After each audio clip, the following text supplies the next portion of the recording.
Hello and welcome to Subtle Asian Book Con. We are Subtle Asian Book Club, which is a book club dedicated to amplifying Asian authors. I'm Alexandra, also known as Twirling Pages, and I'm here with my co-host and co-founder, Tiffany, also known as Read by Tiffany. Hello, everyone. We are very, very excited to have you here for our second ever Subtle Asian Book Con, a virtual book conference. And we have some amazing panels and guest speakers lined up for today. We know that you guys are all very, very excited to hear from them. And I'm personally super excited for this upcoming next panel. But before we kick off the first panel of the day, we just wanted to quickly plug that we are hosting an auction fundraiser in conjunction with this conference on our Instagram account. You can bid on a bunch of different goodies, including special edition books, signed copies, and other amazing items donated by Asian-owned brands. Woo! A great way to wrap up your AAPI month, but also great companies, great brands, and great people to support year-round. All the proceeds from this fundraiser will go towards the Asian Mental Health Collective, which is an incredible organization that works to make mental health easily available and accessible to Asian communities worldwide. So thank you all to all the amazing sponsors and authors who donated items, and check out our Instagram for more. Now, I'm shaking with excitement, maybe a little anxiousness and nervousness, as I'm sure Sandra is, but we're super excited to kick off our first panel of the day, which is how to heal your inner reader. So I'm going to say goodbye for now as we bring in our couple of speakers, and everyone take a deep calming breath, have fun, grab your tea, grab your coffee or matcha, and just chat in this fireside conversation with some friends who just love reading. Yay! Hi, everyone. Hi! Thanks Oh for my having us. Yeah, thanks so much for having us. I'm so excited for everyone to be here. Okay, just to get it started and get the ball rolling, can each of you introduce yourself, and as a quick icebreaker, what was the book that made you fall in love with reading? Maybe we can go in like clockwork order of the screen, and then if you like hear someone say like, oh, like I read this book and this is like my favorite, then you can like obviously jump right in whenever you want. Okay. Maybe Brianna go first. You want to start? Okay. So hi guys, my name is Brianna. I run a YouTube channel mostly around wellness and like productivity and like student lifestyle. And I also do like creation on Instagram. But right now I am a full-time pharmacy school student, and the first book that made me fall in love with reading, I don't know if you guys have it in America, but it was, like Treehouse. The Treehouse. The Magic Treehouse? Magic Yes, Treehouse. Magic Treehouse. I had like so good. 30, and I had like all of them, and I would just like sit in my room and would read. And that's actually why I have glasses, because I used to read under the covers with like a light, like a flashlight, and then my eyes went to shit. So that's why. That's the first Such a book. mood.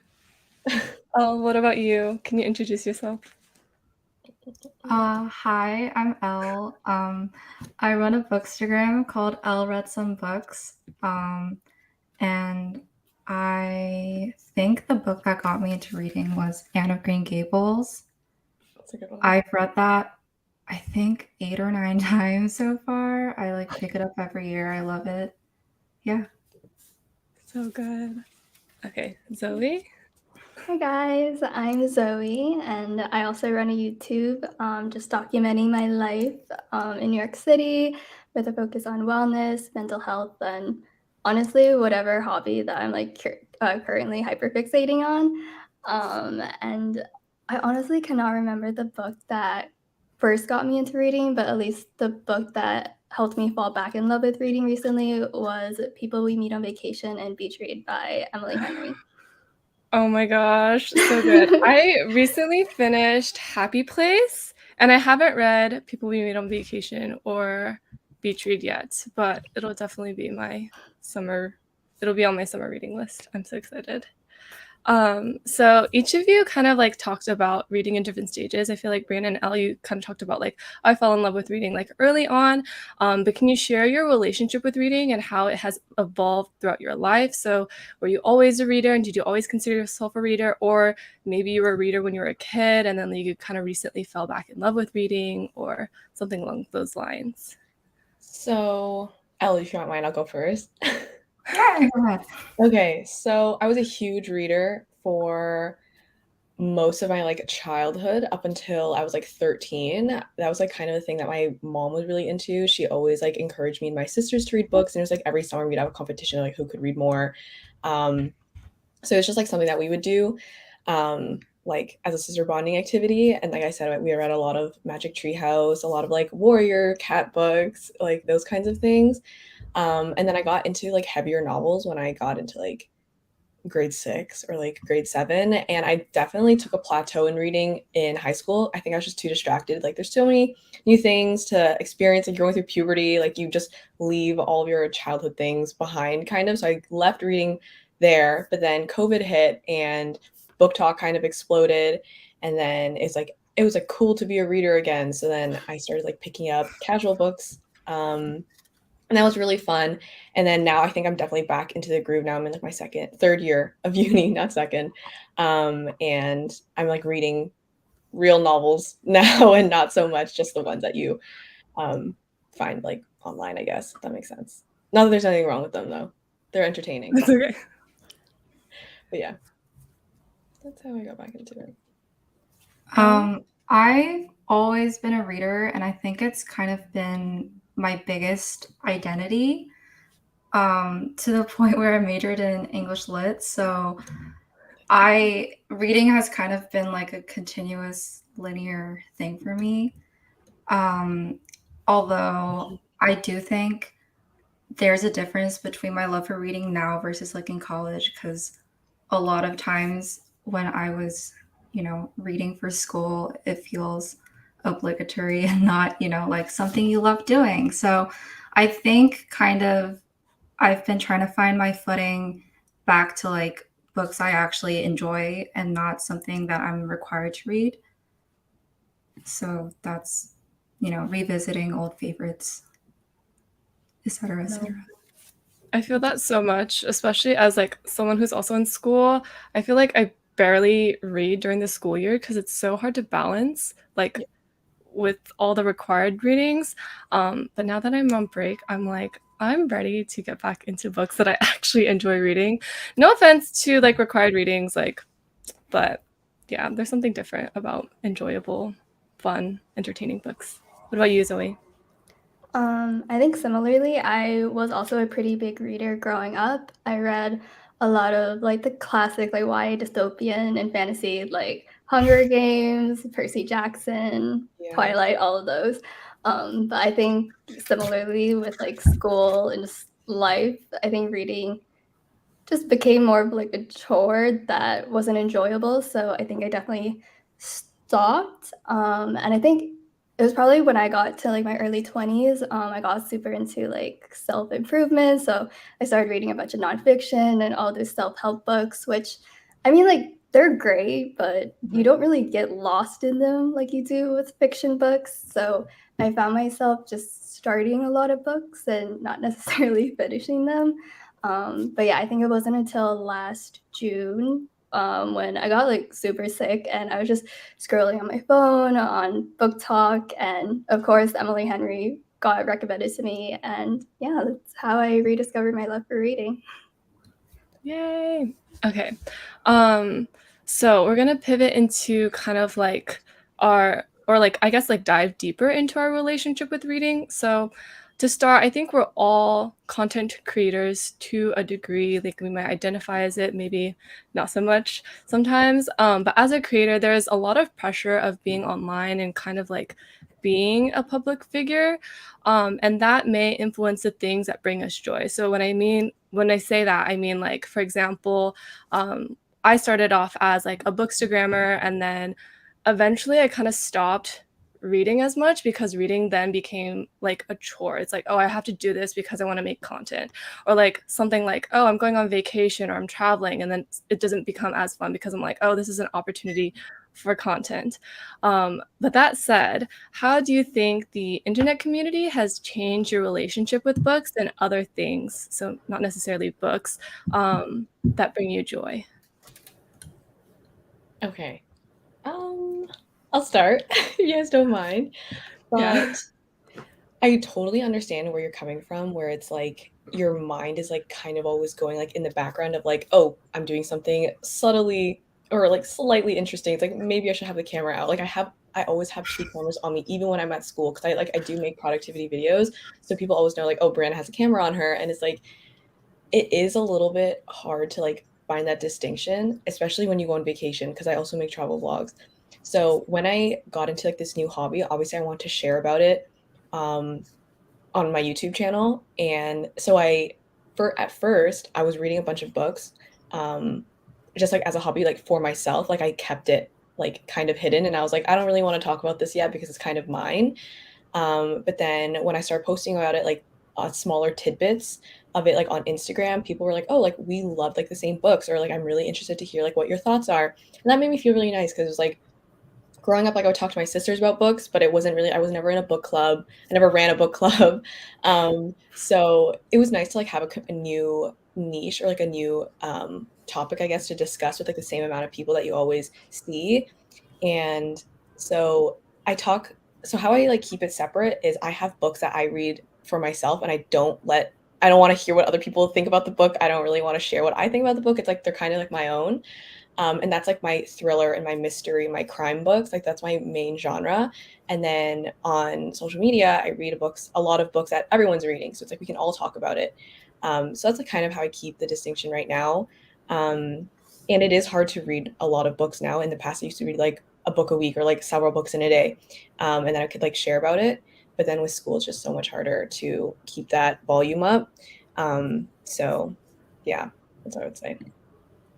No, that is really cool how you like have like different genres that you like kind of like keep to yourself. I'm kind of Yeah. thinking like maybe I should do that and maybe it'll help me with my relationship with reading.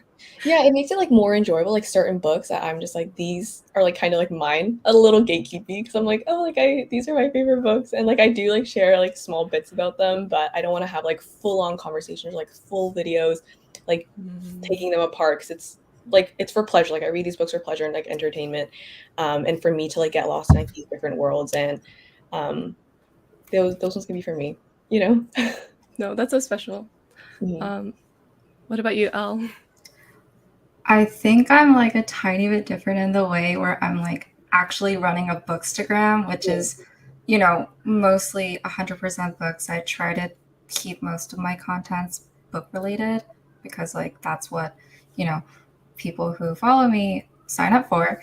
But I do think it's hard for me to kind of draw the distinction like you, Brianna, because I want to Mhm. sometimes, Yeah. because sometimes I feel like it gets a little overwhelming when, I kind of sometimes feels like an obligation where I have to continue reading books.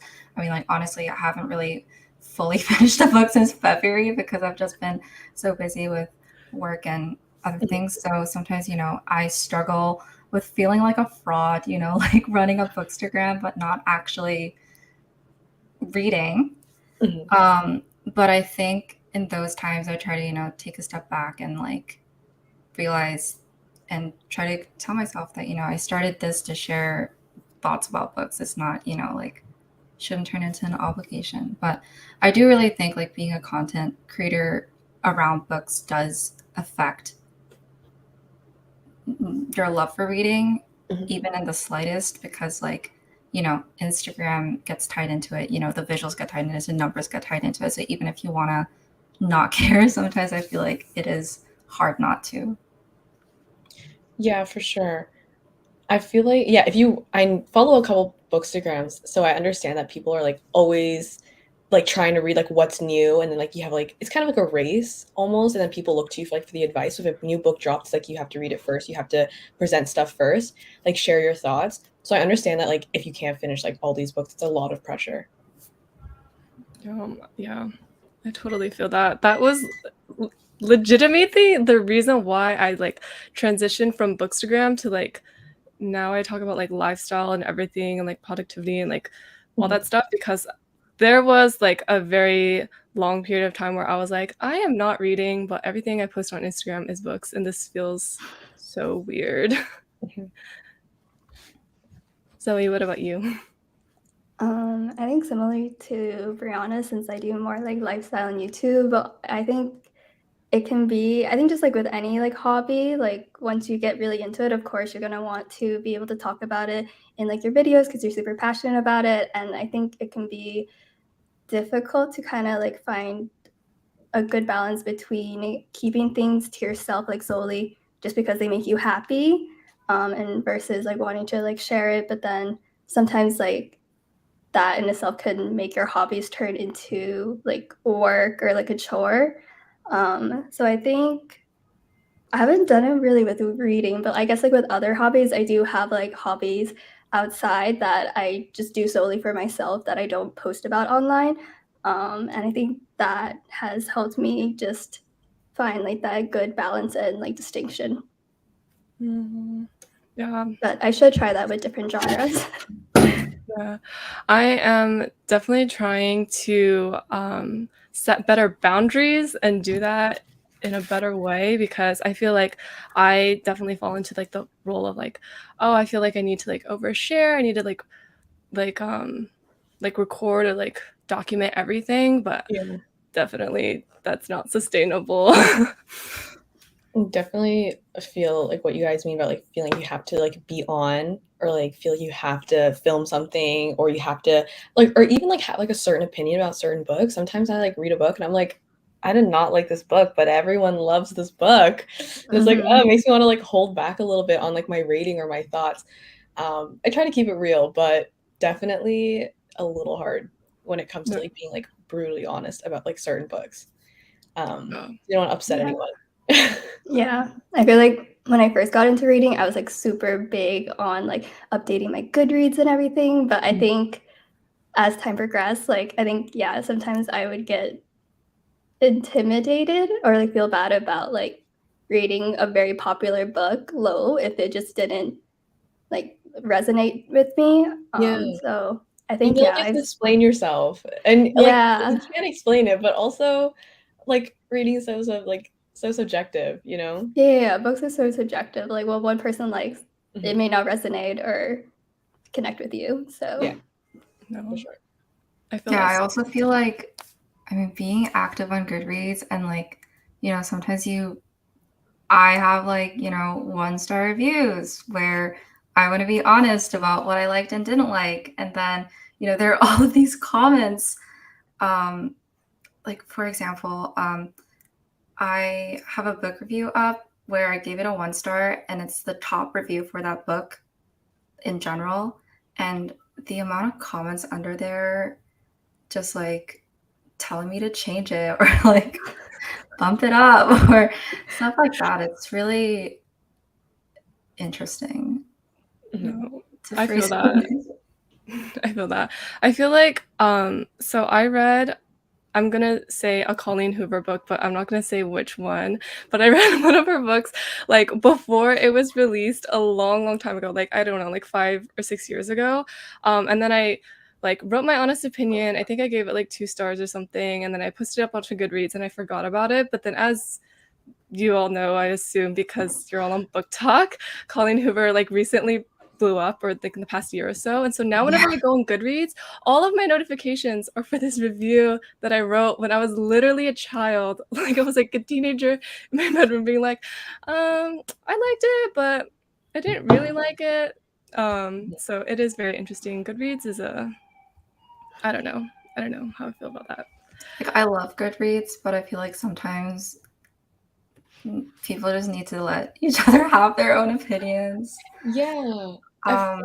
Yeah. I was gonna say, Book Talk has been, like, positive because it's gotten so many people back into reading, including myself, and it's great to, like, discover new recommendations, but then also, I feel like it's made little, like, echo chambers of people who have, like, the same opinion, and they, like, can't see outside of that. They're like, "Yes, like, we worship this person," or "We worship this book," and it's like, maybe you could, like, take a step back, read something else, come back to it, and just reevaluate, you know? There's so many books out there, Yeah. so it's okay. No. For sure. For sure.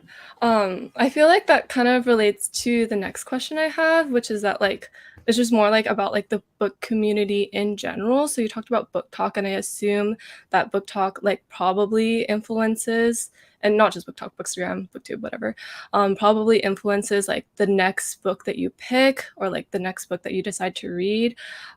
So if possible, can you share any like memorable interactions with like book recommendations, maybe from your followers or mutuals, or like how the community in general has like influenced the reading choices that you make? Do you guys? Do I feel like we have like an order going. It's okay. If you guys don't mind, Zoe and Elle, I'll start. Go ahead. Okay. Yeah. Go ahead. So, okay, obviously when Book Talk like blew up and it like became like a trend to like everyone starts reading again, that's when I like picked it back up when I was like during COVID. And so I read a lot of the popular books like Love Hypothesis, Spanish Love Deception, like It Ends With Us, It Starts With Us, like all of the like the typical like most basic books ever on Book Talk now. And it was great because they're like short, they're sweet, they're entertaining, got me back into reading. But then, and the community is very positive, but like I was saying, it's like you have like those echo chambers of like everyone's like kind of saying the same thing. Everyone like picks up on like the same details that are like, and they just like worship them. And then it like made me think of like the other books I've read, and then I read more mature books, I guess, like kind of like more mature like romance books, I guess. And then I would like make a comparison in my head, and I'm like, oh, I could really think that this book that I recently read is more mature or like more interesting. And I wish people would see that the storytelling is different and that they could, I don't know, get out of that bubble of everything that you see online is like amazing and perfect and a 10 out of 10 when that's not the fact. But otherwise, I would say the book community is very positive. I'm not in it as much as you, Elle, so maybe you can tell me. But I do see the pressure of like, I read 60 books in a month. And it's like, oh my God, I don't even think I read 60 books last year. So there's a lot of like comparison there. I'm not so in it that much. And also I picked up reading again for like for pleasure. So I'm not really in like a competition with the people that I see online who like are like way more into books than me, I guess you could say. But I do see like that kind of pressure there for sure. Yeah, that makes I sense. feel like it's less so like a competition thing on Bookstagram because I feel like people just post their, what I read, and Yeah. then people just comment and track. I've seen it a lot on Book Twitter, which I'm not really on, but I just like lurk around. But there's always some discourse going around about like if you're reading too little or too much, which is, I feel like it's kind of ridiculous. But yeah, I do feel like Bookstagram has had a really positive impact on a lot of people, also me, because like, I don't know, it's just so nice to talk to people about books because I feel like reading is oftentimes such a lonely activity because you're just like opening a book and just reading it by yourself. So after you finish, it's so nice to find people who have the same book taste and have the same things you love and then just be able to talk about it with them. I feel like that's such a amazing experience that I previously didn't have. I'm also not on Book Talk, but I do scroll on Book Talk. Yeah. And I actually met one of my closest friends through Book Talk before I had a Bookstagram. Like I just like messaged her on Instagram and I was like, we have the same taste in books. I feel like this is kind of creepy for me to just like slide into your DMs, but do you want to talk about them? And then we just became friends and she's like one of my closest friends. So I feel like everyone's just like really nice most of the time. So yeah, it's a really great community to be in. Yeah. I'd say it's like really positive, at least in my experience. Yeah. I think similarly, I started from Book Talk, just getting all of my recommendations. So I read all of the very popular books. And I think especially I started with romance because I think it's probably the most like easiest and like accessible genre to get into for newer readers. But I think as time progressed and I kind of learned what I do and don't like, I think I started leaning less on like online recommendations and more so on like my mutuals or friends, like what my friends recommend. Like for example, Alexandra recommended Our Violent Our Violent Delights. Wait, no. These Violent Delights and Our Violent Ends by Chloe Gong, and those did not disappoint. Yes, that's so funny. I literally have, hold on, happy hour on my show because Zoe was talking about this when we were hanging out one day, and then I saw her post about it, and I was like, you know what, I'm gonna get this because she was talking about it. So I agree. I feel like it's a mix for me as well. For sure. I get my recs from you too, Alexandra. I'm just like, yeah, I'm just not gonna watch. I'm not gonna scroll on TikTok right now because it's just gonna be like all these random books that like have a lot of views, but it's like I don't really know if there's like sustenance. Like Book Talk has failed me quite a few times with recs, so I'm like, let me just like Same. like I trust. So yeah, Not to like plug Bookstagram, but I feel like Bookstagram, if you find your like good amount of like niche accounts that kind of cater to your interests, like it's so much better to have personalized recommendations than Book Talk. Yeah. Because I feel like certain books on Book Talk go viral, but it's not, you know, like you don't know if it's gonna fit your specific taste. While as Bookstagram has more variety. And then also I really like Bookstagram because people will put like in-depth descriptions, like or like while they're reading the book, there'll be posts or stories updating like how they feel about it, and they'll annotate it, and it'll be like all really nice and aesthetic. And then I'll also read the big caption about it, and I'm like, wow, this is great. This is exactly what I needed. I don't need like a 15-second like thirst trap for a book. Read it online or like read it properly. So yeah. No, I definitely feel that. This is kind of like a spontaneous question. What was like the last like really good book that you read that was recommended by a friend, if you can remember? That's hard, like on the spot. I'm gonna go on my Goodreads like right now. I think for me it was Our Violent Ends or These Violent Delights by yeah. You have to read Fall Lady Fortune. I keep screaming about it, but I genuinely loved it so much. It's so I'm good. like literally I'm staring at it right now. I have that and then Last Violent Call. I have not read them yet, but I have owned them for quite a bit. Yes, so good. One of my friends on Bookstagram loves A Tree Grows in Brooklyn by Betty Smith, and I'm I think I'm halfway through it. So technically I haven't finished, but I know I'm gonna love it. Nice. So that's a recommendation. I can't answer. I don't know. Not a lot of my friends are like readers, so I don't know what's the most recent one. That was super, super good, to be honest. It's okay. It's spontaneous. Okay.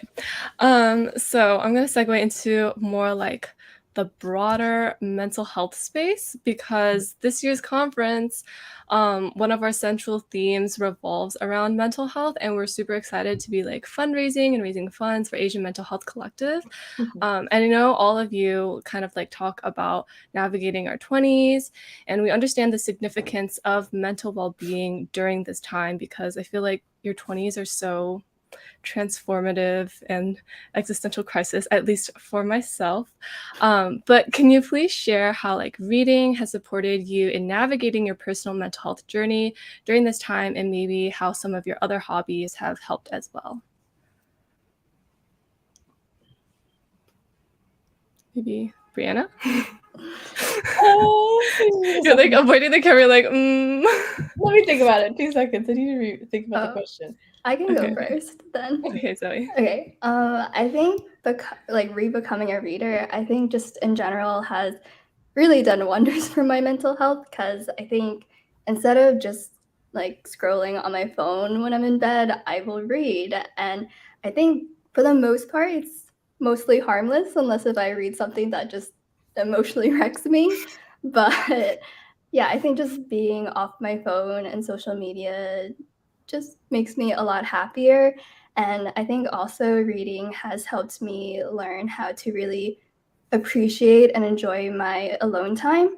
Because I think as someone who does live alone, it can get a bit lonely at times. But I think just having different hobbies that you can do on your own really helps, so that you don't rely as much on other people. That's a really good answer. I feel like I resonate with that a lot. It's what's it called? I feel like I'm a huge extrovert, so I'm always spending time with people, and I do get recharged like that.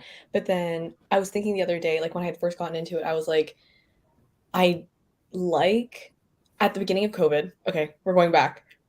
Okay, at the beginning of COVID, it was really hard to be alone. I felt like a lot of people went through this phase of being uncomfortable, just like being by themselves, like in silence. And I was one of those people. I was like, I feel like my brain is going like a million miles per hour, and I just need to calm down and be happy in my own company. And so that's when I like picked up reading, and I was like, wow, this is great. Like I'm enjoying my own time. I'm not doom scrolling, like reading the news and all that stuff. It was just a great way to escape and also read something entertaining or like read something educational because I read a lot of the self-help books as well. Um, so it really does help with it's like an activity like to do by yourself and something that you can hold like to yourself. Like you don't really need to like share about it either if you don't want to. So I think that's helped me a lot with alone time as well. And enjoying time just like by myself. Not doing nothing, but just not having to like engage with like anything else except for like the present moment, which is whatever book you're holding or you're reading. So yeah, for sure. And plus, it's so fun to just romanticize your life when you read, like whether you're at like a cafe or a park or even just like in your room, like with like candles and playing your favorite playlist. Yes, exactly. When I made my like reading late at night playlist, it changed things for me. Yeah, having a good reading playlist is just game changing. I know, it's so perfect. I feel like everyone should make one. It's great. Yeah, I feel like. Sorry. But I was gonna ask, I was like, I'm curious because I'm like the type of person who like, I can't really read with noise in the background. Like I can add like ambient sounds, but like, what do you usually add to your playlist for your reading playlists?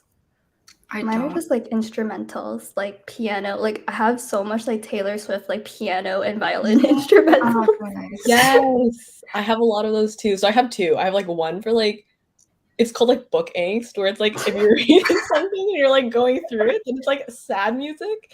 But then like just reading late at night, it's just piano, violin, like no words because like I'm gonna be like start singing. I'm trying to read. I'm never gonna finish a book. So I have like two separate things. One to like really get you in the feels and like make it low key worse. But then it's like it's okay. It's good. It like really like brings out the emotions and like lets me feel super strong emotions that I normally would have just like avoided. That makes sense. Wait, am I the only one who reads in like complete silence? I have like book playlists where I, finish a book and then add songs that remind me of the book, but I don't play music when I'm reading. Okay. Because sometimes I feel like, not even instrumental. Sometimes whenever it's words, I feel like I'm reading and then I'm like listening and then the words kind of get jumbled up. Exactly. Yeah, but I read in silence. I mean, I don't always read with music. Yeah. I think most of the time I do read in silence, but I don't know, maybe if I'm trying to set the mood and feel like the main character, then I'll put on my playlist. Yeah, I don't usually play music. Like I don't wear headphones and listen to music and read. Like I'll just like play it in the room and like have like dim lights and like a candle or something and just like sets like the ambiance for me to like really get into this book, especially if it's like an emotional one and I know I'm gonna be an emotional wreck. It's like I will add to that. I will listen to sad music. So yeah, I'll do that. I'm gonna try that. I'm gonna try that tonight. Actually, last night I was like quite nervous for the con because I'm like, oh my gosh, like I can't believe it's really happening. And then I was like, oh, I'm gonna read to kind of like wind down and like go to sleep. And I think that's why like more recently I've been reading in silence because I've been like reading before bed and I'm like, oh, I'm gonna go to sleep, so I'm gonna get myself in the mood to sleep. And I feel like when I have music, I'm like hyped up. But then I ended up staying up reading. So now I have that mistake, but it's okay. It's okay. You're doing great. Right. That's like the best feeling to get lost in a book and lose track of time. Yes. Actually, one of my favorite feelings. When you find a good book that you can just like sit and like read for hours and hours, it's like my favorite feeling because it's like you really get invested in the world and all that stuff and it's really nice. And I then when love you finish, you have like the biggest book hangover alive. And you're Oh my like, God. I'm never going to be able to find another book as good as this. I know, and I'm just thinking in my head, I'm like, wow, I'm adding this to the list of books I wish I could reread for the first time. Or sometimes I think I'm like, wow, I did not enjoy that like fully, even though it's been like 8 hours, and it's like I fully enjoyed it. But it's like, no, I could have enjoyed it even more. So Wait, do you guys, sorry, this is like a random question, but do you guys ever like read a book and love it so much, and then you read it a little while later, and then you're just like, yes. no. Literally, yes. Me Yeah. with every book talk recommendation, I was like, this is great. Oh my gosh, this is like, I have never read anything like this before. 2 months later, oh my God, you said this book was like a 8 out of 10. What do you think now? It's like I reread it in those 2 months, and I'm like, oh guys, I read so many more of the books where I just thought about it a little bit harder, and it's not that amazing. And I'm really sorry. I change my book ratings all the time, Oh my God, or me too. or I Same. won't post about it because I need to think about it. I need to sit on it. I need to reread the certain chapters that were like mind blowing and so amazing. And then usually like it's like knocked down like a couple stars because I'm like, oh, this is like not an 8. This is like a 6. So Yeah. sometimes Sometimes like you just I have to. avoid. Oh, sorry. Sorry, no. Go. I'm sorry. Sometimes I avoid like rereading books I liked in my childhood, especially like young adult fantasy that I loved during my big young adult fantasy phase as a teenager, because I know if I revisit it, I'm not gonna like it. Yeah. So I just want to keep it in the past. But sometimes I want to like reread it and see if I, like, is this like a timeless thing I like, or is it like something I was into at that age? Mhm. But I also don't want to like ruin the feeling I had when I first read it and loved it. Oh my God, I experienced that when I reread what is it like to all the wait not no the Summer I Turned Pretty series, because like the Amazon show came out last year, Yeah. and that was like my childhood when I don't even know, like 11, 12. But then yeah, rereading it as an adult definitely did not hit the same. Oh, it I'm like, was oh no. bizarre reading it again as an adult. Oh my gosh. Yeah. What do you guys think of the show? Do you like it? I watched it with my little sister, Okay. who's like 13, so we just had a really big blast watching it together. Okay. Oh, that's cute. It's like a cute, no thinking kind of show. So It's like does not require any brain power. Just entertainment.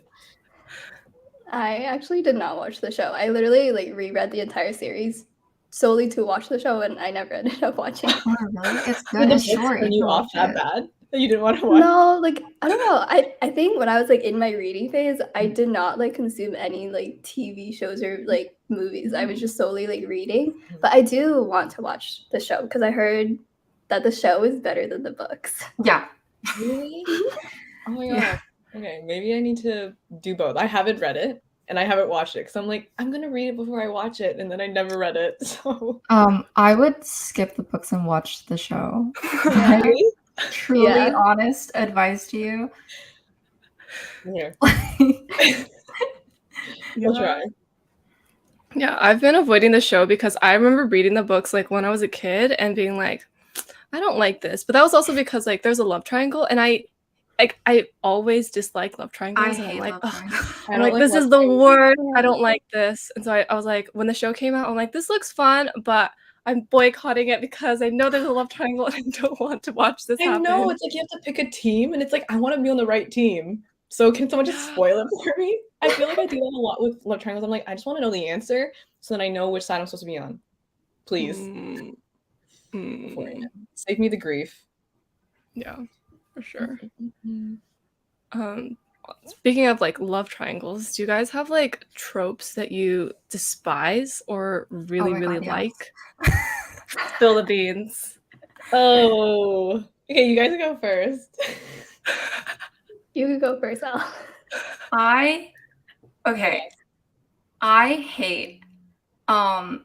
okay, first of all, wait, I love Okay. enemies to lovers if it's written well, like rom-com enemies to lovers. Okay. Second chance romance is always cute and angsty. I hate the pregnancy trope. I I also just hate like alpha male. I'm gonna Yes. force you to love me. Like it's very like Wattpad 2013, like werewolf kidnapped by the alpha kind of vibe. Yes. And I Yes. don't like it. Okay, totally get that. I just like I am very picky about romance books. Mhm. I think I have like 3 romance books I 5-starred, and 2 of them are Emily Henry. Okay. So, yeah. Your favorite trope is Emily Henry. My favorite trope is Emily Henry. That's it. Like, Oh my God, her banter is just unmatched. oh my god, good banter just makes a book so good. It gives like depth and like also realism to a book, so you can actually like see like it happening. It's like realistic enough, you know what I mean? I feel like sometimes you can pick up like a romance book and it's like, I would never say this. No one would ever say this in real life. And that just like that like irks me a little bit. I would say everyone knows this. I have yet to find Elle, maybe you can give me some recs. I have yet to find a good enemies to lovers book that I truly enjoy. Besides, no, not even besides, none. I have yet to find one. So I will feel like most enemies to lovers books aren't actually truly enemies to enemies to lovers. lovers. Yeah. Because one of them is like always in love. Love, I know. Yeah. And it's like, I It's can always see like it. he looked at me wrong, so he's like my enemy. But then secretly he's like in love with her the entire time. I know. And But that's I like, oh, this is like I not saw great. this like one book talk TikTok a few weeks ago where they're like, you know, those ones where it's like they advertise the book in like 2 little like, and it's like there was an enemies to lovers book. I don't even know what it's called, but it's like, oh, like he was allergic to strawberries, so like I ate strawberries before kissing him on our arranged marriage wedding day or something. I was shocked. I was like, is this right? There's no way. What the heck? Okay. Well, that's one trope that I don't like. The one that I do like is I love a good friends to lovers. So classic. It's amazing. Like you have like the history, you have the little love story, like the little subtle hints, like getting closer and closer, and then it's like, oh, but we don't ruin the friendship. It's like, oh, but like we could be something great, and it's like, you guys are great. You guys are gonna be amazing. You're perfect for each other. That's how you've been friends for so long. That's how you're such close friends. You're like best friends. Love that. That's my favorite trope. Oh my God, yes, I love friends to lovers. Yes. But like Okay. when it's done right. Oh my God, especially childhood friends to lovers. Oh my God, Because Yes. you even Yes. like Yes. grow Yes. together and just like having a crush on another human for the first time. It's just it's so wholesome. Yeah. True. Yeah. I think, yeah, similarly, I have yet to find, I think rom-com enemies to lovers that I enjoy, but I realize enemies to lovers in fantasy like is usually like true enemies and it's more believable. Okay. Yeah. I think another trope that I like, I really like the found family trope. Yes. Yeah, So because I just good. feel so like connected to like the Yes. friend group and I just want to be a part of it. Yes. Actually, that is one that I don't know how I didn't remember that one. That one actually makes me cry really hard because it's like all these like random people, all these like strangers, and it's like you all like coming together. And it's like all these differences, and they all like mesh well together. I think those books are probably really hard to write because you have so many characters, and then somehow it's like magical. But I really like that trope too. I also, like you were saying, I also don't really like the mafia trope. I feel like it's just a little too much for me. I'm just like, red flag. Like every time he says something, red flag. He does something, I'm like, I would be running. I'd be like running for the hills right now. Like I don't know how this is attractive right now. No, because sometimes I read these books and I'm like, do people genuinely find some of these things attractive? So Right? Sometimes I have to question. Like, I mean, everyone has their own groove, but yeah. A little questionable. No, for sure. Okay, That was very fun. I'm gonna segue back to the questions that I had planned in mind, but I love our tangents. But since this is Subtle Asian Book Club, I love to hear your perspective on Asian representation in media. And I know this is a very like big topic, and you could spend like hours talking about it, but just general thoughts. And maybe to kind of like give you a direction of where you could tackle this topic was like how we are all Asian creators ourselves, and our platforms are examples of how like representation is possible and like something that we could do and we are literally doing. But how do you think that your identity influences the way that you cultivate your own creative space online and also the media that you choose to consume?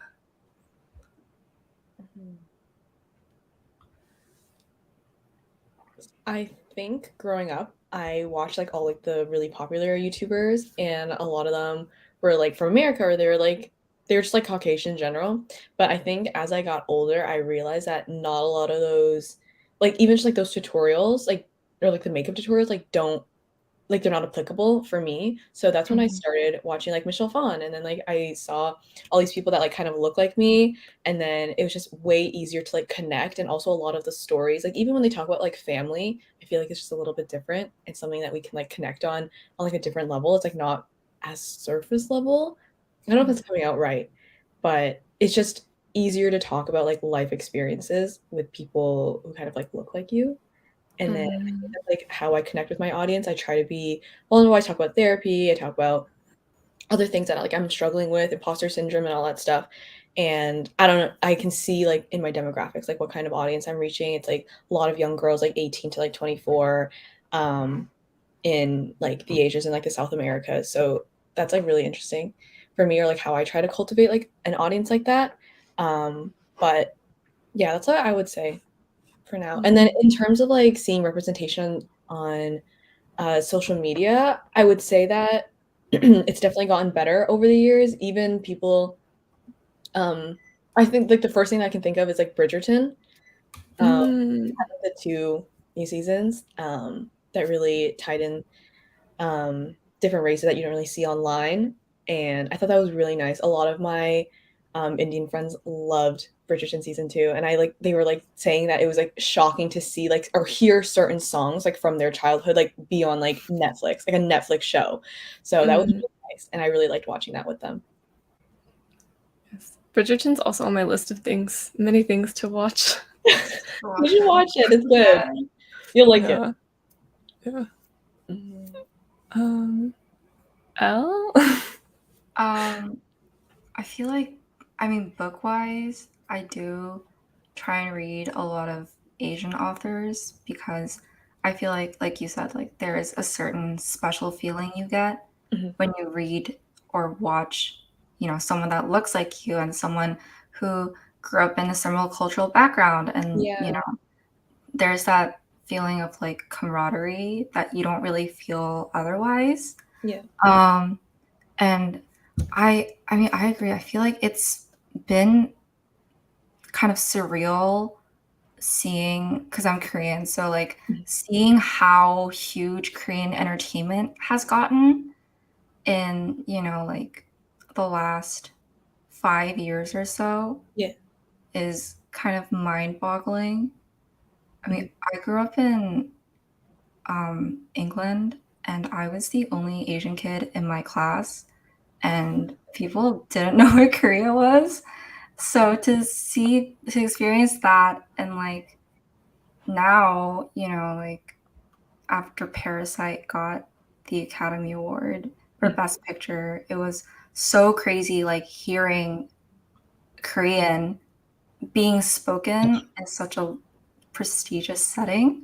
Mhm. So, I mean, I feel like, definitely there's like more to go, but so far it's been really nice seeing, my language and people who look like me be on screen and be in books. So, yeah. That's so nice. Yeah. Mhm. Sorry. I think, yeah, it's just really exciting and nice seeing Asians finally getting more recognition and representation in the media, because I think, yeah, like also growing up in a predominantly like Caucasian, like white Caucasian like area, I think I just wasn't really able to connect with my peers, connect with like the people in the media that I saw, especially like the main character, because I think you always see like the stereotypical like quiet nerdy Asian kid, but Mhm. I don't know, like maybe I identify with that like growing up, but yeah, I think it's just it's just nicer seeing like more fleshed out like characters like in the media these days. Just having more like depth and character and personality. I think also with the rise of just like Asian culture, I think it's also helped me to feel more like proud, and like proud being like authentic with like my interests, whether it's like reading Asian authors, anime, watching K dramas, all of that stuff. Because I think growing up, it's like my deepest, darkest secret, because I didn't want the Yeah, kids to know at school, because I they would know. like make fun of me, like, oh, you watch like animated stuff in like a weird foreign language, but Yeah. I don't know. Now anime and like K dramas is cool. I know. I feel like it was so embarrassing if like Mhm. you watched anime in like middle school and it's like for what? Like I love this shit now. I watch so much Yeah. all the time, watching with my friends and post about it. It's great. I love it. I've tried to get people to watch it with me all the time. Oh my god, I remember I like showed my one friend growing up in high school, and I was like, "Oh my god, isn't this so cool?" She's like, "No, this is so weird." And I think after that, I was like traumatized. I'm like, I can never let anyone know that I watch this stuff. Oh my god. Yeah. Actually, Alex, I just remember I looked at my book cart and I have a book that a friend recommended to me, a real life friend, and it Yay! was On Earth or Briefly Gorgeous. And it just happens I love to that book. be a It's such a good book. it's such a good book, and the fact that it's like a Vietnamese character too. It's like written by a Vietnamese author. It's like, okay, why say character? It's his life. But you know what I mean? Like it really resonated with me. I read it when I was in Vietnam and it hit so hard. I cried so many times. Every time I picked it up, I read like a couple chapters. I was like, this is really hurting right now. But it was a really good book. I really like that one. I think No, I that felt is a so really good. similar way with Crying in H Mart. Okay. Because like I know it's a tearjerker for everyone. Mhm. But there's this one line at the, I don't know if it's at the start or the middle, but there's this one specific line that just hits so hard. Because so on top of that, it was I think it's something along the lines of like, um, in fact, like both of my first words were mom, like oma, which is Korean, and then like mom, which is English, and then it was like I knew then, even then, like no one would love me as much as she would, or something. But I don't know. That book, I think, is the first time while reading I felt seen. Okay. So That's so I touching. think it's so great that books are being published where, like we can relate that way. No, for sure. That's so I'm so emo. Okay, I know we are cutting close to time, but I wanted to ask this last question because this panel is called like how to heal your inner reader. So there's like the how to section. So this is the last how to question. So maybe now that we're entering summer, aka like hot girl summer, some people, aka me, wants to get back into reading. Do you have any quick tips on like how to get back into reading or healing your inner reader or getting over a potential reading slump?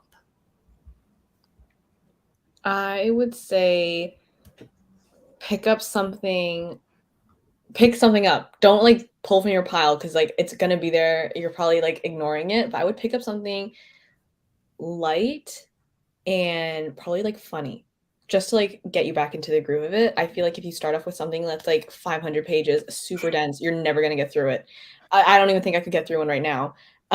So something light and funny, and then like what in whatever genre you like. So either that's like mystery or if it's like romance, you can pick something up like that. I would do. That's my rec. I would say like revisit an old favorite. That's a good one. Whenever I, like can't seem to read or have a reading slump, I always go back to like reading an old favorite which is probably why I've read like Conversations with Friends like 9 times. But yeah, so that always works for me, like, Mhm. because it gets you in the groove again. Yeah. Mhm. Yeah. I would say don't force yourself to read a book or a genre that does not interest you. I think especially with like book talk and bookstagram, you always see those like hot girl reading recs, and it's a lot of like literary fiction, which I don't think is probably the easiest to get into if you're in a slump or like a newer reader. So I think just getting that back to the basics of like what you genuinely like, if that's like thriller or you're a romance girly. And then also, yeah, trying to go back to an old favorite. Like for me, I'm currently in a reading slump, so I'm trying to reread Beach Read, hoping that Emily Henry can cure my book slump. Yes, I am taking notes, and I will be doing all of the above as I got back into my reading girl summer. But thank you so much for joining me on this lovely conversation. Thank you I for loved having inviting all of us. Thank you for you. having us. I'm gonna invite Tiffany back, and then I will slowly remove you guys from the screen. But Wow. Oh my God, that was so much fun. I loved all your tips, and just in the background, I was like, yes, I agree. Oh my God, childhood friends to lover. I'm a fan. I'm just fangirling in the background and just aggressively typing in the chat to cheer y'all on. But thank you again for joining our wonderful conference and kicking us off. It's a great start to the day, if I may say so myself. But we're super excited to transition to our next panel, which is Shattering Stigmas, hosted by a familiar face who we love and adore. So give us a couple seconds. We're going to get everyone back in the groove, and hopefully we'll be back soon.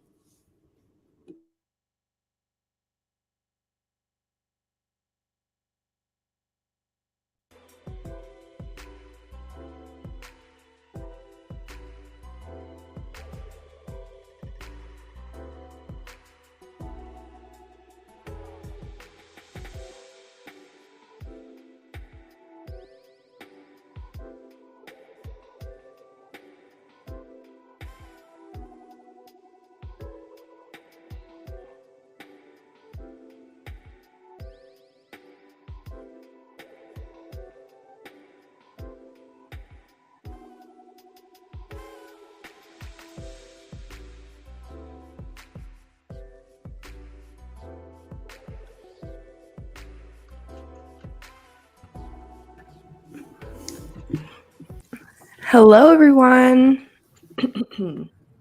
Sorry. Hello. As you can see, sorry, I have my podcasting mic, so it looks like I'm like filming. No, it's No, we're just gonna go full NPR. Oh yeah. Hello, everyone. So welcome to the Shattering Stigmas panel. I'm so excited. When Zan and Tiff asked me to moderate, this was like my dream panel. So you guys are my all-stars, and I'm so excited to be talking about it with you. So I'm Alex. I use she, her pronouns. I am a content creator and mental health advocate. I currently work and serve on the Youth Advisory Board for the National Alliance on Mental Illness. I have a podcast called A is for Anxious, where we talk about our anxieties through the alphabet. And yeah, I'm just going to let you guys take this stage and introduce yourselves before we jump into questions.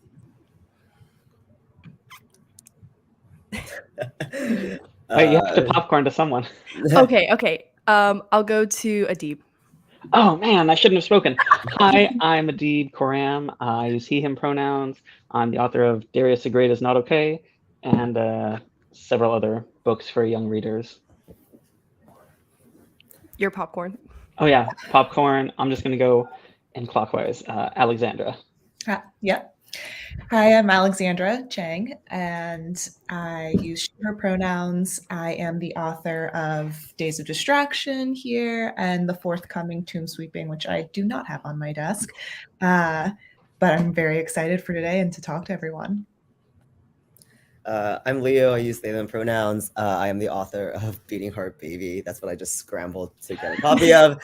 And I am, along with writing in the YA space, I've also been a music journalist for like a long time now, and also a culture reporter in general. Yeah, that's great. And unfortunately, Deb J.J. Lee, author of, I think this just released, In Limbo, which is a graphic novel. Oh, God.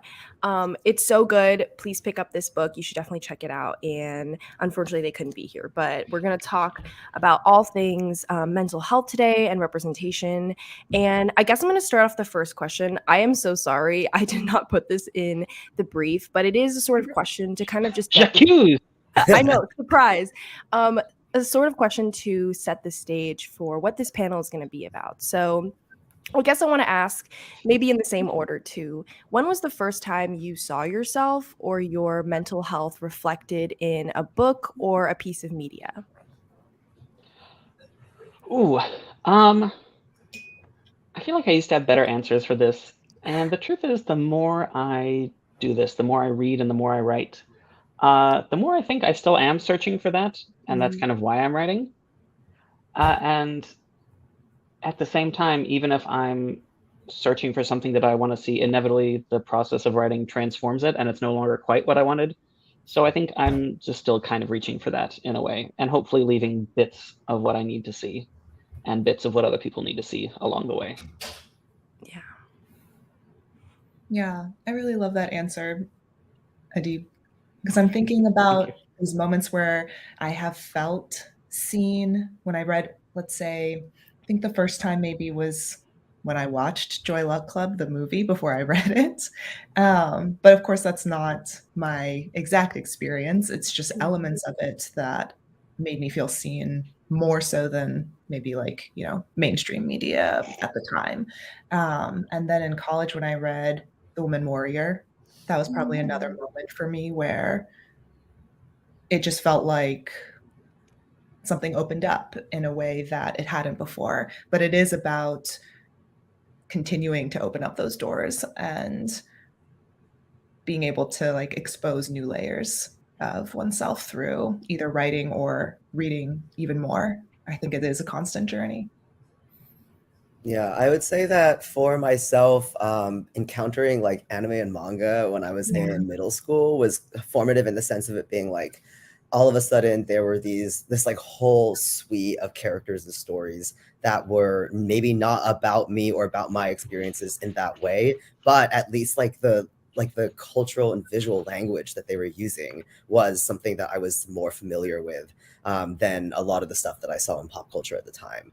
So it's like yeah, I wouldn't say that it's like Naruto was not like my first like time being seen in terms of like mental health. I've seen you run, and you do run that way. Yeah. Okay, that's first of all not true, and then so it's but it was like the idea that like you would have these characters that were running through the gamut of emotions and like being thrown into these like quite supernatural and extraordinary situations that were like nobody in like my real life or myself was like able to like shoot out a fireball with my hands while screaming, but like there were moments as a teenager where like it sure felt like that. And so I think that in some ways the exaggeration of something that is like an inherently a fantastic or an impossible media was like, oh, like in animation, like I found a vector for expressing like the intense and almost unbearable emotion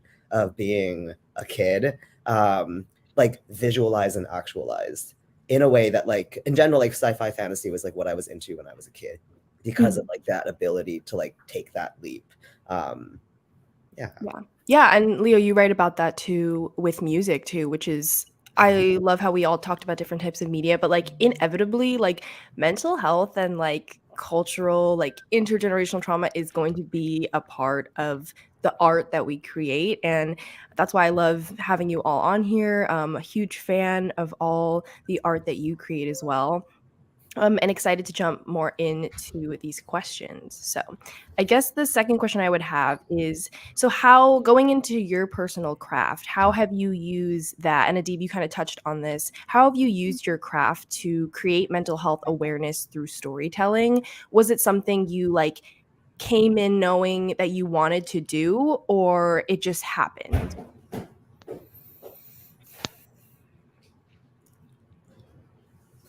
Anyone can pick this up I too. can go. Yeah, go. Yeah.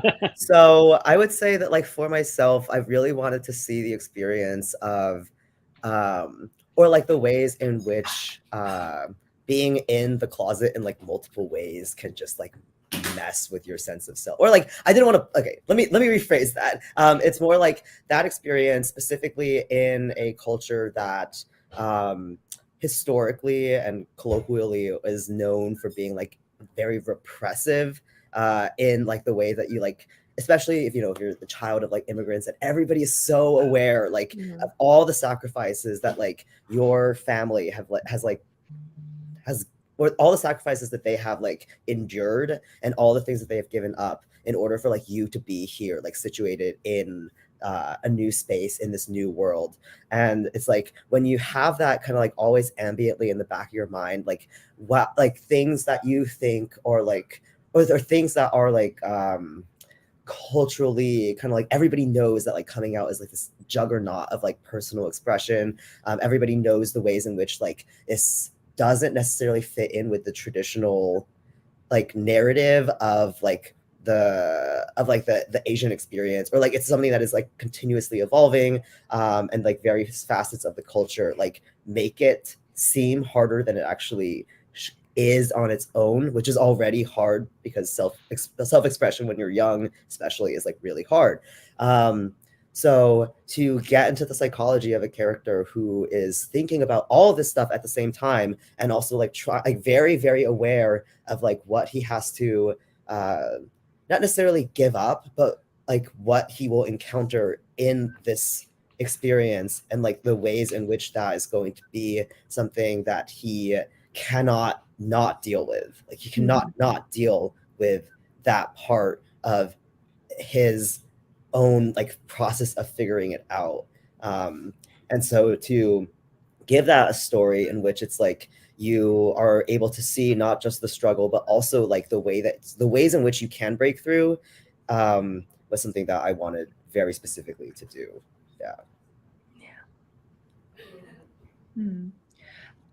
For me, so I started my book probably not really thinking about mental health specifically. I was thinking much more about just this particular character who is Chinese American, child of immigrants, in her 20s, struggling with work, relationships, family. And I knew that she had this fractured sense of self. So the elements of her own mental health become very embedded in the structure of the storytelling, and that's something that probably came a little subconsciously at first initially, and then was very intentional in rounds of, I'll say, like 1.5 or 2 of the draft, thinking more about how anxiety, how depression, how racial trauma has affected this particular character's sense of herself, sense of the world. And I think it is through, at least for me, like writing what I guess I would categorize as contemporary literary fiction. It is important for me to kind of figure out like the best way through that form and that medium to tell that story. And in the editing, I guess I was thinking a lot more about structure. How do I structure this? How do I bring in like historical elements? So the book is structured in this like fragmented form that's sort of meant to mimic the state of her own mental health and her own sense of identity. For me, I mean, it's bold to say I ever have a plan for anything. I really do write by the seat of my pants most of the time. And so when I started writing Darius, I was not thinking about exploring mental health. But I was writing in a time when there was a lot of young adult books that dealt with mental illness.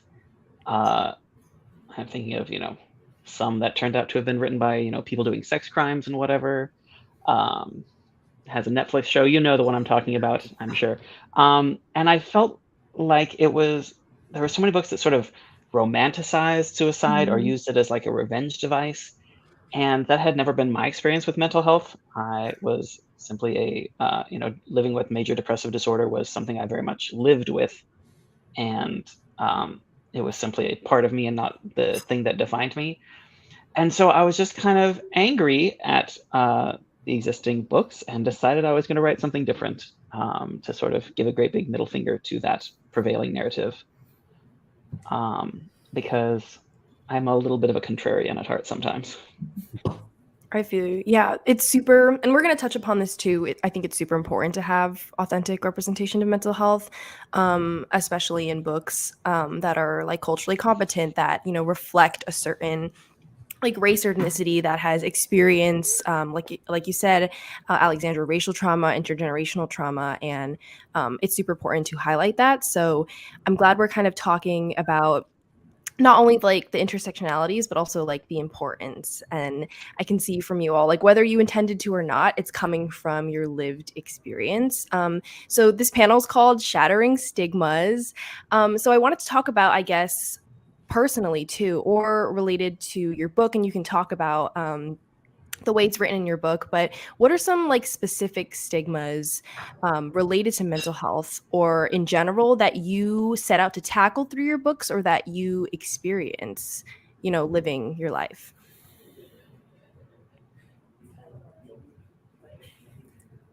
Like broadly the existence of therapy. Oh yeah. Like the existence of therapy and the idea of like actually saying or like tackling a problem and like talking it through with someone instead of like at least like within the circle of people that I know, there very much was this feeling of like we can't even like touch certain things with our family, right? Where it's this idea of like, you know, we're so conditioned by not just like what we know about like our individual familial worlds, but also by ourselves, to like not bring stuff up or to just constantly tamp down like these conversations because they're going to be hard and we think that they're going to break our heart. And we're just like, there's already so many things that are so difficult about like maintaining these relationships. And like also like really beautiful and luminously joyful too. But like that is always like it's this fine little tightrope that we're walking in our heads about like how do we talk about this stuff. And then there's the idea that like once you like when you do, it's going to be hard and it's going to be something that will like just be sad or like just be make you angry. So there is that part of it where it's like, sorry, what was the question again? No, you answered. Yeah, therapy, I think, is so stigmatized. I think, I mean, especially, and we're gonna dig into family. So I don't want to reveal too much of it, but yes, therapy is definitely something that I think even with friends too. When I tell other friends who, you know, come from an Asian background, they're kind of like, why? You know, like you just talk to me, you can just talk to your family, but it's not that simple. So yeah, Adib, I want to hear kind of like what you were thinking in terms of specific stigmas. I think, you know, there's a pervasive stigma, and it's not stigma. There's a pervasive stereotype that immigrant families and diaspora families just don't get mental health. And I think it's not an entirely unearned stereotype. Often they don't. And as I think Leo mentioned, sometimes there's a lot of, you know, the trauma competition of who had it worse. So I was really interested in showing a family where actually, you know, even if they occasionally said a few, you know, backhanded things, they were mostly fine with it. And that the real conflict Darius had was with his white father, who also lives with depression. And I think much like queer people often find each other, and much like people of color often find each other, I just have a lot of friends with mental illness. And I don't know if we just gravitated toward each other because we understood each other or what. But even as we... Oh no. Oh no. Adib, come back to us. Battery. Yeah. We can't hear you. The wisdom. Okay. Yeah. Okay. I think, are you switching to like the computer? Okay. Oh, you're muted now. Okay. My Bluetooth just like crapped out on me for no reason. So I was saying, you know, I now have a lot of friends that live with mental illness. And even though we all have similar experiences, we all are also very different. And some of the worst fights I've had have been with other people that live with depression, because we are all seeing the world through a slightly skewed lens. And even when you love someone very much, if you're both having different conversations and thinking you have the same conversation, things just go bad. And so I wanted to take some time to explore that, and also show how taking the time to really understand where the other person is coming from and actually listening to them can eventually break down those walls. Yeah, I feel that too. Something that's super big in mental health advocacy is like everyone has mental health. Not everyone may have like a mental illness, but mental health everyone does have, and people tend to forget that. And Alexandra, I kind of want to go to you about specific stigmas too. You were talking about your book is uniquely formatted in this very like fragmented. I personally loved it because I have like attention issues, so I was able to, it really helped with my reading style. So can you talk about specific stigmas that your book tackled or that you experienced? I've been thinking about this as everyone answers, and it's something that I don't know, again, that I went into the book wanting to tackle specific stigmas so much as wanting to depict at least a particular character's encounter with her own mental health, with especially through relationships and through trying to figure out her sense of self. But one thing that I have thought about a lot as an adult now is how, at least in my particular family, and I think this is somewhat common in Asian immigrant families, there wasn't, and Adib, you're so lucky that, or I don't know, the world of your character is very lucky to have a family that at least understands mental health. I think for me, there is this stigma of like, I'm okay, like it's fine. It's you shouldn't say that you're struggling. I remember when I was younger, when I was in college, I went and saw a school therapist, partly because I'm putting this out on YouTube as my like 18-year-old self's desire. I was like, I want ADD medication and I'm going to go see a therapist to get that. But I went and the therapist said to me, I think you're actually depressed. You're mildly depressed based off of this one conversation that we had. And I remember just completely shutting down, like, no, I am not. I'm fine. And I will never come and speak to you again because I don't want to deal with you. Granted, she was like a middle-aged white woman, so I probably had some sort of negative reaction to that as well. But I do think over, the nearly, 15, 20 years since then, it's been a journey of breaking down those like negative reactions to somebody, including myself, thinking like, maybe I am depressed, maybe I am anxious, and actually like addressing the mental health issue head on, or not even head on, just embracing it. And like Leo said, embracing therapy, because at that time I definitely was not embracing it.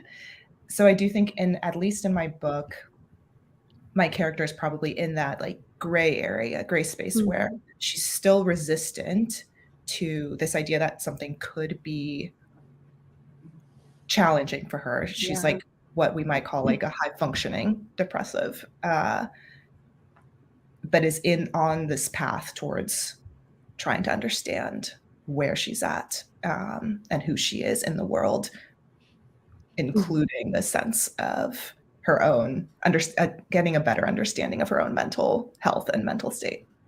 Yeah, all of your characters are in very different points in their mental health journey, just across like books and everything. And I think that really speaks to this, I wouldn't say stigma, but this idea that we have to heal and recover at a certain pace when like everyone is on their own path. Healing is not linear. And like, just because someone's in therapy and you have not really begun to understand, you have not maybe put a label on it or, gotten like help. Everyone is on their own path, and I really love how you can all speak to that. And okay, someone brought it up, not me, but we're gonna talk about family. So my question here, and this is a very loaded one, and please feel free to share what you're comfortable with. But family, both inherited and found, play a huge part in each of your books and the dynamics between that and mental health. So, as many of you know, our parents and loved ones may have our best intentions, but sometimes these intentions don't come across, due to stigmas or, societal ones too. So, how does family contribute to reinforcing these harmful stigmas? And what are some ways your books have effectively portrayed this representation?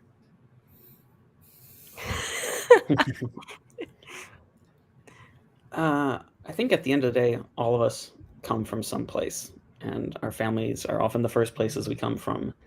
And the choices they make as they raise us and as we change really set us on a course for life. And, as mentioned, we're all parts of diaspora. We're all, or at least I think all of us basically have immigrant parents, yes, or either first or second generation. And yeah, immigration is a form of trauma, whether it was, by choice or not. For instance, my dad left Iran to just go to school in the United States and then stayed after the revolution. On the other hand, my aunts and uncles fled after the revolution and were refugees. And so those are vastly different experiences. And yet everyone wants to, make a better life for their children. And oh my gosh, I immediately forgot the thing that I was going to say, and it felt very poignant and profound. I remember what it is. Mm-hmm. There's a lot of pain around immigration, and there's a lot of pain around living with mental illness, about parents and elders that don't understand it. Mm-hmm. And books have the power to bridge those gaps. I think especially, writing for young people, I think I try to balance the world as it is with the world as it could be, and try to, I say I tried to, I accidentally, and then leaned into it, made a book that was a good conversation starter for, parents and kids Yeah. to talk about their relationships, how they're handling mental health, and hopefully model what a better relationship can look like. And that doesn't always have to come, as you said, from the family you're born into. Sometimes it can be a model of when you find the safe person to talk to, how you have those conversations. And I feel like I again went off track because I'm a little scattered. No, that was I'm going to great. stop talking now, and then if I ever remember what I was going to say, I'll come back to it. It's because I'm still working on my tea. That's the problem. Yeah. I mean, I think that the kind of like within young adult fiction specifically, there's this emphasis idea within queer YA about like found family, where it's like you just kind of assume that blood family is going to be a wash. And so this is like not like, I think that's a very romantic idea. And romantic in the sense of it being like, oh, like the idea that like you can just cut that tie and like be okay like losing that. But it's obviously not that simple in real life. And it's also, I wouldn't say like something that you like people don't, or like the idea that that's like option 1 or even like option like 50 is like for most people like almost untenable. Like the part of the reason why it's like so prevalent in fiction is because it is like that fantasy. Like if only I could just give up the very, as the Deep said, like the very foundational place of like where most people come from. And so the thing that I tried to balance in BHB was kind of the idea, and like I went through like in different iterations, like various parental characters like appear, or like their relationships are different, sometimes more antagonistic, sometimes more aggressively antagonistic. And then the balance that I ended up going with was kind of like like we are so attuned to like the stoic or like silent or absent like Asian father who is like a font for like wisdom, or like, but like also like not a reflective surface, or like we're so like attuned to the idea of like the tiger mom, or like someone who's like, or like the very overbearing like matriarch kind of figure, especially like in older generations. And so it's like with both of the main characters in BHB, it's like playing with the idea of family and like what is it actually like to have no tie to your blood family, right? And like what does that do when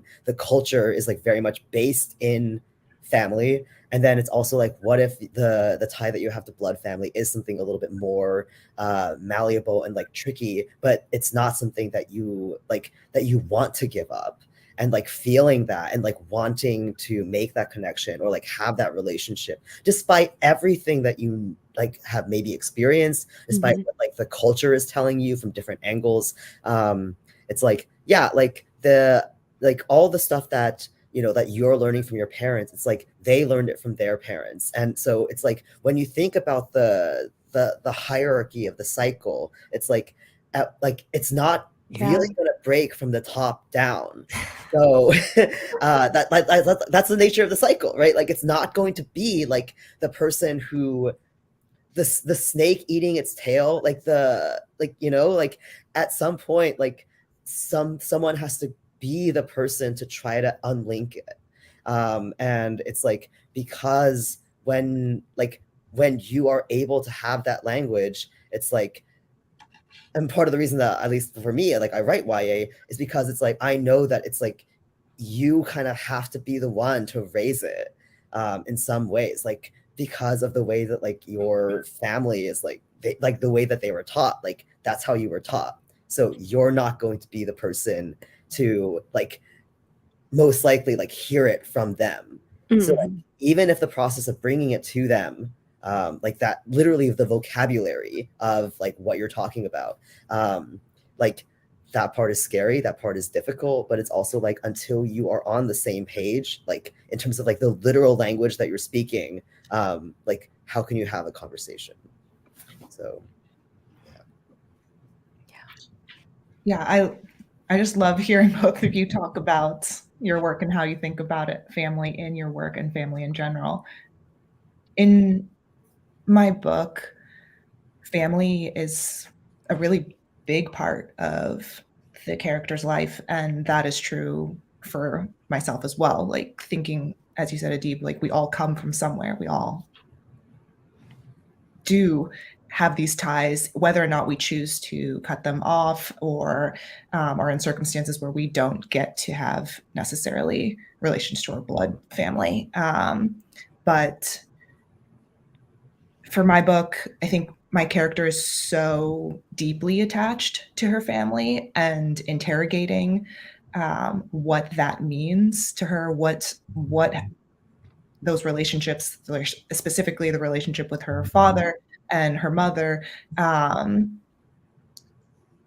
how that has affected who she is as a person is something that she's very interested in trying to uncover. And it is in part kind of like what you're talking about, Leo, the work that maybe wasn't done in previous generations, that she's trying to tackle now and in her life. Another thing too that I thought was important I did go in with this intention, at least.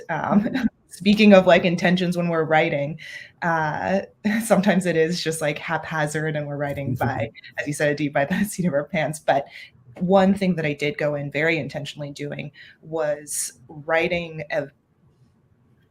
a parent-child relationship and parent-child relationships that felt very real and nuanced and complex to me that I hadn't necessarily read before, because as Leo mentioned, there are certain relationships that feel very legible to us because they've been repeated and almost become a stereotype in a way, like the stoic father, like the tiger mom.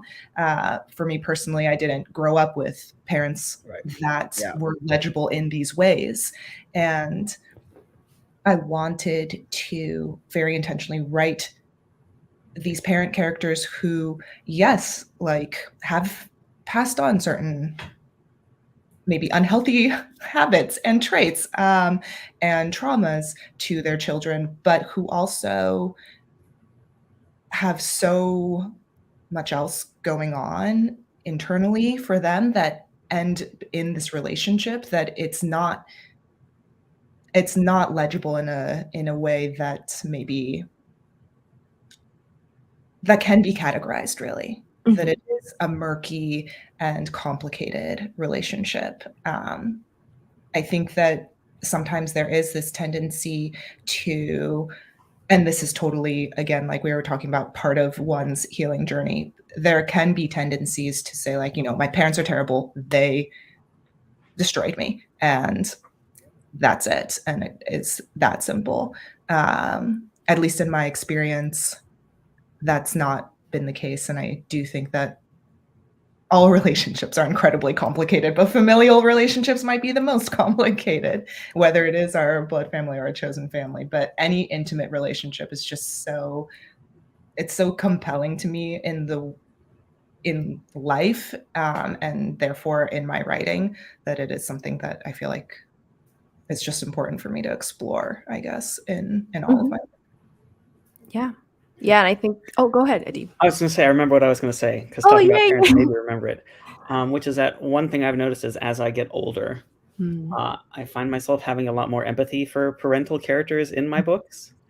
I'm a grown-up now. And it really has made me kind of recontextualize some of my experiences when I was growing up. The things that I now recognize as an adult, where my parents were trying really hard and just didn't have the tools that they needed because society didn't talk about them. And also it's my way of sort of, this may sound weird, but like parenting my own characters, which sounds weird because my characters are not real, but again, sort of modeling what it can be like. Yeah. Children, and I would make them watch a lot of Star Trek, obviously. Yeah, that's super important. I mean, fortunately, compared to our parents, we've been able, through the advent of like social media and like your books that are out there in the world, we've had the privilege of kind of learning more about mental health awareness, fighting for that representation. And I think I hear this thing a lot where how you hear like, yeah, the hardest things in life are like the ones the most you have the most gratitude for and are really fulfilling, but like it's really easy to just blame our parents and we have that point too. We go like, as Leo, they said, like there's a cycle. We go through that anger, we feel that anger initially for our parents and for not understanding, but then Adib, as you said, like having that empathy. For me, that came with going to an Asian therapist, my first one. I've had like 3 white therapists, and for the first time, learning about the cultural stigmas that affect my parents and having more empathy for them that way is super important. So yes, contributing to that conversation. And I guess going into family, but also identity as well. I think all of your books touch a lot on identity and how that affects mental health. So let's talk about that. Let's talk about identity and intersectionality. And how have you seen mental health affect individuals differently in the Asian community who share an intersectional identity or are still figuring out their identity? Sorry of these loaded questions. No, I mean, we're on the Shattering Stigmas panel. Like the brief is not going to be, yeah. Well, I think. Sorry. No, sorry. You go first. I was just going to share some thoughts that I guess some reader responses that I've gotten, because sometimes when, at least for me, when I'm writing a book, I'm like, in my mind, I'm trying to depict something truthful, at least to my experience, without necessarily knowing how it's going to be received once it's out in the world. So I don't know that before I would even say like, oh, all Asian Americans experience this kind of thing growing up, or make any kind of generalization. But I do think many of us share certain experiences. And one thing that I've heard multiple times since this book has come out has been that the book depicts a kind of loneliness that I think a lot of Asian Americans experience, and that they felt seen, at least by this sense of, I guess I can't describe it as anything else than this sense of this loneliness, this feeling of maybe not knowing one's place in the world and feeling alone in that sense. And I guess I'm just glad that I was able at least to connect with people who were able to feel seen by reading that. I think it's a really tricky thing to conceptualize. As we talk about sort of the theory of writing and representation, we use words like intersectionality and representation to get at these big concepts of what it is we're trying to do for the world and for our communities. And yet, at the end of the day, all we can represent is ourselves. We are all unique individuals with complicated pasts and presents and futures, experiences that we and we alone have shared, have experienced.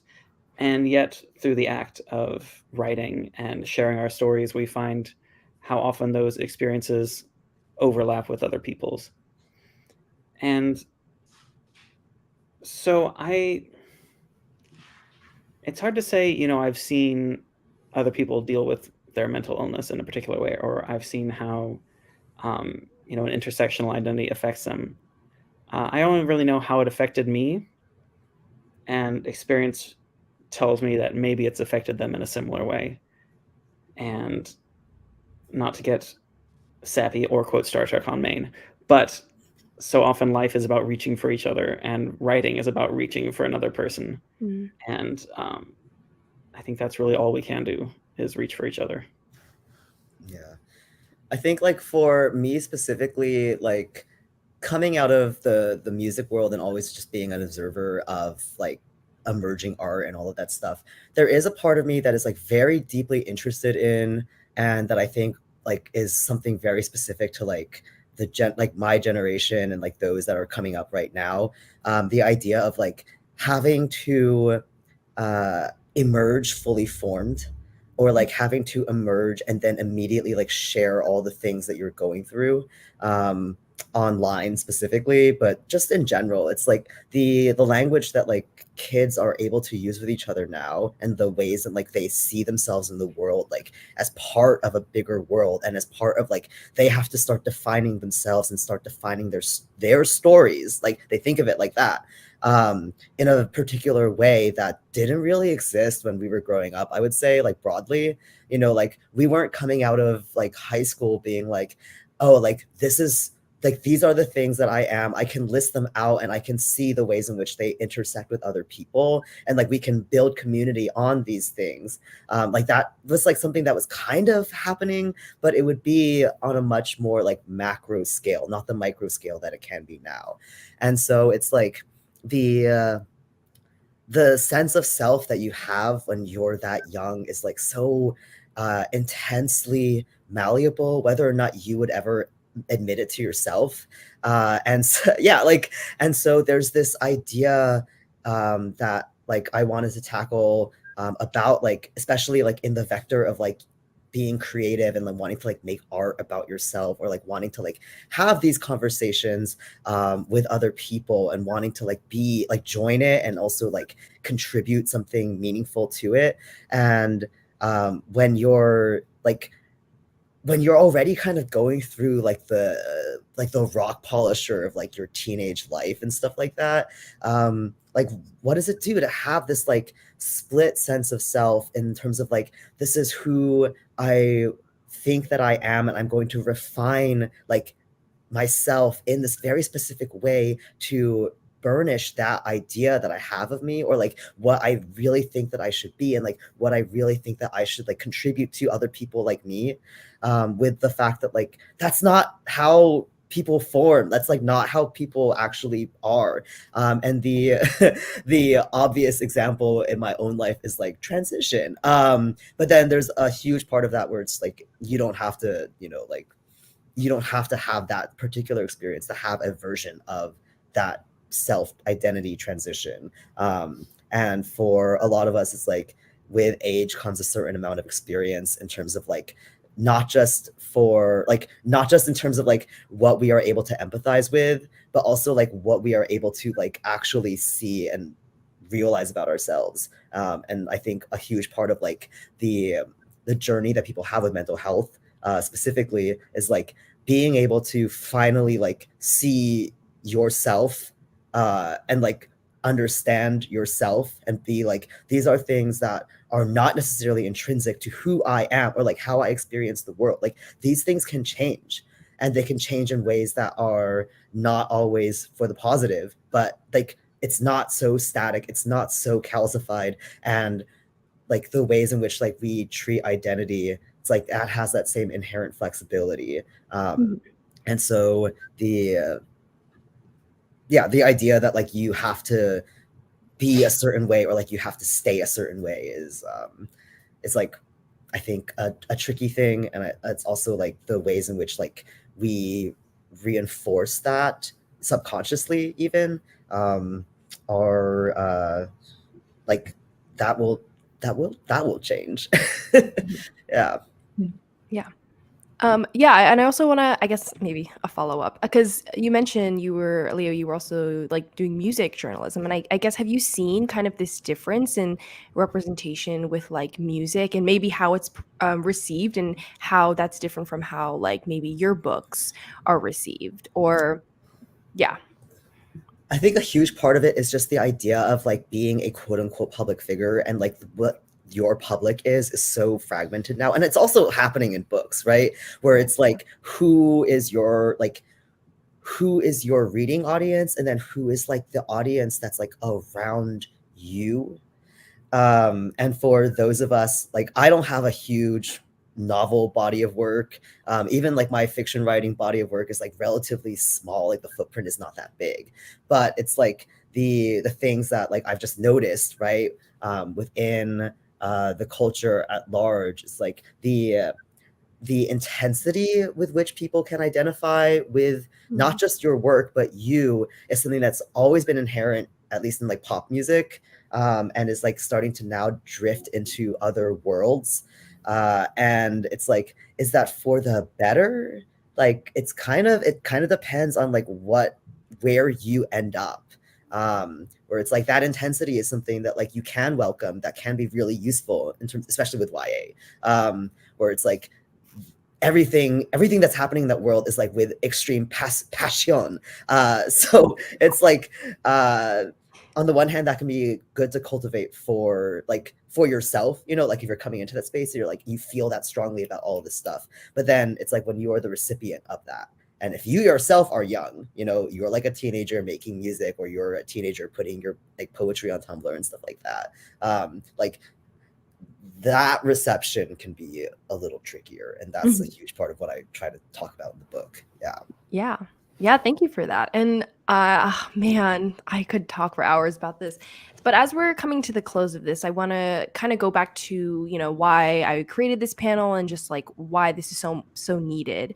And I always like to tell people that like a book about like Asian mental health like saved my life when I needed it the most, and that was the first time I ever saw myself represented. So why is it important that the representation of mental health in underrepresented communities is included in like literature and media?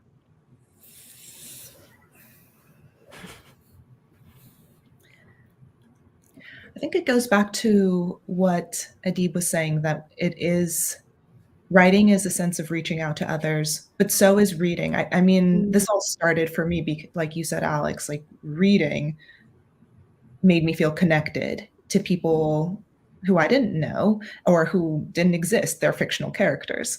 But that was important to me and foundational in my experience of growing up, and was incredibly meaningful to me. So being able to read characters, whether or not they share like the exact identity or anything, but being able to read characters, see human beings out in the world who reflect back similar experiences validates my existence, validates my experiences. And I think that was something too about, how identity functions in the world.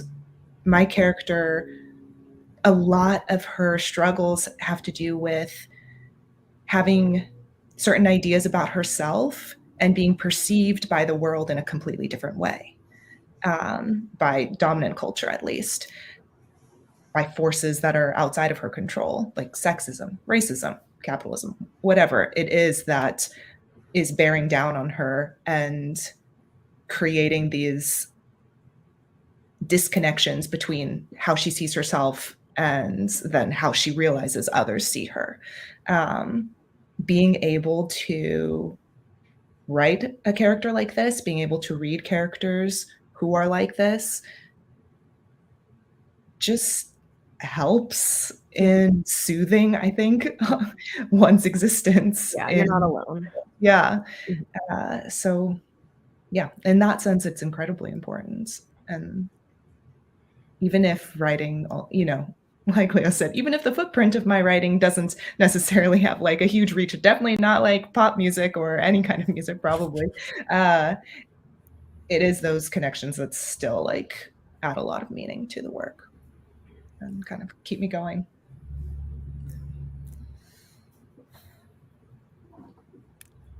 Yeah, I think there's a huge part of it where it's like you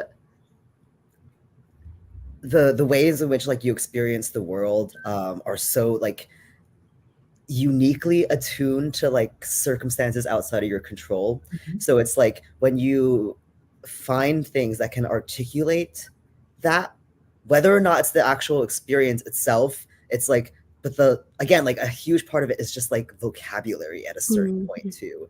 And so yeah, like the first time I started like reading like online essays by like Asian people about this kind of stuff, because like these conversations were not happening like in my friend group, they were not happening at home, and they weren't even like really happening in like the online spaces I was in either.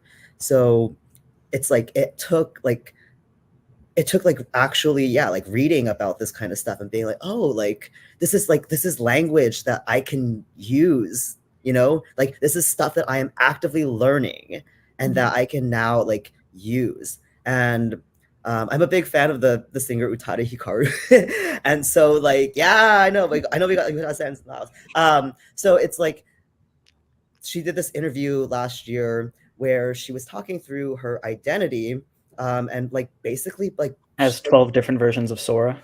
Yes, but like specifically like about like gender identity. And so it was like one of those things where like I think like she still uses like she her pronouns, but like to me like Utada was like talking about like not really feeling like she belongs in that world. And like basically what happened after that was because like this is like a huge figure in like Japanese pop culture, and like global pop culture, like very immediately like there were these examples of people being like, oh, because of like the way that like this person talked about it in this interview, like I had like a concrete example to like bring up to my parents.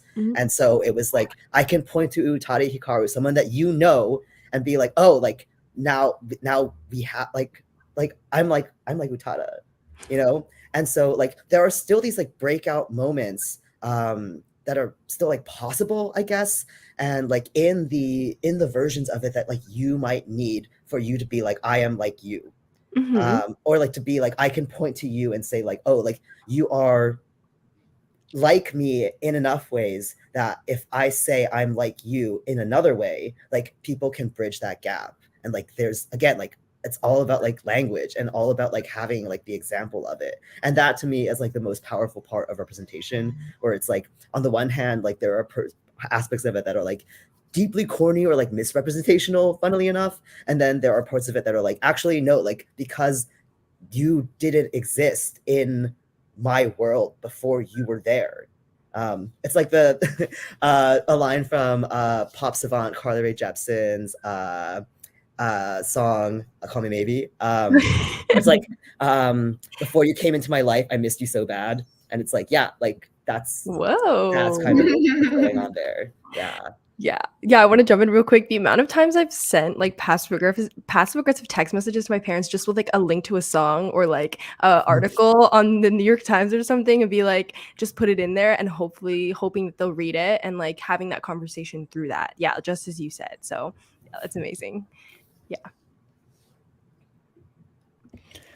I think for me, humans are storytellers. Stories are how we define our world, how we create the world, and how we recreate it. And so when we, as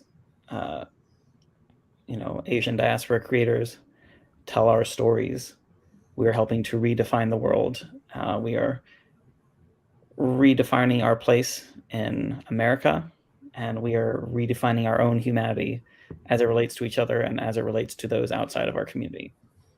And the last, good Lord, is it really 7 years? The last 7 years has made me realize that actually people haven't come as far along the path of recognizing other people's humanity as I had maybe thought. And so it's important work we do. Yeah. Yeah, and I want to bring it to you all. If you have you read any great titles that you feel like effectively represented your mental health journey or feel like are super important in this space? Yeah. So the essays that I'm specifically talking about, they were by Larissa Pham, Pham.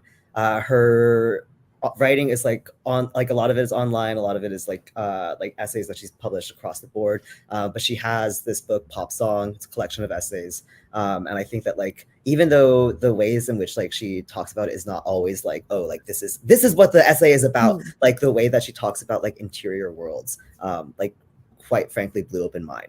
So yeah. Well, one book that was very influential for me when I was writing, and I think tackles mental health probably more head on than my book, is called So Many Olympic Exertions by Annalise Chen. Yeah. So good. And then a book that I recently read, that's coming out actually later this month, June 20th, I think it is. It's called Holding Pattern by Jenny Shea, XIE. And that is very much about a mother-daughter relationship and how much that affects the daughter. It's told from the daughter's perspective.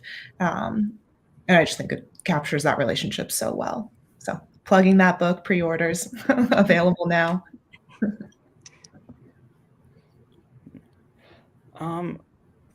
For me, I really love The Best at It and Nikhil Out Loud by Malik Panchali. I think they're fun and funny and incredibly traumatic to relive. They make me relive my own middle school days, both being brown and coming to understand my own queerness, and also kind of first experiencing struggles with mental health. And I think they're just really, really special.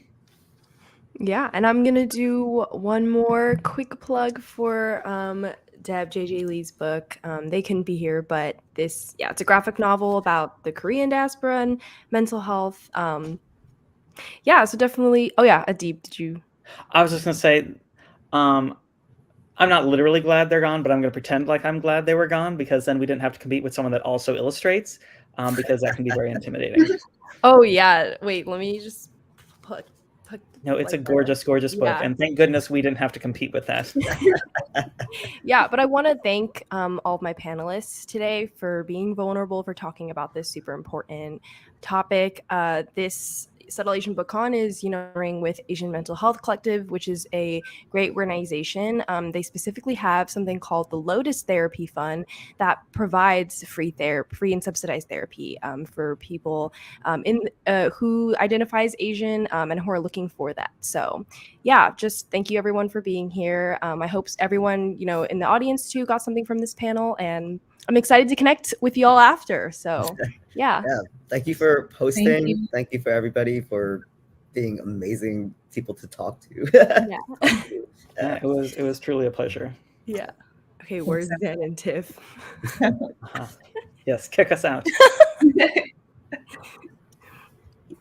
Oh my gosh, sorry, I was muted. But I was just gonna say sorry. I'm gonna intrude and insert myself here. But I love listening to you guys talk. I could literally listen for hours and hours and hours, and I know I will definitely have to go back and rewatch and kind of absorb it slowly. But to reiterate what Alex already said, thank you so much for your time, and thank you, Alex, for moderating this wonderful, wonderful panel.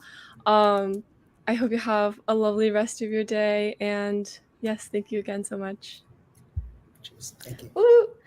That was so wonderful. Honestly, I could listen to everyone talk forever and ever and ever, and you could totally see Alex's amazing podcast skills come into play.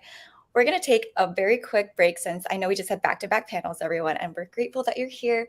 So grab some water, use the restroom, whatever you need. Give us a few minutes and we'll kick off the next panel right away.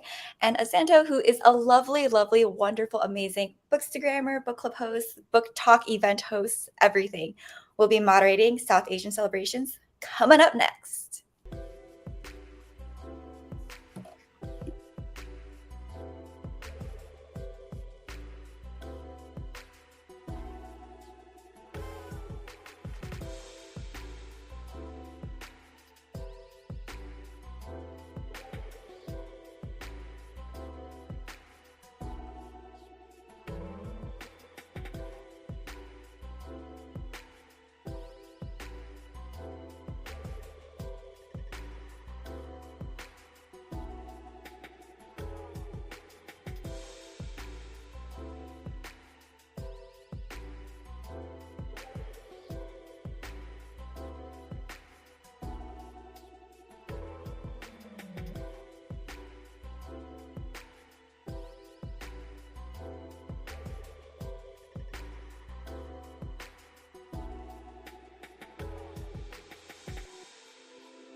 Ooh, I'm on mute. That's great. Wonderful.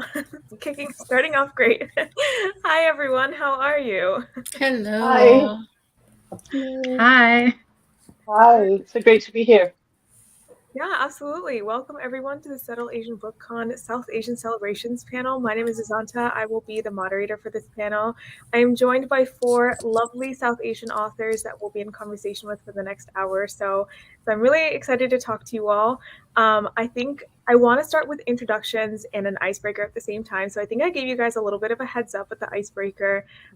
So I'll go ahead and start first just to model. And I do have something to my right that I'm going to explain a little bit about. So the icebreaker is going to be pick an object to your right, tell us a little bit more about and what its significance is to you. And yeah, I don't know about you guys, but I'm in my childhood bedroom. This is here we are. So I had to stage it a little bit. So I do have my like jewelry tray next to me. The tray itself is not significant, but I do have like a lot of jewelry from my grandmother in this tray, which obviously means a lot to me, like this bracelet she gave me before she passed away.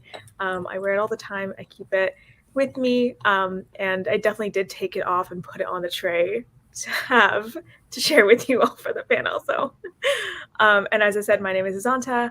And as Tiffany did that great intro before the panel started, I am a book talker, bookstagrammer, and I also am the founder of Book Talk Event, which I believe some of you have been a part of in the past.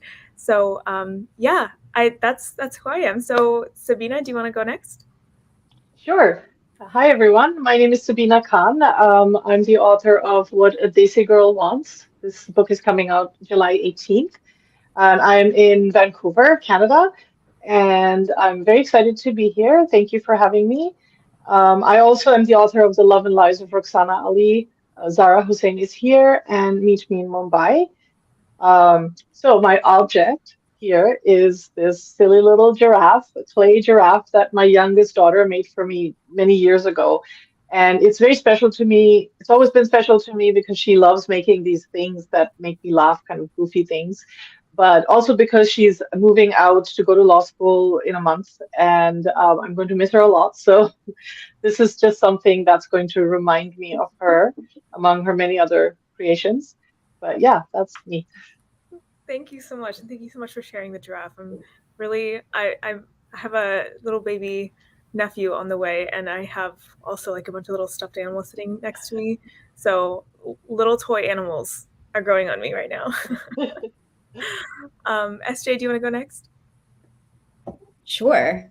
Hi, everyone. I'm SJ Sindhu. I have two novels, Marriage of a Thousand Lies and Blue Skin Gods. Both are adult novels, and Shakti, my graphic novel, just came out, and this is for a middle grade audience.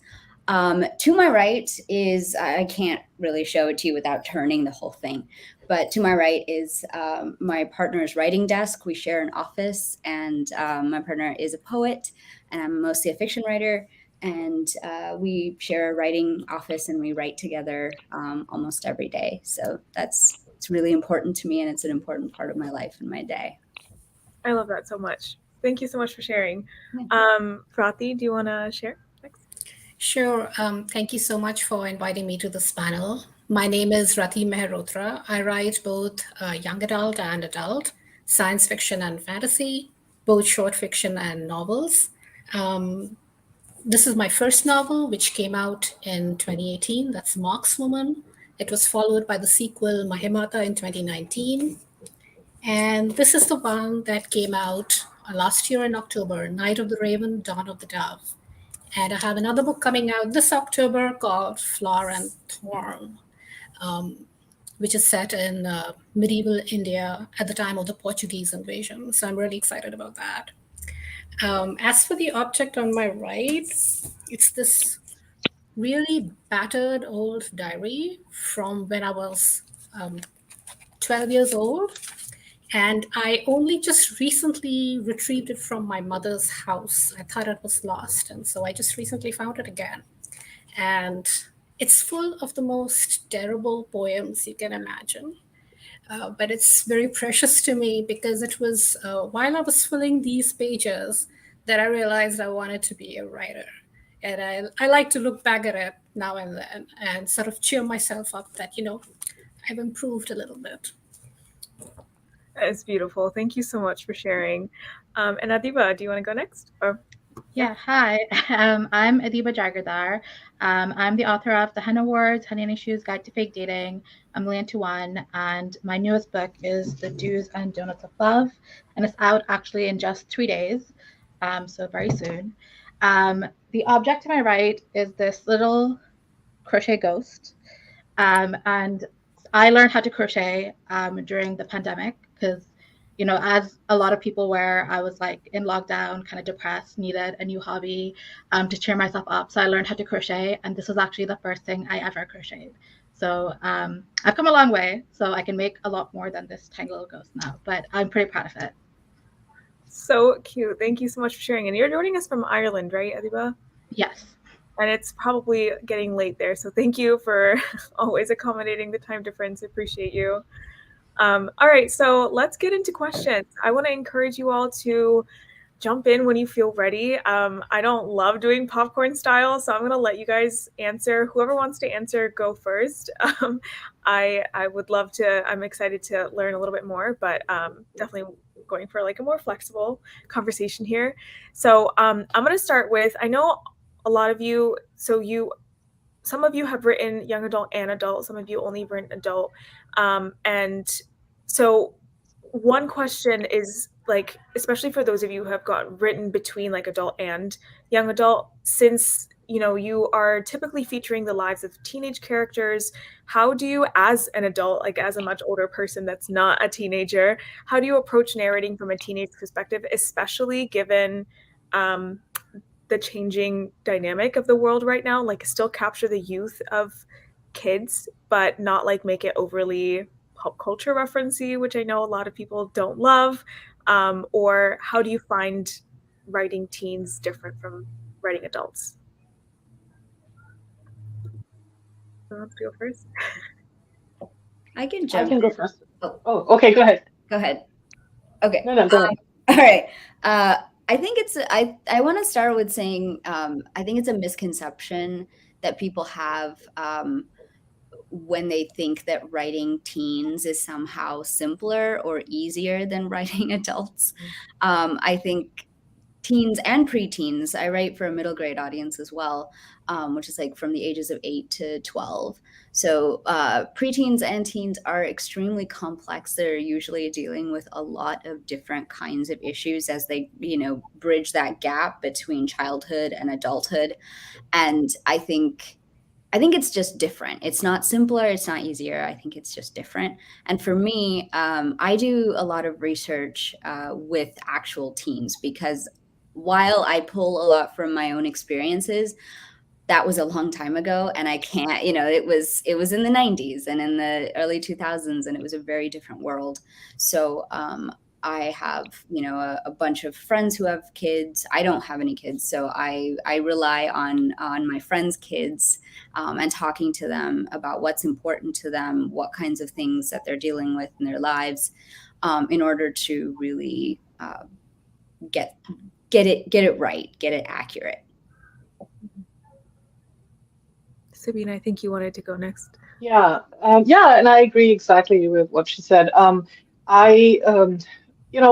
mean, it's been a long time since I was a teenager, but I had teenage children when I started writing young adult, and also in my work as an educational consultant, I was working mostly with high school age children, and what I found is when I compared my own, in my memories of being a teenager and the feelings I had and the you know the complexities that we were facing, they're not so different from what I experienced as an adult, in the sense that they're just as complex, they're just as important.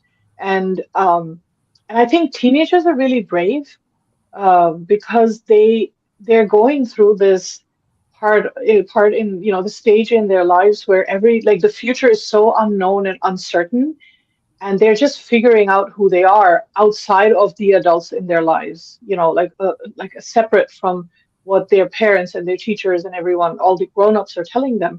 So definitely your writing young adult is by no means simpler or easier at all. And I've read and heard comments as well about young adult writers about how, oh, it must be so much easier to just write for children, when that's completely untrue, to be honest. Yeah.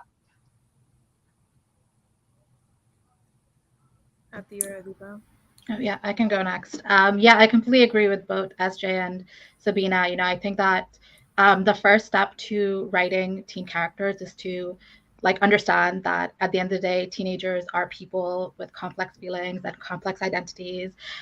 So I think whether you're writing adults or teens or preteens, or just very, very young children, as long as you approach it with humanity, I think that's when you're going to be able to really develop those complex characters. But for myself as well, I used to be a teacher, and a lot of the times, I actually taught both adults, and I would sometimes teach teenagers, and I would teach young adults in terms of 18, 19, 20-year-olds. So I feel like being a teacher, I really got a lot of perspective into their world and how they saw a lot of things. And I don't teach anymore, but I do feel like I learned as much from them as they learned from me. And that has really, really helped me in my writing of YA.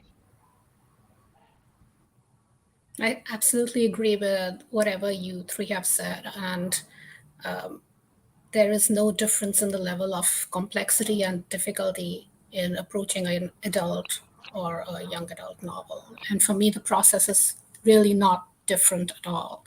The only thing is that when your characters are that young, my characters are mostly 17 or 18, so I write up a YA.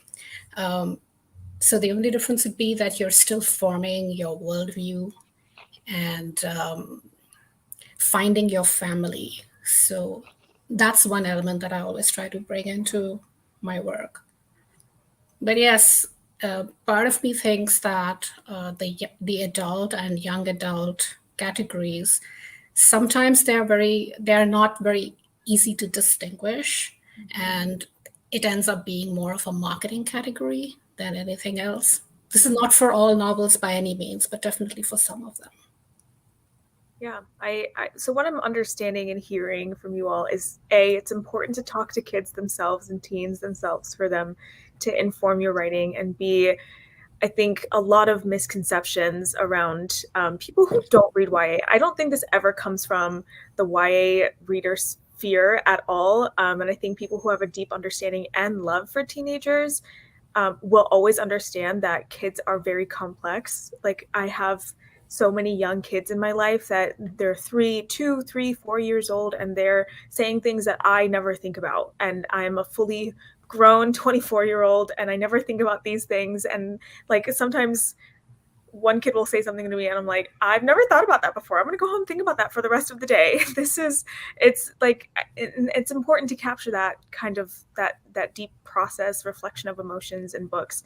And I think that's what teenagers are really good at, and what makes them so, I don't know, like so easy to connect with, especially in books when it comes to YA. And for that reason, YA will always be my favorite genre. I will be a defender of YA to the end.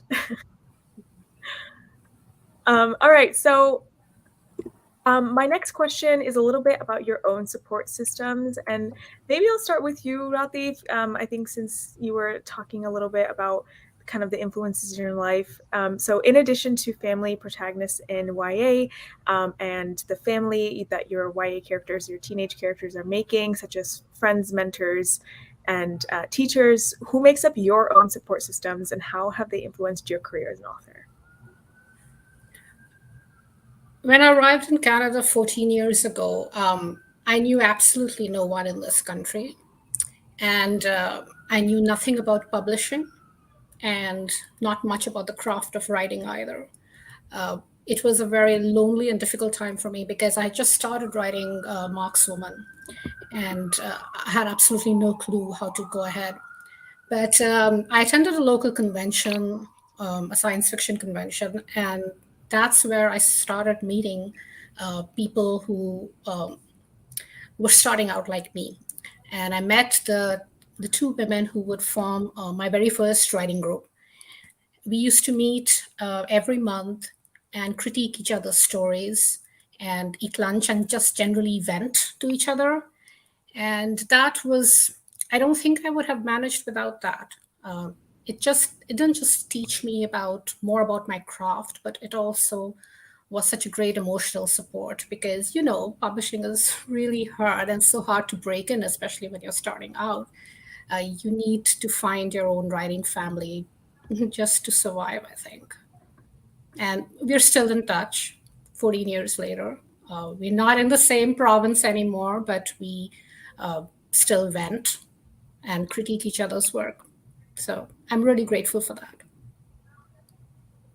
It's always the people behind the scenes that make such a great story happen. I think it takes a village, right? Not just to raise kids, but everything. SJ, how about you? Yeah, so I mean, I obviously have my partner, but I also went the academic route. I was always in love with school, and so I'm a professor at Virginia Commonwealth University, and I teach in the MFA program in writing.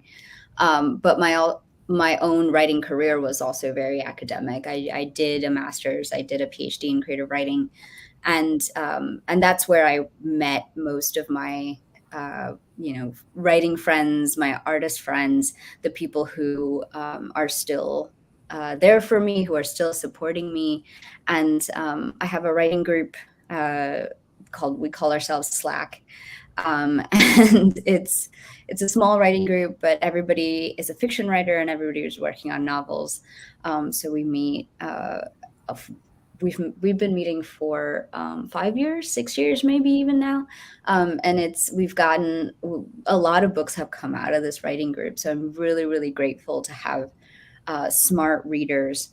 And I also think, I met a bunch of people at writing residencies like Lambda Literary, where I think, it's really important to sometimes be around your own people in a sense, so that the stories you're writing don't have to be explained. Like queerness in my stories often, when I'm writing for a mainstream audience, I have to balance, what is explained and what's not explained, and how to position my characters toward the world. But in a place like Lambda Literary, which is specifically for LGBTQA plus people, writers, nothing like that has to be explained. There's no marginalia that's expected. And so the same thing is true for, South Asian writing circles and stuff like that. So I'm really grateful for that kind of support in my life. And just in generally, I'm a very social person, so I like to have a lot of people around me, and I'm grateful that I've been able to have art and prioritize art as a big part of my communities. I grew up in a very rural part of Florida, so naturally very white. And it wasn't until I went to college to find, I was able to carve a own circle of people who looked like me, talked like me, practiced like me. And I swear it just made the biggest difference in my life. Like the person I was as a teenager versus the person I am now, just very, very, very different. Like I think it also changed how I consumed storytelling too, because I didn't always look for things of people like to please the people around me, but rather like what I was actually feeling and growing and how I grew up. So I completely agree that it's like it makes such a difference when you're around people who look and feel like you. I mean, it's a bubble, right? I don't care. Bubbles are safe. Adiba, do you want to share?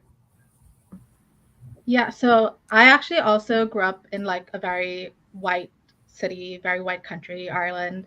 And so I guess for me, one of the most important things was actually the online space, which I know can sometimes be like very toxic, but I feel like I found a lot of like friends of color in fandom when I was very young, and I grew very close to them. And then when I was trying to become a published writer, I went on Twitter and I found again like a lot of people of color who were also, writing stories centering them and their cultures. And one of the things that I was really grateful for was at that time I met a few Bangladeshi writers as well, which at the time there was like no Bangladeshi authors publishing essentially. I think Sabina was actually like the first Bangladeshi author writing a Bangladeshi character publishing in YA, which was amazing, but it wasn't until like 2019. So at that point, kind of finding Bangladeshi writers and being able to connect with them and create a community and share our own stories, it really helped the way that I can kind of write Bangladeshi characters in my narratives. It's kind of like when you're writing and you question sometimes even your own experiences, or you wonder if your experience is because of your family, because of like the very like nuances of like the region you're from, or if it's like a shared experience between everybody from your culture. So it's kind of nice to be able to have people to like bounce ideas off of and ask questions. So yeah, I think just those communities that I found in online spaces have been really, really important to me. Yeah, I completely agree. I don't know. It's crazy. Every time I see like, I'm also Bangladeshi, and every time I see a Bengali word on paper in a mainstream book in the U.S., I'm like, whoa, that's still insane to me. It's a very, very crazy experience, but it's incredibly validating, and I wish I had that. But better late than never. So, Sabina, do you want to share a little bit about yourself? Yeah, of course.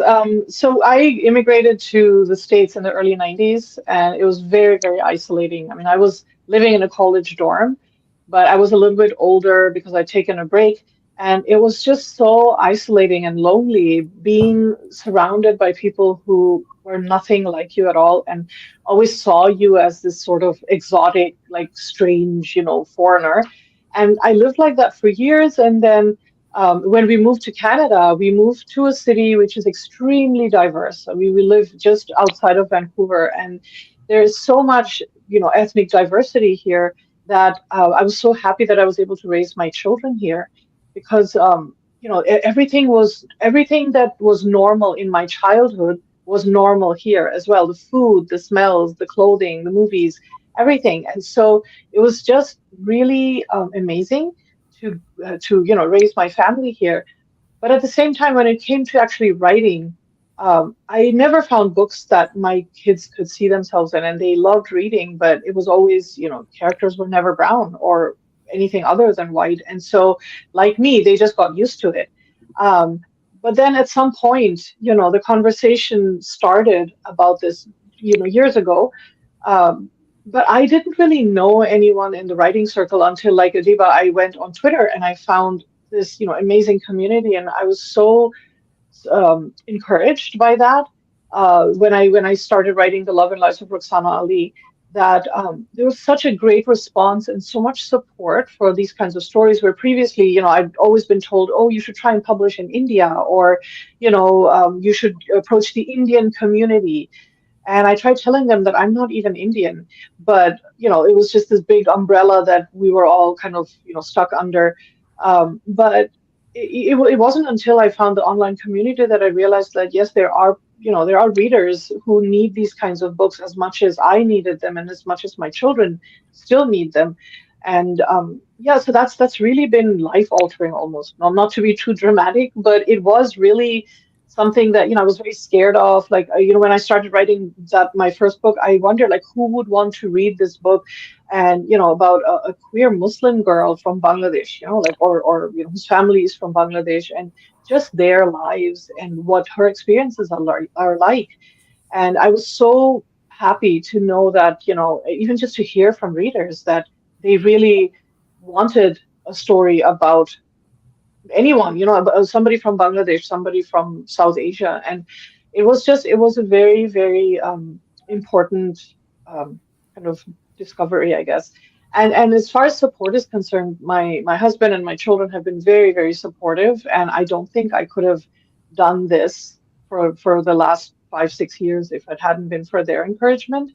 And just knowing that my children can see me trying to create something that's important to them and other South Asian, young women like them, has been really validating. Yeah, validating is the word of the day, I think. And also really refreshing to hear Twitter not being toxic for once. So I got on Twitter when it was 2011, I think, and it was like my peak fandom era. So like you, Adiba, whereas like I was really in my, like it was Tumblr and Twitter where I was just like, and you know what? They felt like safe spaces. They're not at all how they feel anymore, but I miss those days. All right, so my next question is a little bit about how your own characters have shaped you. So obviously you are the author, you are writing these stories, but I think this question kind of comes from my own experience of trying to write. I'm not a writer. I'm like you, SJ, I'm very academic. Like I'm doing my master's right now as well. Literally, like anytime I start to write, ends up sounding like an academic journal. It's really bad, but I also find that it's been hard, especially because I grew up consuming stories that were so unlike my own lived experiences, that I'm now having a little bit of trouble identifying like how a real like brown person who looks like me might like think, because my experience was like I just don't know like what I experienced, to be honest. It was so at odds of like how I had a life at home. So I'm having a lot of trouble capturing that, and I feel like that in and of itself defines kind of how I grew up. So anyway, the whole question, long story short, how have your characters and your stories and their stories shaped you, and what have they taught you, especially like from your first book to your most recent? And I don't know, maybe Adiba, do you want to go first? Yeah, sure. So that's a very difficult question, first of all. I think that's okay. I think that I definitely grow as a writer with every single book that I write, and I do think I take something away from every single book that I write. I think the book that I guess affected me the most was my second book, Honey and Issues: Guide to Fake Dating. And I wouldn't necessarily say that I learned something from it. Maybe I kind of did, but one of the big themes of that book was like toxic friendships, because one of the characters, Honey, she's kind of in this friendship with these two white Irish characters, and it's not the most positive friendship. And she's kind of going through this journey and figuring out how to stand up to them. And when I wrote this book, I wrote it very, very fast. I wrote it in like 30 days. And I went through it, and I was like, why did I write that book like so fast? Like, what was going on? And as I was revising it, which is the process that I found the most difficult, and I was actually like digging into Honey's story even more, and like her story with like her friendships and her parents, I realized it was because I'd had a lot of these experiences when I was a teenager. I'd faced a lot of these kind of toxic friendships, right, to deal with like racism. And at the time, I didn't know how to stand up for myself, and I didn't have the language to kind of identify that I was having these experiences, that people were like being racist or being toxic towards me. But obviously now as an adult, I do have that language because I have access to so many more tools now than I did when I was a teenager. And so I think I learned about my past self while writing that book a lot. And hopefully, I hope that when teenagers read that book, what they learn is what I didn't know when I was a teenager, that they kind of pick up some of those tools of recognizing those toxic friendships. Sorry, I don't know what, my blinds just fell behind me, so I'm just gonna move on. Thank you for sharing. I feel like I hear a lot from authors that like it's a very therapeutic experience. Like you don't even know what you're writing until you write it, and you're like, wait, I get it. I see what was happening all along. SJ, what about you? I think for me, I've learned a lot of compassion from my characters in that, like, as a writer, one of the earliest lessons I had to learn when I was writing my first novel was that you, as a writer, have to love every single character you write, in that you need to be able to empathize with them. You need to be able to step into their shoes, even if they're, villains, even if they are completely horrible people, even if they're misguided. If you cannot, like, everyone's a hero in their own story, and if you can't really see the story from the antagonist perspective, then they turn out really wooden, they turn out really flat, you can't really bring them alive on the page in quite the same way.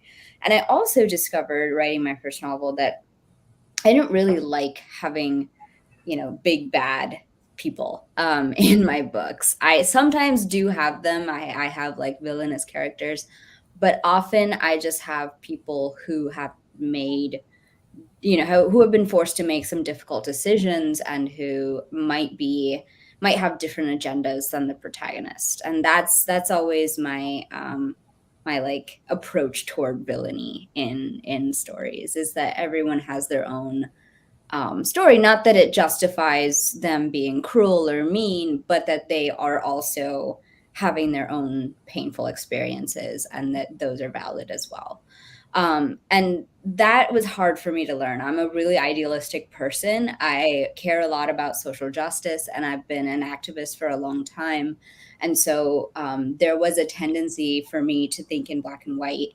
And if you think that way, you can't write a good story, in my opinion. So I had to like really embrace the gray space, the moral gray space, and learn to love characters who I would never be friends with, who I would never trust with anything, characters who might not be very pleasant, and learning how to see the world from different perspectives has been really important to me, an important part of my writing.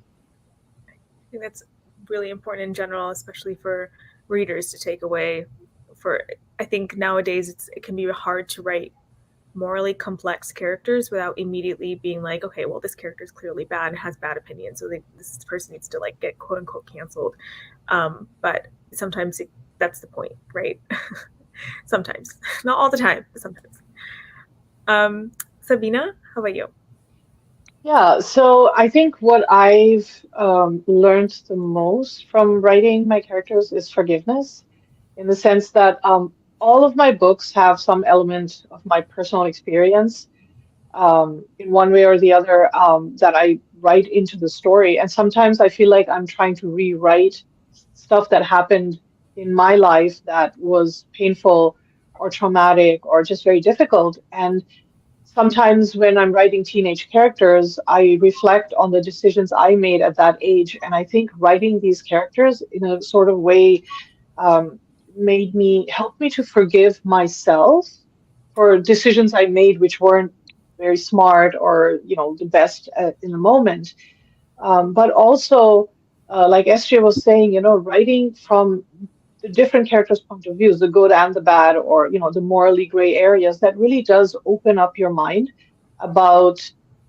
It kind of changes your perspective about those kinds of people in your own life, in your real life, and in the lives of your children, and just because most of like almost all of my characters are based in parts by the real people that I've come across in my life. And as a young person, as an adult, as the parent of my children's friends and acquaintances that they meet. And so it's really taught me to keep an keep an open mind, not just about what they're experiencing, but also what I experienced, what happened in my life. I don't know if that makes sense, but it's just sometimes, it's very therapeutic to write about experiences. For example, in Zara Hussein is Here, I wrote about the immigration experience, and that was very similar in certain ways, was similar to what my husband and I experienced when we were in the States and had to move to Canada.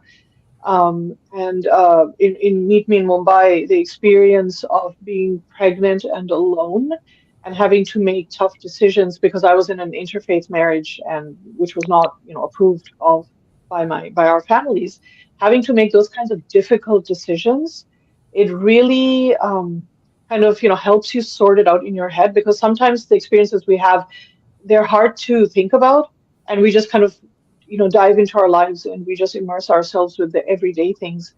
And I think writing these characters and having them sort out similar things has been very helpful to me as even as an adult now, has been really helpful to kind of process what my life was like, what I experienced in my life. I'm glad you have that form of healing in your own writing, and I'm sure so many readers would agree. In all of your books, they have found healing through the stories and the characters that you're sharing. And Rati, tell us a little bit about how your characters and stories have shaped you. You all put it so beautifully. We learn from every book we write and every character we write. I like to say that I don't have villains. I only have protagonists and antagonists, and that role can even shift during the course of a story. One of the things I've learned from my characters is not to give up. I put them through such terrible things, and they never stop trying to live well and do the right thing. And sometimes it's really hard to know what the right thing is, but they never stop trying. And that's a lesson to me in my own life through various ups and downs, to always try to live well and do the right thing, just like they try to do. I don't know why that just made me really emotional, but it did. I think that's a good lesson to take away all the time. It's just, you don't always know what the right thing is, but always keep trying. It's a good one. All right, so we can go to the next question, which is a little bit much lighter question. So all of your books have at least like a little bit of romance in them, or like a hint of it. So if you could be a romance trope, what would it be? This is like a really, really light question. I wanted to break it up a little bit. Sabina, I'll start with you. Oh, can I go last, please? Okay, yeah, sure. I want to be Pride and Prejudice. Okay. It's my all-time favorite. I love the romance, and it's also like one of the first, you could say, adult books that I read, kind of like at the age of 11 or 12, and I'm just always going to be in love with Elizabeth Bennet and Mr. Darcy. I completely agree. I think I've picked up as many Pride and Prejudice retellings I've possibly been able to. Like, I just have like a shelf of all Pride and Prejudice retellings and books. It never misses. Adiba, what about you? Sorry, just to clarify, the question is romance trope or romance book? Yeah, so I know in the email and the questions I sent you, so if you have a book prepared, you can tell me book. No, I definitely prefer the question of the trope because I love romance tropes. I think I would be the fake dating trope because it's my favorite trope, and I think it's like the most chaotic and the most fun. And in some ways, like the least likely to lead to like heartbreak, technically, I guess. So I feel like that's the one that I would want to be. I feel like it's very on brand. SJ. I think I did not have a book prepared, and I like tried so hard to, so I'm glad that it changed. I think I love the bromance to romance trope. I don't know why, but there's something about like the buddy comedy where they fall in love where I'm just like, I don't know, it gets me every single time. Yeah, it's definitely like giving a little bit of like friends to lovers, which is my favorite trope. So love to see it. Okay, Sabina. Yeah, so my trope would be star-crossed lovers Mm-hmm. because that's my own experience with when my husband and I got married, kind of trying to stay connected against all the odds and the whole world telling you that you shouldn't be together, that you're wrong for each other, and having this strong belief in yourself, knowing that this person is the only person for you, and then fighting, it's you and me against the world type of thing. That's literally been my life. So I guess that would be the most apt, trope for me. That's fair, and I think that's a really good one. I think star-crossed lovers never misses. I feel like those are all of the early YA books from like the early 2010s. They were star-crossed lovers for a reason because it was good.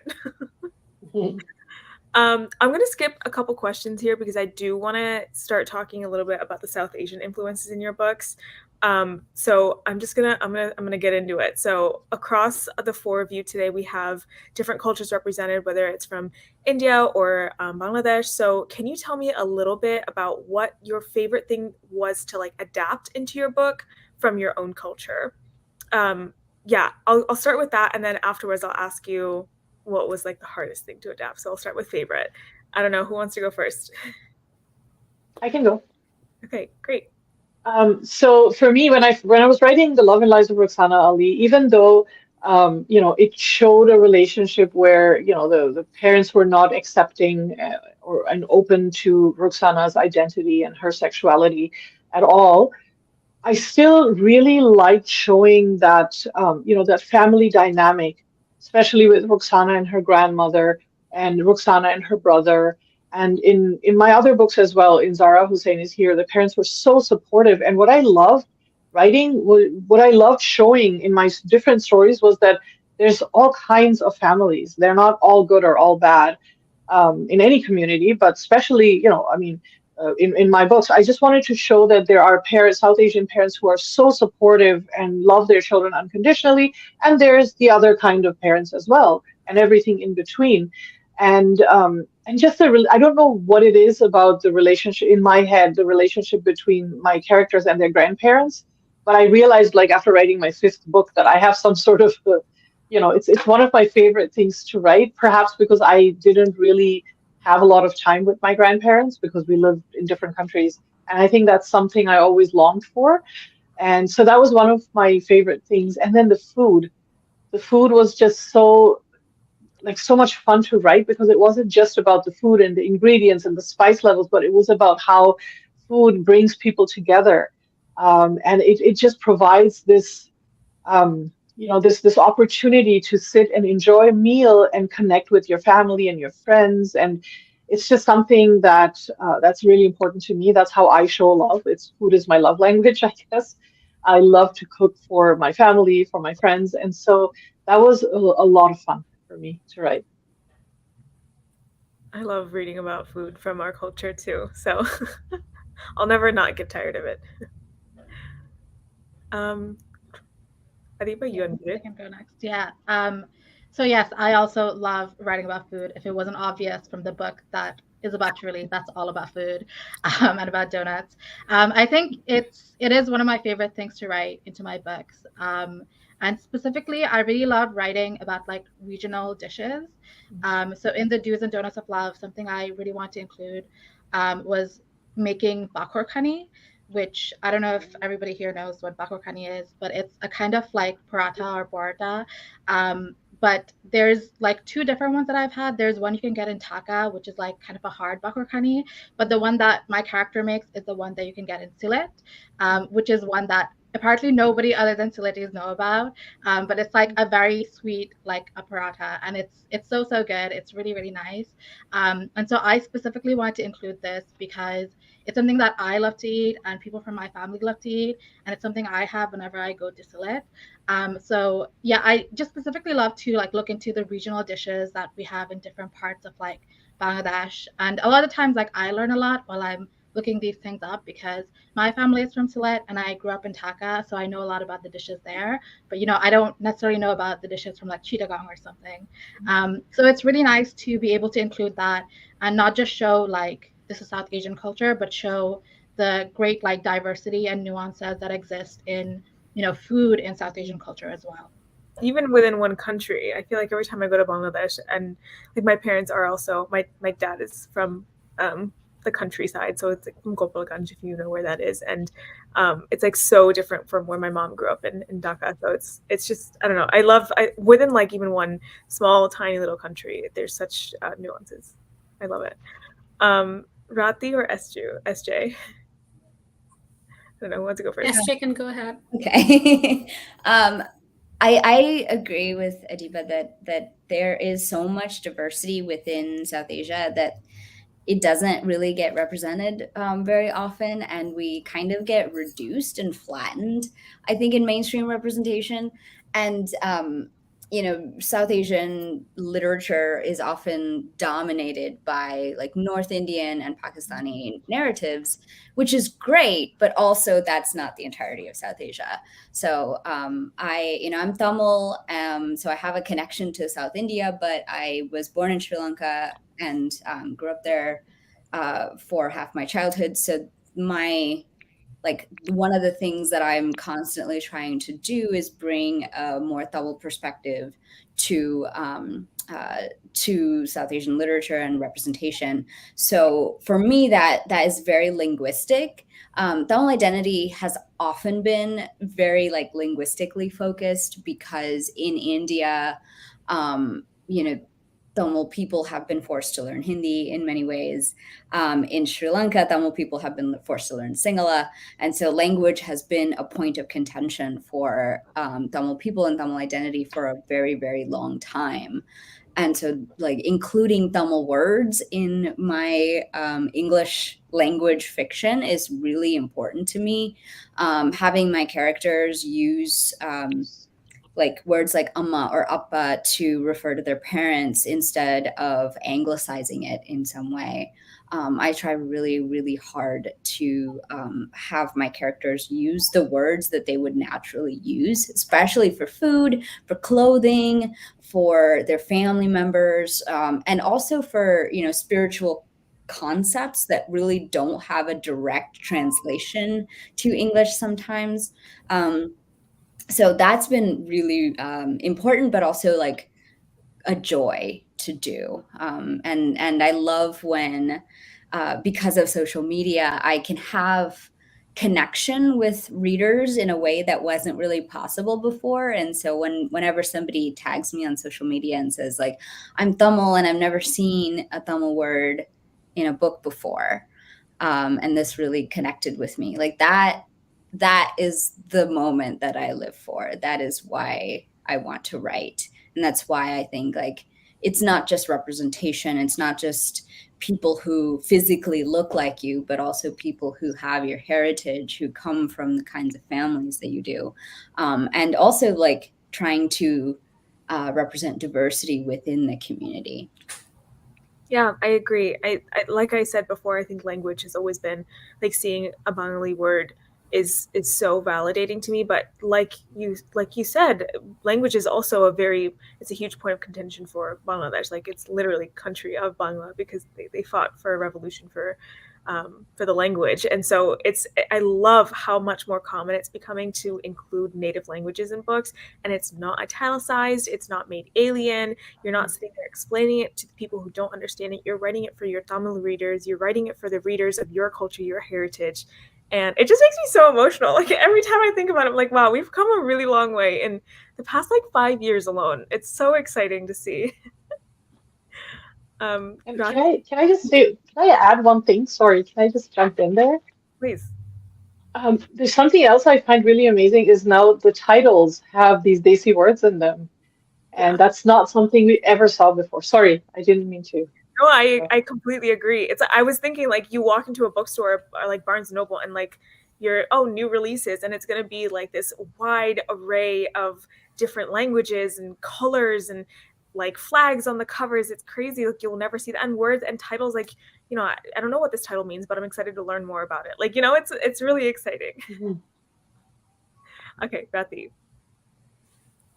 Sabina and Adiba talked about food, and I think that's one of my favorite things to include in my work as well. I love eating and cooking, and I love bringing that into my fiction. But one of the other things I'm really happy to have been able to bring into my books is Hindu mythology. So I grew up listening to these stories that are foundational in our culture, and it feels so validating to be able to bring that into a modern young adult book. For instance, the Mahabharata, it's basically about the ethics of war and what is right action. And I was able to bring a little bit of that into my book, Night of the Raven, Dawn of the Dove. And that was, it was a way of exploring the themes of the Mahabharata in a very different context. So that was great. On a lighter note, I love being able to introduce mythical monsters into my books that you will probably not see in most Western novels. So, for instance, the Dayan, the Vetal, Pret, and Yatu.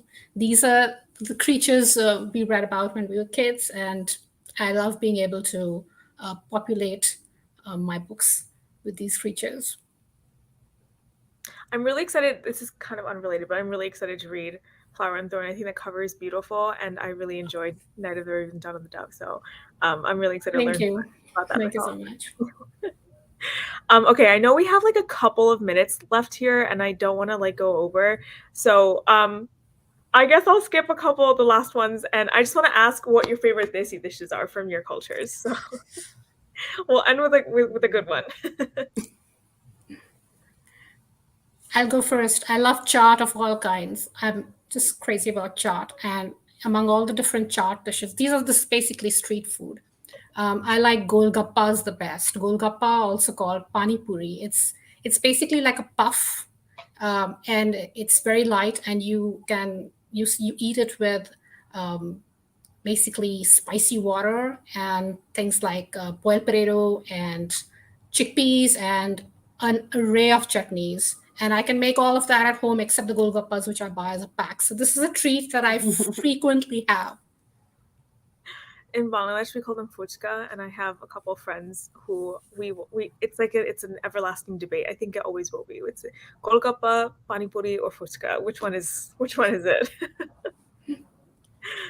Anyone else? Yeah, I'll go next. I agree. Like fuchka is so good, and my mom can actually make fuchka shells as well now. So we sometimes have like homemade fuchka, which is so good, but it doesn't compare to like having fuchka like in the streets of like Dhaka like at all. That's just like a different experience. I think one of my favorite foods, and I get a lot of hate for this, is khichdi. Especially like I love Norum khichdi, and I don't know if this is like anybody else's experience, but when I used to live in Bangladesh, we had this tradition where when it would rain, my grandma would be like, "Oh, I'm gonna make like Norum khichdi for us to eat." So it's just like so associated for me with like a comfort food, and I just really like Norum khichdi. Norum khichdi and aloo bharta and dim bharta. Yeah. Okay, fair. Okay, fair. So it's, for anyone who doesn't know, it's lentil rice. It's like the soft lentil. Noro means soft, so it's like a soft, very like soupy type lentil rice. I hate khichdi. I really like. I knew this would be a controversial opinion. I knew this. But it's growing up. My mom makes it with like tok or like sour mango, and it really does bring like a different level to the dish. But definitely like with aloo bharta, I will eat aloo bharta any day of any week. Yes. What's funny is that I will have like my comfort meal is dal, aloo bharta, and bhat, which is literally basically just khichdi, but it's separate. Not together. And biryani, of course, biryani. Yeah, of course. Is that your comfort dish or favorite dish, Sabina? Fuchka is number one always. But yeah, I love khichdi. I love khichdi with like eggplant or begun bharta or all the bhartas and stuff. So. Yeah. I agree. Bortas, I mean, not with the khichdi. And SJ, do you have a favorite dish? I love fish head curry because it reminds me of like, you can't just get fish heads everywhere. You have to get them, going to the fish market and like actually getting the fish heads. But also there's this street food, Sri Lankan street food called kotroti, which is like you take a parota and you chop it up, and like on the streets you can see like people going with the little choppers, and then it's like fried with some sort of meat or egg or something like that, and it's usually served in like a newspaper cup. So it's also like the hot ink and the oil is soaking into it's like it's a whole experience. And I really miss it. I was just in Sri Lanka, so I'm like still fresh off of that experience. All right, I just wanted to say I've had Sri Lankan friends like recommend that dish to me, and I like ever since they sent me pictures and they like describe it to me, I'm like dying to eat it. But there's no like Sri Lankan restaurants here, so I've not been able to find it anywhere. But that's like I'm dying to eat that at some point. So good. Yeah, it sounds amazing. Honestly, all of these dishes sound amazing. And if you would like to learn more about the cultures, heritages, language, and food that these authors write into their books, the stories and their characters, be sure to check out the books. If everyone wants to hold it up, if in like we'll have like a caption of a little thumbnail. Thank you all so much. And Sabina has her books above her, so and thank you all so much. Please be sure to check out these books, add them to your TBRs if you haven't read them already. Thank you all so much for this amazing conversation. I feel like, I don't know, I just feel like this was like a warm hug of a panel. I always feel I love talking about South Asia. So thank you so much. I hope you all have a wonderful day, and I'll leave it to Tiffany and Alex to kind of wrap us up and take us to the next panel. Hello, I'm back. I'm interjecting, and I also want to reiterate what Azanta already said. Thank you so much. I love listening to you guys talk about food and culture and like tropes and romance and like all these like wonderful things. It really does feel like a hug. That is the perfect way of describing it. So again, I will say thank you. Thank you to all the authors who are here. Thank you to Azanta for moderating, and I'm going to transition into our next panel, which is Beyond the Bookshelf. So Tiffany is not here because she will be moderating the panel, and I am very, very, very excited to tune in and watch. But for the time being, we're going to have a little break so you can refresh yourself, get water, and we'll be back in a couple minutes.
Hello, everyone. I am so excited for today's panel, Behind the Book Industry. Literally before this, I was pulling a sharp Evan, being like, woo, woo, getting really hyped up to chat with you all.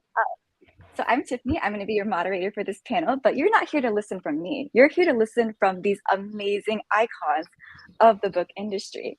So why don't we kick things off? Each of you have made a long-lasting impact in the book community in some way or another. To start, could you please introduce yourself and share a bit about your unique journey and background? And James is on my left. So why don't you start us off and then we can go clockwise. Thanks for having me, Tiffany and Alexandra, and great to be here with you, Ellen and Daphne. I'm James Akinaka. I'm a digital marketing manager at Penguin Teen, which is part of Penguin Young Readers. Among many other things, I work or manage our Penguin Teen's influencer program, which Tiffany is a member of, and I'm sure some of the people tuning in might be as well.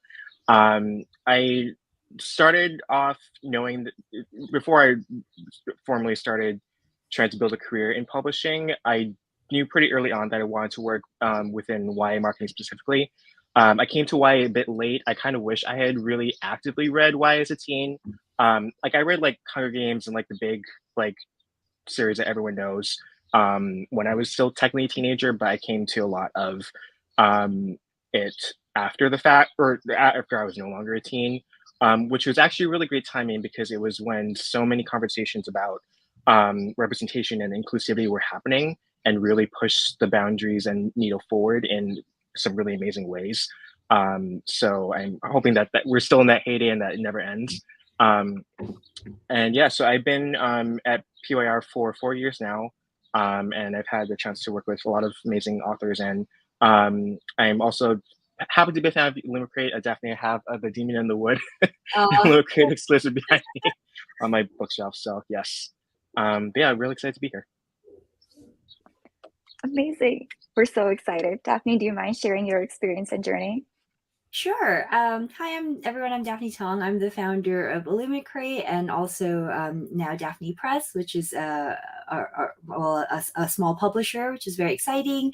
I started my journey into this as a book blogger. So I've been blogging from I used to blog from about 2011. And I blogged for about 5 years before I started Illumicrate. And yeah, it was just so nice to kind of be part of the book community. I think that was the kind of the driver for Illumicrate, you know, being comfortable in the book community, meeting a lot of people because I was a blogger, and then just kind of sort of taking a chance on a business and then sort of seeing it grow and expand, which has been really amazing. So yeah, it's definitely a lot better now, I think, in terms of representation than it was, I think, back when I started both blogging and Illumicrate, and I'm very pleased to have been at least a part of that. Woo, super exciting. And Alexandra's shouting out in the chat that she was a big fan of your blog back in the day. So we're very excited to have you here and have things come full circle. Ellen, do you mind sharing a little bit about your journey? Yeah, hi. So my name is Ellen O. I used to be a lawyer and a college instructor before I started writing. And that's basically kind of how I started. I wrote a YA when it came out. It was in that period. Well, when I got my book deal, it was in that period of time where like we were starting to talk about the lack of diversity in the social media place. You know what I mean? Like, because everybody's always been talking about the lack of diversity. We have so many people who've worked so hard for diversity over the years. But in the early like 2010, 11, 12, that's when social media and Twitter really was evolving and changing the conversations. And that's how we kind of like got a group of people to shout louder on Twitter and Tumblr and Facebook and all of those places and have a trending hashtag, We Need Diverse Books, that ended up turning into a nonprofit and really making a lot of serious change in the industry. Yeah, that's amazing. We love what We Need Diverse Books does. So I think the one thing that's super cool about this panel is you guys all do such interesting yet different things, but you're all an integral part of how this community, the book world, works. When people think about the books, they might just think of authors, the people who like they see more directly, like the booksellers. But your work all looks vastly different. Did you guys always know you wanted to be in the role that you are in right now today? And if not, like, what would you have considered anything else? Feel free, anyone, to start. I'm happy to start. So in short, no, not really. Like I never had a job in publishing or like traditional publishing. I actually used to have a very different job in finance, before I started, well, during my blogging and actually during like the first 3-4 years of Illumicrate, so I was kind of doing 2 different jobs. And I never thought that Illumicrate could be my full-time job. And I think it's such a privilege that it is. And, I've always loved books. And I've always been passionate about books. And so but it always seemed like such a pipe dream to kind of work in publishing or do kind of a book related job. So yeah, in short, no, but I guess I just feel really grateful for kind of landing where I have, and I definitely enjoy doing this so much more than my old job. As someone who works in the corporate world, I could totally see that. My mom is always asking me, so when are you going to go back to being a lawyer? And I'm like, never, never. I mean, I can't say I hated it, but it was not as fun. I was a securities lawyer for a while, then I did nonprofit law, which, although I have to say, having that nonprofit law background is what helped me start a nonprofit organization. And if you had ever asked me if I would start a nonprofit organization, I would say no, because that's a lot of work. And after the fact, I would say, hell no, it is so much work. But I'm glad. I'm glad I sacrificed we're going on 10 years next year, so we're 9 years this year of my life to something I feel really passionate about. I don't know that if I'd do it again, knowing what I know now. But when you don't know, yeah, you could do anything. I go to school visits all the time, and kids are like, oh, I don't know what I want to be when I grow up. And I'm like, you know what the beautiful thing about life is? You can be anything. You really can. And you can change careers, right? I've been a lawyer. I've been a college professor. I'm now a writer. I'm the CEO of a nonprofit organization. I mean, I am older than all of you. Just, through the course of life, there's so many things that you can do. And that's kind of like, that's been a blessing for me. That's so inspiring and such much needed, like, big sister advice. Yeah. And Ellen, I really loved hearing that, especially the not knowing part. Because I think my mom recently found this like assignment that I did in 3rd grade where like you get asked like what your dream job is. And at the time, before I even knew that publishing was an even possible career path, I said I wanted to be an author because I'd always loved reading and writing. That was definitely before I knew what writing and revision were and how much discipline goes into both. So I think especially having been in publishing for I think about like 5-ish years now, and having seen how the sauce gets made, even just like on the author side, I was just like, I don't know if I quite have enough discipline to try to get published myself. But I have obviously the utmost respect for everyone who does. But in terms of publishing as a career path, I realized pretty early on that I wanted to work in marketing, specifically for YA, but just book marketing in general. Partly because I had interned for about a little over a year and a half before I was able to get hired for the first time full time in the industry. And one of my internships was at a literary agency. I had a really great time there, but I think it also helped me realize that editorial/agency wasn't really for me. Just because, again, going back to the challenges of writing, I realized that my brain, at least at the time, wasn't quite wired to like be able to read the manuscript and figure out what needed to be fixed, how to help the author get to the next stage of revision. I still have no clue how that works. But again, I have the utmost respect for our editors and agents and authors whose job it is to do all of that. But I think the part of the challenge at the time was because this was pre-COVID. when I was trying to get hired. I think back then, especially like on the American side of the book industry, it and still is so entrenched in New York specifically, and the East Coast in general. And at the time, most major and smaller publishers were only looking to hire local talent, mostly. And I'm originally from Hawaii, and I didn't even have like much success getting interviews for internships until I had a New York address on my resume. And it also speaks to like a lot of like the larger access problems within publishing that still persist.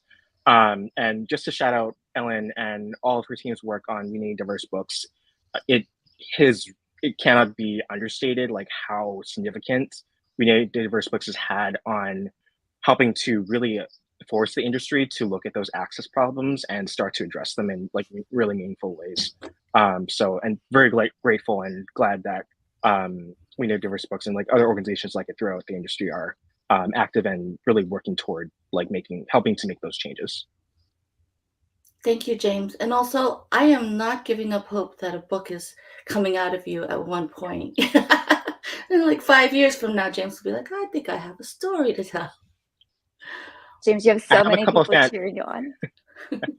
I have a couple Star Wars fanfic ideas that maybe will take another life or another form someday somewhere. Who knows? I feel like all the best books at the moment are getting their start out as fanfic. So, yeah. Absolutely. Yeah.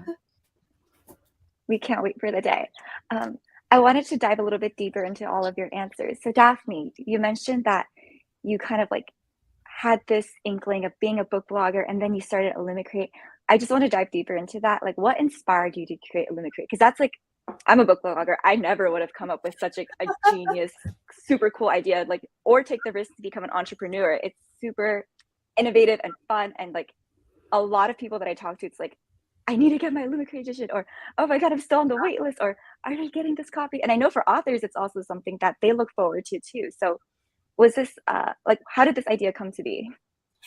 Yeah, I feel like I talked about this like quite a lot, but in short, I started Illumicrate in 2015, end of 2015, and it was kind of when subscription boxes were becoming a thing. Generally more in like the beauty industry side, but food boxes were slowly popping up, and I because I guess I had the security of like a full-time day job, I was sort of doing it as a what they call like a side hustle, right? Like you got your day job. So I and also I kind of felt comfortable because I knew enough people in publishing that I knew that if I needed to source some books or if I needed to, get signed copies from the, I could email kind of my contacts that I made while I was a book blogger to, to the publishers and the publicists and be like, I'd like to, I want to do this box. Do you think I can get signed book plates from XY author, and they'd be like, sure. So I think definitely diving in, but being comfortable like enough in at least the UK publishing industry that people sort of would answer emails from you, and like you could just you could talk to people that you make connections with in the publishing industry to kind of help differentiate your box a little bit. And I thought that was a really that was key. I don't think I would have done it if I hadn't had those like previous 5 years experience book blogging and kind of getting to know like the community and the industry a little bit more. Yeah, and I never kind of really set out to be an entrepreneur. I know it's like a really weird thing. I grew up with quite a traditional like Asian upbringing. You were gonna get a job. You were gonna work for like a big corporation, and that's kind of what I guess I did from the time I left university to the time I started Illumicrate. And I hear what you're saying, Ellen. Even now, my parents, when they like introduce me to your friends, they're like, "Oh yeah, she sort of runs like a book box, but she's also an accountant." As if like being an accountant is like the bit that is like makes me legitimate. I feel you. But I decided to take a plunge, and I guess I was again coming from a place of privilege where I am married, so I have a husband, so we were a 2-income household. So it kind of gave me a little bit of security to be able to take a risk and do Illumicrate full time, because my husband still had his full-time job and, could support, us if Illumicrate just like collapsed or something. Yeah, it was tough to take the plunge to do it full time, and I'm very oddly grateful to that, I guess, the timing of COVID that really did increase the demand for online subscriptions. I'm very grateful that printers are doing more and more beautiful things, which allows us to do more and more beautiful editions. And I'm just grateful to everyone who is a subscriber or a customer, or all the authors that work with us and give us so much of themselves in their books, and also really kind of feed back to us a lot when we design our books, and it's just such a privilege to be able to lift up different voices as well. I think we like to do a lot of debut authors, especially debut authors of color, which is really important for us to do. And I think it's such a great platform for them that they wouldn't have had, previously, to kind of have thousands of people, kind of be aware of their books. And I find that such a privilege, and I'm just very grateful that I get to do that. That's amazing. And honestly, Illumicrate has given back in so many ways. Quick plug, we are hosting an auction fundraiser for the Asian Mental Health Collective, and Illumicrate has lovingly donated some items. And just even outside of this fundraiser, we really appreciate all that you guys do. So yeah, James, I'm gonna ask my next question to you. You have been a champion in amplifying BIPOC stories and ensuring influencers and readers have access to these stories, especially when they share a common identity with the book that they're reading. And it's so meaningful to be able, as for example, a Taiwanese American reader, to be able to read that type of book. And I'm just really curious, could you share how these campaigns come to life, and how you have played a role in making sure there's authenticity in these campaigns? Yeah, I think to use what you just brought up, authenticity is so key. I think to not just to my role, but to all of our roles and jobs within the industry. I think, and particularly on social media, that's what really not only is great to interact with in terms of content, but also is what really moves the needle. Being able to, since I have the privilege of being able to work with so many different book influencers and creators, my favorite part about my job is being able to match read with readers who hopefully will be able to interact and engage with the subject matter on such a personal way, because it's not only how a lot of publishers should be thinking about prioritization in terms of seeking out early reviews, but it's also, I mean, among many other things, helps drive sales, creates great marketing avenues to really promote all the authors that we work with. I think, and there have been a lot of conversations, I think, especially over the past few years on Bookstagram, on Book Twitter in general, about how publishers work with influencers and creators. And I think the blessing and the challenge of working in social media is that sometimes there's a wrench that can be completely thrown into everything, for better or for worse. Marketing is a constantly evolving job, and even though TikTok and Book Talk are the hot button topic for I think everyone these days, it's something that I don't think any of us necessarily could have predicted before it really started booming in 2019. I keep on having to remind myself that it did technically start before COVID, even though it obviously really took off during work from home and quarantine for everyone. But I think what I and my team challenge ourselves to do on a regular basis is to never get complacent, if that makes sense, in terms of what kinds of readers we're reaching toward, how we think about promoting our books, and like as like a person of color in this industry, like it's always been like my personal mission to work with as many influencers of color in general as I possibly can. So if we're doing our jobs right at the end of the day, hopefully then we're able to again help match like our books with the readers who will resonate, whom they'll resonate with the most, and help just support our authors in that way. James, that's awesome. I love book reviewers, and I have a request that we should ask all marketing people and editors to tell all their new authors, do not go on Goodreads. I mean, seriously, like, please do not engage. We need book reviews. Oh my gosh, can you imagine if like book reviewers didn't do reviews, whether it's good or bad or indifferent? We need reviews, right? We need the bad ones too. We need all of those reviews. So like, I get so frustrated every time I see new authors come out and they get very upset, and I'm like, okay, Goodreads is not for you. We have to, get a stamp or a tattoo for all the authors. Don't go on Goodreads. Yeah. Sorry, I digressed. Oh no! And I completely agree. And I think I was at a panel with Emily Exarpan, author of The Astonishing Color of After, a couple years ago. She's amazing, and I think I want to say this was at the Bronx Books Festival, and she dropped the bomb that, at least at the time, I don't know if this is still true, that I can't think of the right term.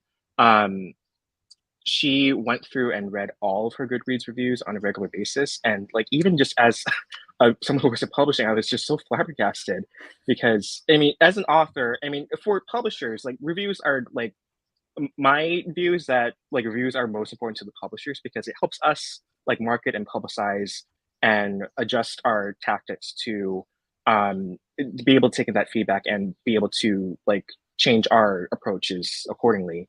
I think for authors, depending on like how they choose to interact with reviews, can certainly have like a lot of impacts in different ways. And I know it's something that Emily said that she was working on at the time. Emily, if you're watching this, I really hope you don't do that anymore. But although, I will say, I will admit this here. I don't know if this is a bomb, but whenever I feel like, oh, I am so good, my shit don't stink, I will go on Goodreads and read like my bad reviews, and I'll be like, I suck, I am terrible. But I will never engage online, right? And then also when I'm feeling really bad and I'm like, oh, I am the worst, I can't write, I should give this up and go be a lawyer like my mom wants, I go and sometimes read some of those really awesome Goodreads review, and it just makes me feel really good. So I think I do it carefully in small doses. So maybe in that way it's okay. But I'm saying I think Goodreads in terms of a community is not for us as an author to kind of go in that community and then, talk about reviews. That's kind of what, whether good or bad, to talk about. That's not for us. But, I kind of feel Emily there. Well, thank you for protecting our reader spaces. And oh my gosh, I think it's probably mentally really hard to be an author. It's just got to protect yourself really well. James, did you want to say something before I interrupted? Oh, no, go ahead. Yeah. Okay, great. So Ellen, you kind of touched on this before. You are the founding member and CEO of We Need Diverse Books, and your work plays a pivotal role in advocating for diverse representation in children's literature. But of course, there are many, many challenges, I'm sure, like working with a nonprofit, especially when it's such an important cause, like you're fighting the good fight. But that quote's like, God gives his hardest battles to his strongest warriors. That's We Need Diverse Books right there. So I would love to hear, like, what are some of the challenges that you guys have been facing lately, especially with the rise in book bans and censorship? How has that impacted your organization, or if it has? Well, I mean, it's impacted all of us, because the reality is that we talk to creators all the time and educators, right? Because we work closely with educators, librarians, teachers, especially in a lot of the states right now that are being most impacted by state legislation, right? Like Florida and Texas and Louisiana and Tennessee. There's just so many places right now. It's kind of like we're almost playing whack-a-mole with all that's happening. And what we're trying to do is we're trying to let all educators and authors know that we support them, and we're trying to do it in all these different ways. WNDB has an amazing team. Our team of people are just the best in the world. I just have to say that. And we have our Book Save Lives campaign, where we've been giving book grants to librarians in Florida to kind of build up their libraries. We are helping creators with there are certain back of the scenes things that we are doing and working on that we'll eventually announce. But in the meantime, know that we are really thinking about what we can do to be of the greatest support to all creators, like writers, illustrators, and also the frontline people who are dealing with these issues the most. Because for us, we do see this almost as a existential threat, right? Because you have the situation where diversity in books has increased and they don't like it, and this is their pushback right there.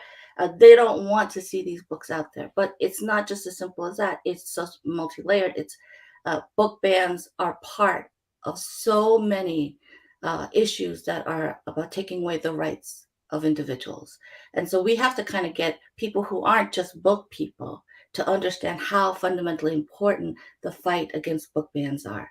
So they're I feel like we all have to be yelling and screaming and shouting and talking and fighting back their misinformation campaign that has been working so effectively out there. And I think the only way to do that is for all of us to find our ways to push back, right? Like all of us here are. And, because we can't do it alone. We have to all do it together. And so that's what we're just working as frantically as we can to help. But it does feel like it's overwhelming. And when it does, we take a deep breath and then we go, okay, back to work again. Here's what we're going to do. Wow. Well, thank you for all that you do. And if there's anything that we can do, that the book club can do, we are supporting you 110% all the way. Shifting tones a little bit, we mainly see the final product of what you all put out into the world, whether it's Ellen, your book, Daphne, Illumicrate books, James, all these wonderful campaigns, but we don't really get to see what's behind the scenes. We're kind of what does James do behind the email? I interact with James on email, but what goes on behind the scenes? What is your favorite part of your work that is often not shared or publicized? Feel free, whoever wants to start off first. I love many things about my job. I love my team. I think my team are brilliant, and they do so much of the heavy lifting of Illumicrate now, and they do a beautiful job, curating the books, obviously answering all the support emails, getting all of the boxes out to everyone that orders them. Honestly, it is a big endeavor, and I'm very, very grateful to have a team that can support the business doing that. But honestly, my favorite part of my job is reading all the manuscripts that we get very early. I am and will always be a book fan, and so getting to kind of just getting manuscripts from your favorite authors early, getting to read kind of upcoming things that won't even be published for 2 or 3 years, and just kind of keeping just kind of getting that privilege has been such a fun part of the job, and I really do enjoy seeing what comes in. It's been really fun. Yeah, definitely. I was going to say the exact same thing. Getting to read, not just getting to read manuscripts early, but also getting to share them with influencers and early readers, and honestly, just being a fan of books in general. I think I like to tell myself I have the coolest job in the world because and I do have a lot certainly to be grateful for. And even when I was just about to start at Penguin, I happened to a friend loaned me her copies of an Ember in the Ashes series. Oh, I'm not pointing the right way, but I stumbled to here. And there were only 3. The first 3 books were only out at the time because this was, I think, mid 2019. And then a couple weeks later, because I had been interviewing at Penguin at the time, and a couple weeks later I got hired, and a couple months after that was when we found out that Saba's fourth and final book in the series was going to be published. So I went from being a fan to being one of her marketers, and which is a really amazing experience for a series that um, just because a lot of the timing just happened to work out to be able to be part of her team. And I get to do that on the daily. There are so many authors I love working with, and new authors to us, to the industry, that I'm so grateful and excited to be able to support. And I think finding ways to be able to amplify that excitement, share it externally, to get it onto Bookstagram, onto Book Talk, with all the amazing influencers and creators I work with, is such a joy because like we're in these spaces online because we all love to talk about books. We love to share our love for reading with as many people as possible. And I've heard like some influencers I know say that they joined Bookstagram in particular because they didn't maybe just like have like a lot of friends in IRL who are also like as voracious readers as we all are. To be able to have that in common with so many people like on so many different sides of the industry is like such a joy, and I think it's definitely what always keeps me going in this industry. That's wonderful. So I will come from the author perspective. So my favorite part actually of being an author, of course, is when the book comes out and I get to hold my book in my hands, and it's just, it's like every book that comes out is like my child, and like I feel like, oh, so protective and precious of it, and also realize that I'm putting it out in the world and it's not necessarily only mine anymore, right? So the second part of my favorite part of being an author is going out to schools and talking with the readers directly. That's really my favorite part. I mean, middle school kids, especially now, I feel like really need to see people that, because a lot of them, I still get people going, oh, I didn't think I could ever be a writer. I mean, I thought writers had to be white men or just white women. I mean, I still get kids that come up to me and say that because they haven't seen a writer of color before, like, and that's that difference. I'm like, even when I say things like, yeah, but there are all these authors, I mean, don't you read Jason Reynolds? Yeah, yes, I do. But I once had this person say to me, the student say to me, but they seem almost not real because I've never met them. And so like even I'm not a big traveler. I don't really like to travel, but I will travel to meet the kids because I love meeting the kids. I go, wow, you're an author. You're a real life author and you're not a white man. And I'm like, yeah, I'm not. Look at me. I'm Asian. So yeah, we are out there. We're working. We're not something just to think about or dream about. We are actual people. And that is part of like going out there and meeting kids that I really love. And also, they are just the funnest and coolest kids out there. They're going to change the world. Oh, that's so wonderful. Oh, my heart. You bring up something really amazing. And as I was kind of like bringing the theme back of like, you guys are really some of the most iconic trailblazers of like Asian representation in this industry. Would you mind sharing like what did representation look like, if there was any, when you first started out, and how you believe publishing has evolved in terms of representation and inclusion over the past few years? And then I know I'm getting like I'm just stacking questions on top of each other, but it's just like, what do you think like we should be doing or what we can be doing as a community? I'm going to go first because I'm the oldest. So me being, when I was young, looking at the books that are available is so different, right? I feel like it changed with every decade. So for me, when I was younger, there wasn't a lot, period, right? I really did not see myself in a book until the Joyla Club when I was like in college or so, right? So that was a long time for me without seeing representation. For me, my love of books really came from reading Judy Blume and Lois Duncan, which is where I love, writing all those scary books, right? And then I had, I had my kids. And when I had my kids, I went looking for books thinking, oh, it's got to be better now. And it wasn't significantly better, right? We're talking 20 years ago. It was not significantly better at that time. And that's actually what motivated me to write. So that's been my experience. And now I am so grateful because when we have this conversation, kids now can go, oh, but like especially for Asian American kids, look who they can look at.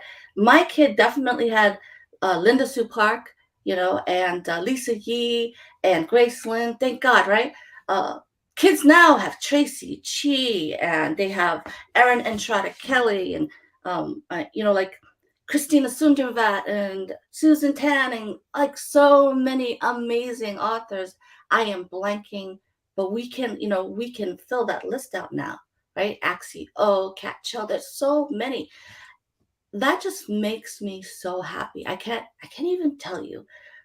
It just like it makes me feel like we have grown so much. And even though there's more, I am really happy with what we have too. And I want more.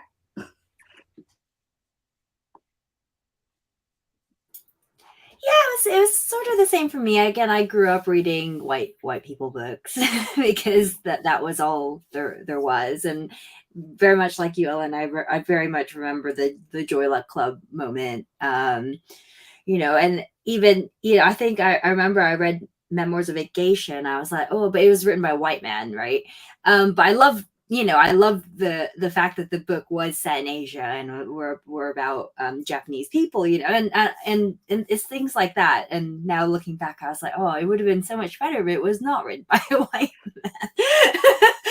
man.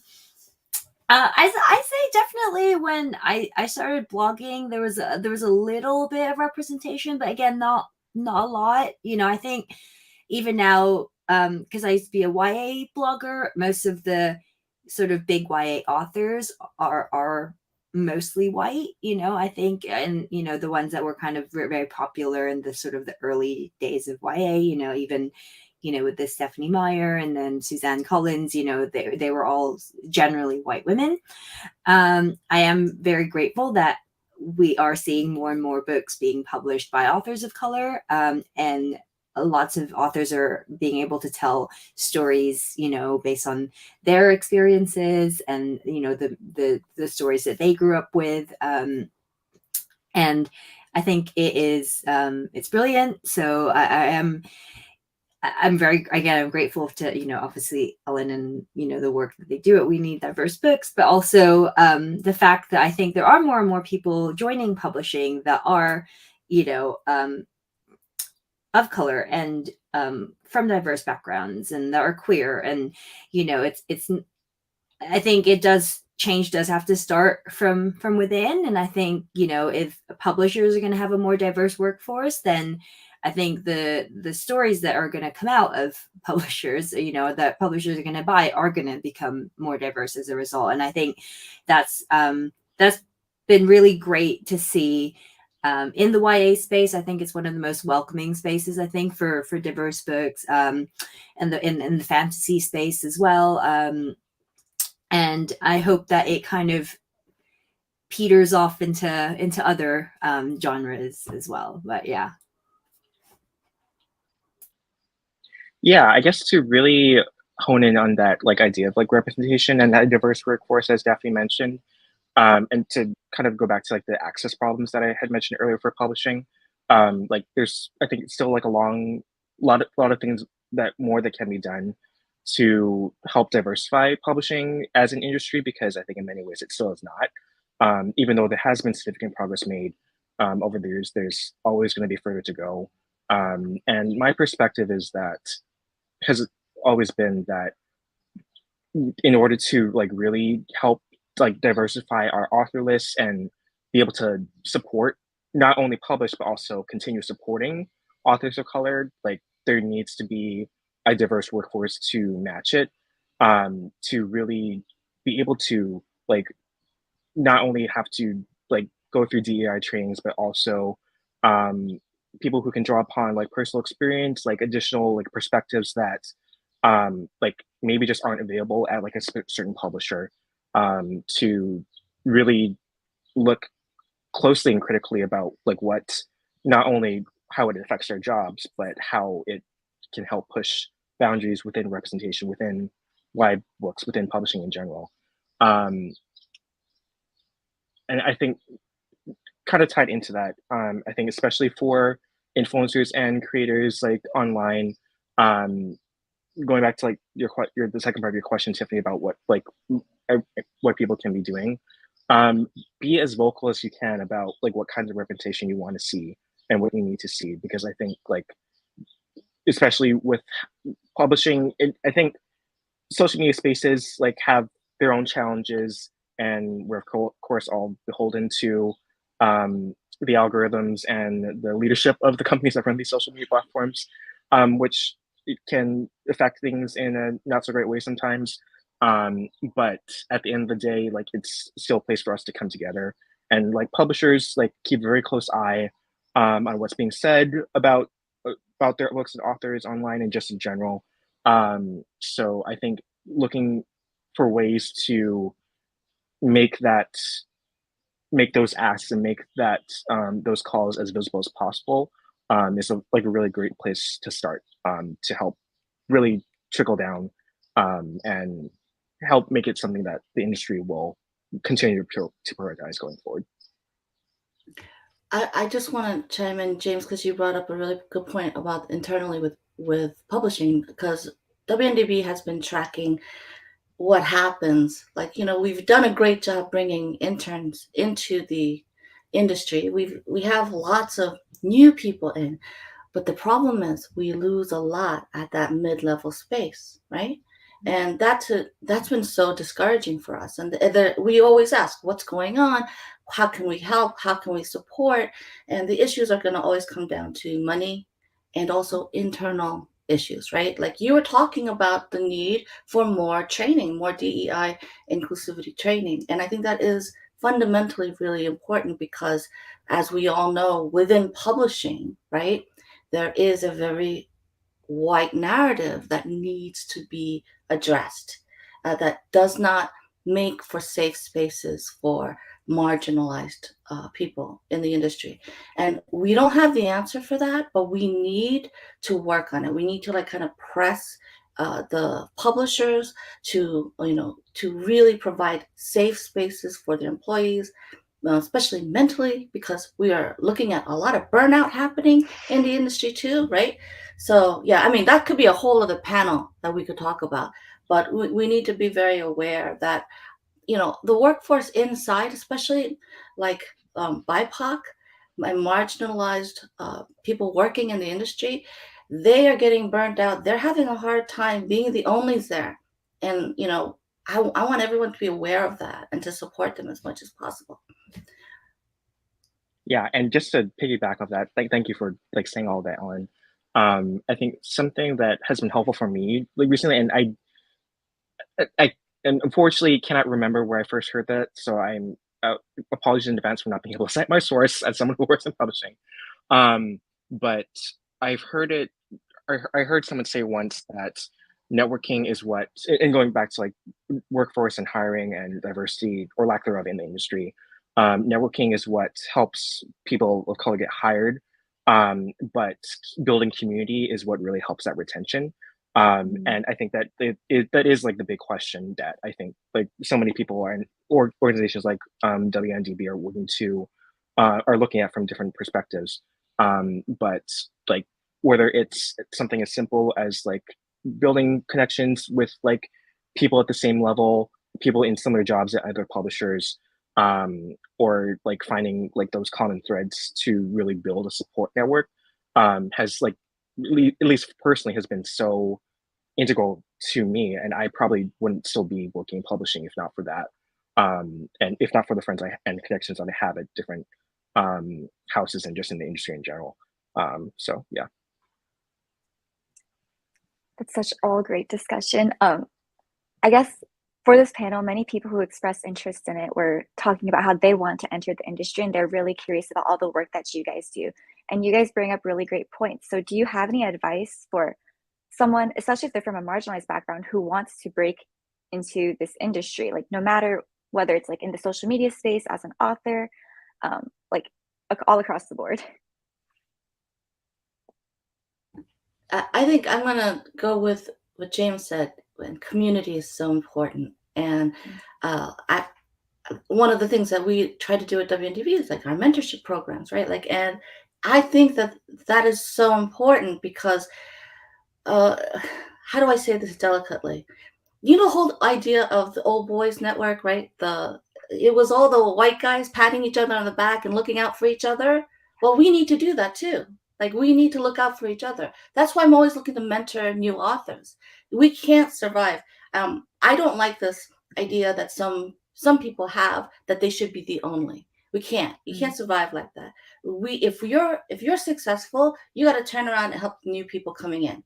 So that's the only way for us to continue to change the industry and make success happen. We have to be a strong community that helps one another. And I do think that there are a lot of us out there who will do that. So if you're looking to be an author or illustrator, please contact WNDB. We have mentorship programs, grants. We've got a lot of ways to support you. So that's from the, and that's another part that we do have is the internship grants. Like if you're a college student, you want to enter the industry.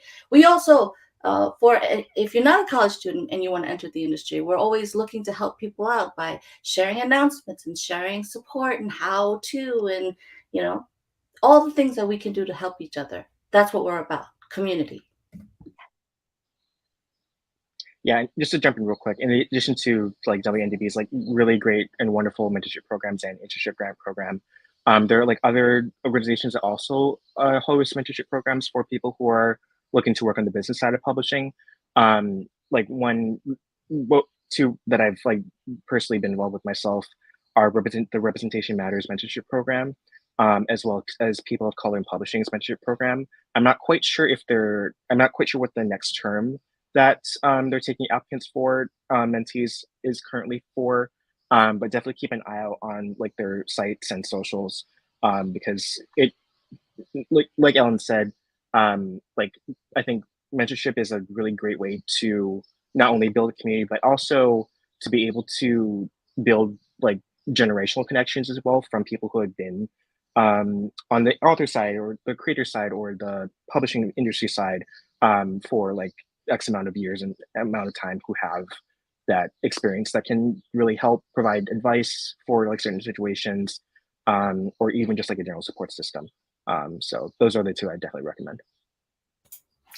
Yeah, I think Ellen and James made some amazing recommendations for like official kind of programs and things that are out there. I definitely want to echo the community sentiment. As I said, one of the things that helped me get the confidence to sort of start Illumicrate was building that book community around me when I was a book blogger. And I think doing the same now, if you are looking to get into it, is to just kind of try making connections with people that you try making connections with authors, try making connections with people who work in marketing and publicity at the publishers, take some pictures of some books, I don't know, make a video, like I think showing that you love books definitely for me, when I've been hiring staff members, it definitely stands out. If you can see how much someone like really loves and lives and breathes books, and I think as Ellen and James had, kind of finding other people like you who want to work in that industry, and then finding trying to go for these sort of mentorship programs, or even to just ask people questions and comments or DMs about what the industry is like, or coming to panel events like this where people talk about working in the industry. I think it's all really useful. And I think part of the thing that I didn't get, I think, was just the knowledge that publishing was even an industry you could work in, growing up. And I think, and I try my very best to kind of rectify that now. So I actually go out and speak at schools and stuff and kind of talk about publishing and what that means. So it's I think it's really helpful to just kind of these cons are great, these panels are great for kind of just learning about what different things you can do in publishing and, what that looks like as a career, I think, going forward. That was all such wonderful advice, and I'm taking it all to heart, and I'm sure everyone else is too. Okay, I know we're getting close to time. I have one last rapid fire question for you all. So I want us to be able to celebrate our wins because it's important to highlight all the positive in addition to recognizing the challenges we may be facing.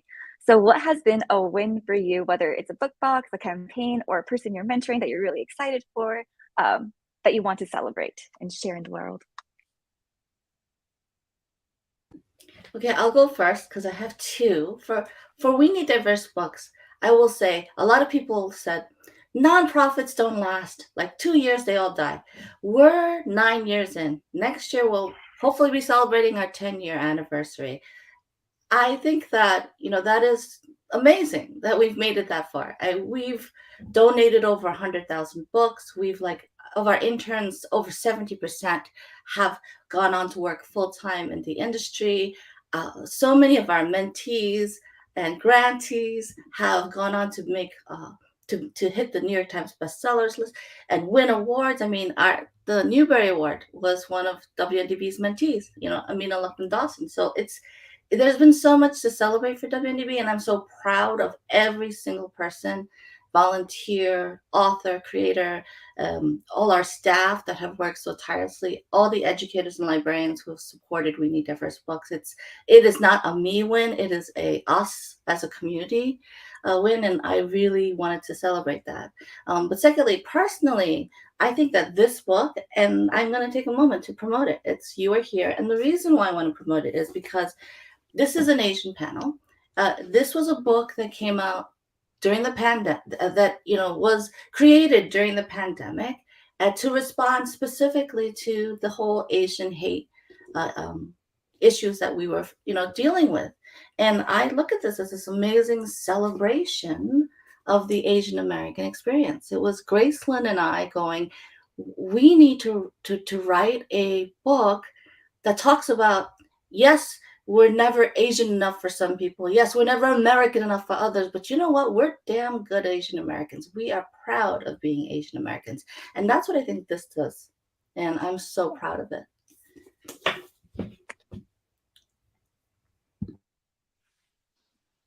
Oh, I can hop in. One of the many wonderful authors and books I've been able to work on and with I'll shout out, is Last Night at the Telegraph Club by Melinda Lowe. And Melinda is, I know, I see Ellen sharing her enthusiasm too. Melinda's been I've been a long time fan of hers, and I was an author I was particularly excited to work with when I came to Penguin. And Last Night at the Telegraph Club is historical. If you haven't had the chance to check it out yet, it's a historical romantic historical fiction set in mid. Wow, I can't believe I'm blanking on this pitch now. This is something I only found that funny because this is my job to pitch books. But it's set in 1950 San Francisco Chinatown. It has FF romance in it, and it was a wonderfully one of Melinda's most commercially successful books yet, thanks to an influencer campaign that I was able to help work on, and it had a roller coaster of publication year, because among the many other accolades for it, it won the National Book Award, it became a New York Times bestselling paperback, and to be able to be part of involved with and celebrating that for an author who's been in publishing for so long, and to be part of the small part of that success was just something that personally I would never trade for anything. So it's been wonderful to see that for Melinda. Melinda deserves it completely because she's the most amazing author, amazing human being. But also that book is so freaking good. Very good, yeah. We did a lovely Illumicrate edition of that book and then the follow-up. And yeah, it was such a pleasure to kind of create it. Yeah. I guess for me, anytime I get to to make a pretty book, you know, to lift up an author of color. I just really, I just love it so much. And I love to, you know, get, you know, because I think any book we feature in Illumicrate kind of gets like attention from the community, the Illumicrate community we've built. And so it's just so nice to be able to, you know, like uplift, you know, authors who wouldn't normally maybe get the marketing spend or you know, at certain publishers. And another one I want to say for obviously acquiring my first book by like an Asian author, we acquired The Art of Prophecy by Wesley Chu, and it's a brilliant book. Honestly, one of my favorite books that I've read over the last 5 years or so, and it's so great to be able to publish Wesley. He's a fantastic author, and it's just been such a pleasure to see getting his book out here into the UK. It's been so great. That was all so wonderful. You guys are all so inspiring. I don't want this panel to end, but alas, Alexandra will kill me if we don't. So thank you all so much for being here. I'm going to bring her back, and hopefully we can say see you later, not a goodbye. And we're very excited to chat with you next time. Thank you so much again for being here with us. Thank you. I'm back. Thank you all so much. Thank you. I will say, I will not kill you if you extend this panel, because I really enjoyed listening to all of you. Honestly, I could keep listening, but we have a schedule to keep up, unfortunately. But thank you all so much for joining us, and we hope you have a lovely rest of your day. Thank you. Thank you. Bye. Bye. Lovely. So we are super excited to transition to our next panel, and I am a huge romance girl, so I'm so thrilled for this. And I don't know if you've been on BookTube from the beginning, or not even from the beginning, but if you're on BookTube, you know Lacey. She's like a romance queen. So we're gonna take some time, get ready, and we are excited to kick off our next panel.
All right. Think we're good, right? Everyone hear me okay? Awesome. Okay, well, I am very excited to be moderating today's Asian romance panel. I love all four of these authors. I'm so excited to be here with them. If you guys don't know who I am, I'm Lacey. I am a booktuber, bookstagrammer, and I am all about romance books. And I'm just really excited to be here. Thank you all for joining us. All right, to get started, if each of you wants to share a little bit about your backgrounds and share what kind of romances you write. All right. I'll just pick on someone. Kathy, do you want to go first? Okay. Thanks for having me. I have been writing romance for over 20 years. I started writing for traditional publishers like Harlequin and St. Martin's, and I have done some, and now I'm writing for Montlake Romance, and I also self-pub a bit. I write contemporary romance, mostly romantic comedy, usually with a geeky twist.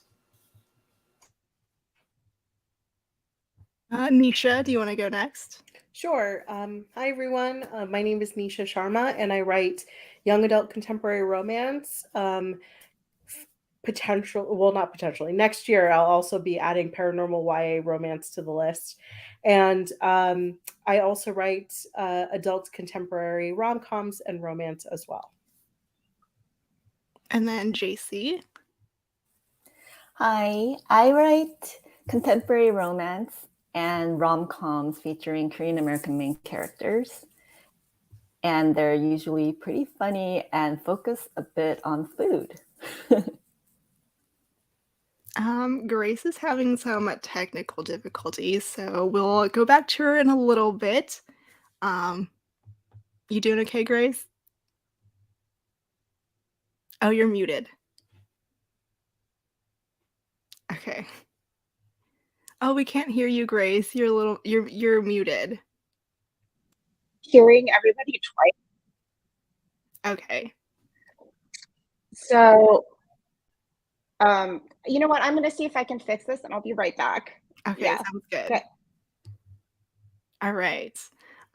We'll wait for Grace to get herself fixed, but in the meantime, do you guys want to share what your latest books are for anyone who isn't familiar with you or they want to check your books out? Do you want to share what your latest releases are? Because they're all fantastic. I have read them and I want more people to read them.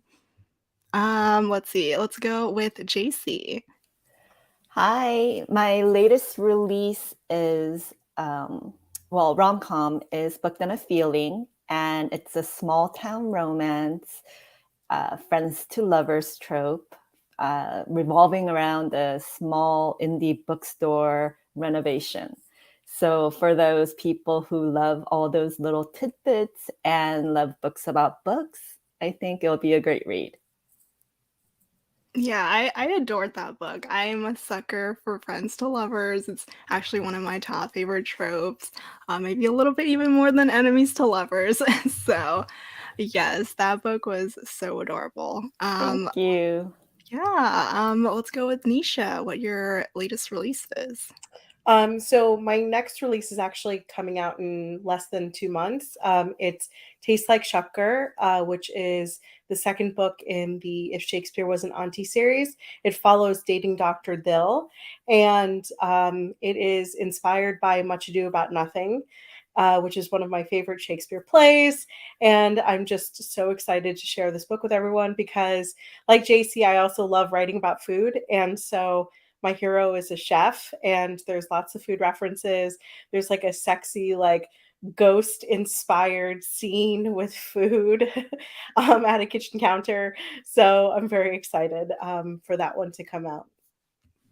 That one is like a sequel to Dating Dr. Jill, right, Nisha?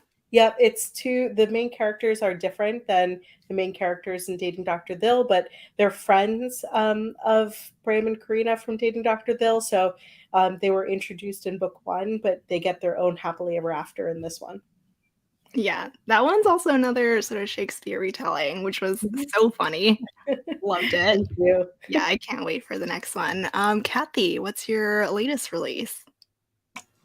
Okay, I'm going to try to show the cover a little bit just because I adore this cover.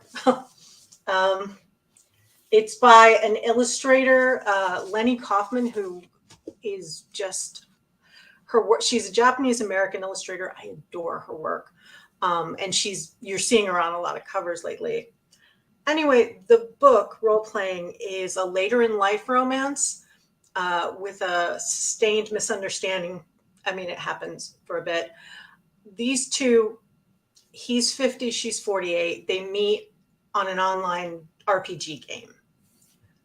But because of the way the game works, she thinks he's like 20 and he thinks she's like 80.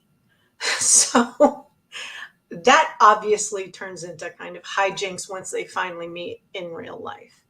And she's biracial Vietnamese white. There is bi and demi representation. For me, it's an unusual book, but it's also, I think, my favorite book, the book that I love the most that I've written. Yeah, I mean, I already love the concept of it. I don't think we have enough gaming books, gaming romances, so that's gonna be a wonderful read. And Grace, are you all good? I am all good. Hi, everyone. Sorry about that. Yeah, no, that's okay. Do you want to share your background, kind of books you write, and then talk about your latest romance?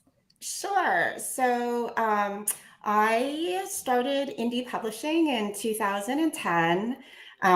Writing was really kind of a hobby passion for me.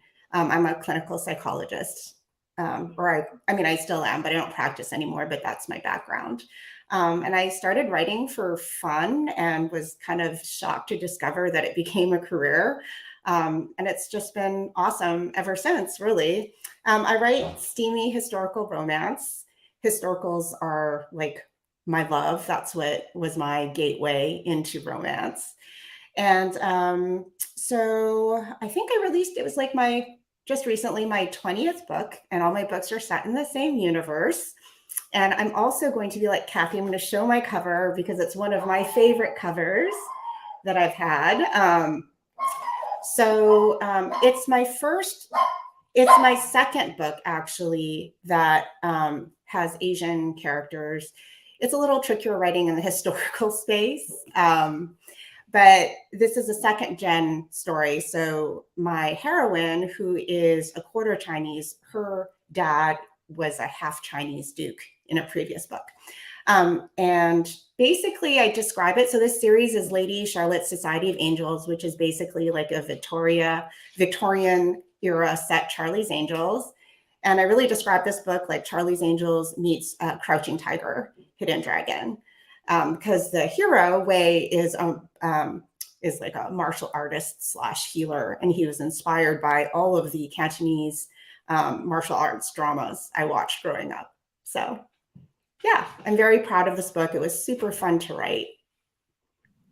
Yeah, I loved reading it. I mean, I'm always a huge fan of second generation stories, series. So getting to see, the earlier characters, that was so nice.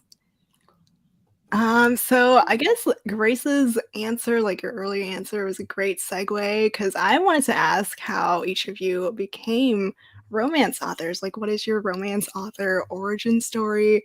Were you all always readers, romance readers? Did you always know that you wanted to be writers? Like, how did this come to be your career? Let's go with JC. Well, I practiced law for 15 years. I was a defense litigator. But prior to that, since I was 13, I was reading romance. Harlequins were my jam. And by 14, I knew that I wanted to be a romance author. I'm like, I have one of these stories in me at least. And being the daughter of immigrant parents, of course, I became a lawyer instead. And it took me 15 years and a major burnout to take time off of my work to sit down and write my first book, which was A Sweet Mess, the first in my rom-com series. And then I wrote Temporary Wife Temptation, which is the first in my Harlequin series. And by the time I signed with my agent, I signed back-to-back 3-book contracts. So I realized that I couldn't go back to work if I'm going to write all these books. And I realized more than anything that this is my passion. My childhood dream never died. And it's the place where I could be happy, where I could truly be myself. So that's my story. How did it feel being able to like start reading Harlequins when you were younger and then now being able to publish with them? So my very first book that came out in 2020 was Temporary Wife Temptation. It was the first Harlequin with East Asian American main characters on the cover. So when I got the cover and I was sharing it on Twitter with everyone, I like burst into tears. That's how it felt. To be able to write the books that I grew up reading, but with people like me represented in it. So I still get chills talking about it. It was amazing.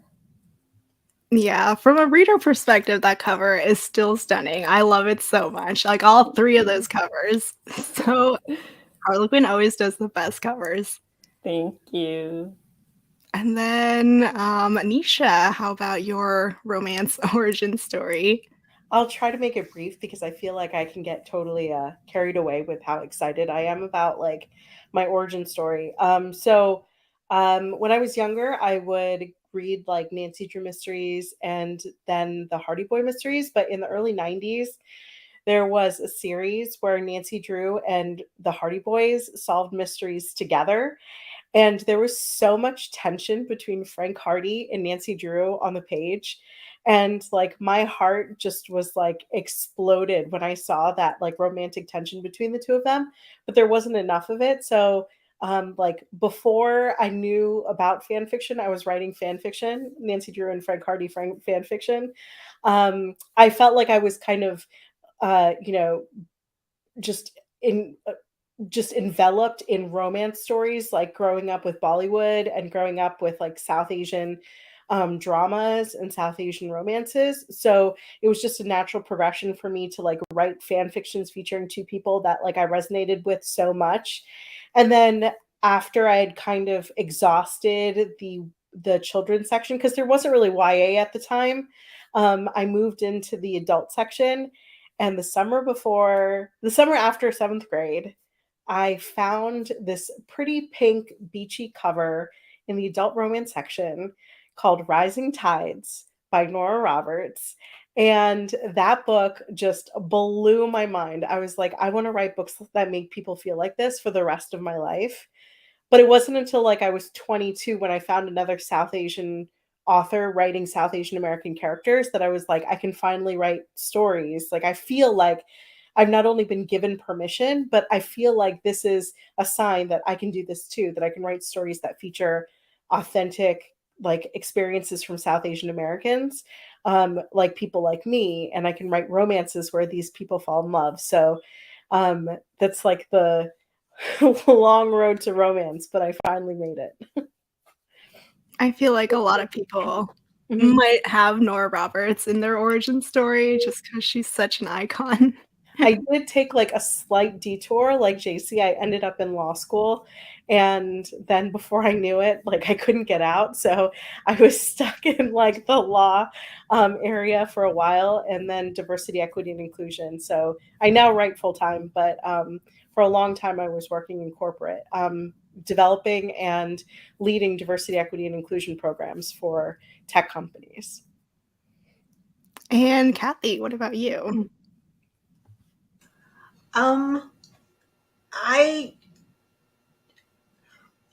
My parents believed that romances would rot your brain and there was no like value to them. So obviously I snuck reading them to a certain extent. I worked at the library so I could get my hands on a couple. It wasn't really until I went to college though, and my best friend had an entire closet full of them, and I just binged and tried writing a bit. But the other thing was my family was full of like engineers and business people, and creative stuff was things you did as a hobby after you retired because no one makes a living that way. So I thought I would pursue a career maybe in publicity or something else publishing adjacent as like a compromise. But I joined the RWA at the time. And again, thinking, I'm just going to be a publicist. And we were short some entries for a writing contest. And I had been writing. So I was like, okay, I'll throw something in just to make sure that we've got enough. And I placed. And I was just like, maybe I should try this. And then I submitted and I signed my first contract in 99. And then I just kept taking like sort of temp jobs or administrative jobs so I could keep writing, and just kept going that way. And I've had kind of gaps and burnouts at various points, but yeah, I basically wound up writing and didn't look back. That's so interesting. Like you just started with RWA because they were short some stories and it worked. All right. And Grace, what about you? I just loved hearing everyone's origin stories because I feel like there's aspects of all of that in mine. Too, I also grew up with immigrant parents, like from a family of engineers and physicians. So they already thought I was strange for wanting to become a psychologist. Like that was rebellious. Like they understood the doctorate part, but my dad was like convinced that all psychologists do were like, I was going to hypnotize people all day. Like that's literally what their understanding of psychology was. So then when I decided to become a romance writer, they were like, oh, okay. But they've been very supportive. And I've always loved writing, but like a lot of you were saying, in my family, it wasn't really viewed as something you did like as a serious career. It's something you did as a hobby or for fun. And I'd always loved romances, like no matter what kind of books I was reading, it was always the romance thread that was like interesting to me. Like I think Nisha mentioned Nancy Drew. I did not know. So did she like cheat on Ned Nickerson? I'm like, what is this her and Frank Hardy business? But yeah, I love Nancy Drew and like Sweet Valley High, like all that stuff, Anne of Green Gables. And then I should have actually known that I was going to end up being a romance writer because I remember very distinctly working on my dissertation at the original Border store in Ann Arbor. And instead of working on my dissertation, I snuck into the romance section and I started reading Amanda Quick. I don't know if those, you know, that's Jane Ann Krantz. Oh my gosh. Her historicals of that era were like, it blended the mystery and the action adventure, and it was steamy and it was fantastic. And I didn't write for many years, but after I had my child, who has some pretty significant special needs and disabilities, it was just something I turned to like for stress relief. And it was kind of around the same time that indie publishing was starting, like 2010 or so. And also, like Kathy, I kind of entered the romance writing world trying to find some community through RWA back then. And I entered my story and it finaled in the Golden Heart, and I had an agent. And they couldn't sell my book because it was really weird. I do write kind of cross genre. I don't fit neatly in any genre, and it's true. And my friends were just starting to indie publish, and they're like, well, why don't you try indie publishing? And I was like, oh, I don't know. But I did, and I found an audience like right away. It was a really great time for that. And yeah, I've been able to continue doing what I love. That's amazing. Also, rest in pieces, Borders, still the best chain bookstore. All right. So I know a couple of you have mentioned how, you know, you grew up reading, and I'm sure many of us, like everyone on this panel and people watching, can understand, you know, reading those earlier books and not being able to see yourselves in those stories. So I wanted to ask, like, what was your experience like breaking into the romance industry as a woman of color, as an, you know, Asian romance author writing about Asian characters? We'll go with Grace. Do you want to go again? Sure. Well, I'm sure all of you have noticed there aren't, especially when we're starting out, not that many Asian romance writers. For me, in the historical genre, you know, Courtney Milan was, she's kind of a leader in the indie space as well. So, and also not indie, but Sherry Thomas obviously has been writing historicals for a long time, and she's so lovely. I now know her, and I love her work. So although there weren't a lot, it was important to see that there are other, Asian women, Asian American women writing romance. So it was important to have that visibility. And I think with indie publishing, the whole landscape kind of changed a lot. There was less of a gateway to who could be published and also what could be published. So I saw, a lot of friends, women of color, people who are diverse in a lot of different ways, being able to write the stories that reflected their life experiences and also what they wanted to read as readers. So I think I came in at a time where like a lot of different doors kind of opened simultaneously, which was great. Like I love looking around now and seeing just like the diversity in publishing. I mean, of course we can do better, but it's, just a lot of different choices as a writer and a reader. And I think that's really amazing. And Kathy, what about you? It's a little hard because when I broke in, there was no indie publishing. There were no Kindles. You were going for brick and mortar, but you were going for traditional publishing, and that was it. That was all you had. Again, I'm biracial and I have an English name. And my agent and the industry was pretty clear that Asian characters did not sell. So I didn't sell Asian characters. Until, this is before a lot of people's time, I'm sure, but Chick Lit had this huge explosion, like in the late 90s, early 2000s. So I was writing Chick Lit, which is more women's fiction. And it usually had like 3 sort of protagonists, primary protagonists. I always made sure at least one was Asian,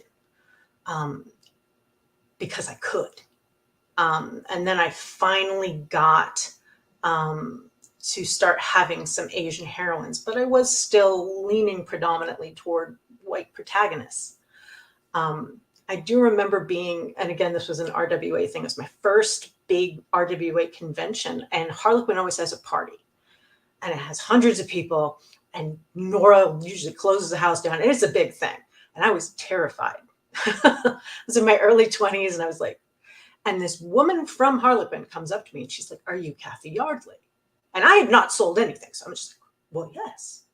"How did you know?" And she took one look at me and said, "Because you're the only other Asian here." And it was very hard. But, you stick with, and I'm so thrilled to see how much more representation we have. Well, I'm so glad that you're here with us, Kathy. Still bringing us some wonderful Asian romances. And Nisha, did you want to share? Yeah. So, like I had started writing way back in the day, but like I joined RWA when I was 19 because I knew that despite the fact that I was going to law school, I still wanted to pursue writing and I wanted to write romance. And at the time, this is before I found Born Confused by Thanuja Desai Hidier. I was told by members of like my community within RWA, like, no one may buy your book because you want to write characters that look like you. So maybe you should write characters that publishers are buying instead. And it was really unfortunate, but for a while, like I thought that was the only thing that I was going to be able to sell until I found Born Confused. And I was like, you know what? Like, if a publisher is willing to invest money in a book like this, maybe they'll be looking at other books because I think that's like the misconception that a lot of people don't realize, is that readers will always want more of the things that they love. So like if they love like one of our books, they're going to want more. And so that's what I decided to work on next. I found an agent I thought would be a great fit. But after I signed with them, they said, you know what, I don't think I'm going to be able to sell a book with 2 South Asian leads. You have to change one of the characters to white.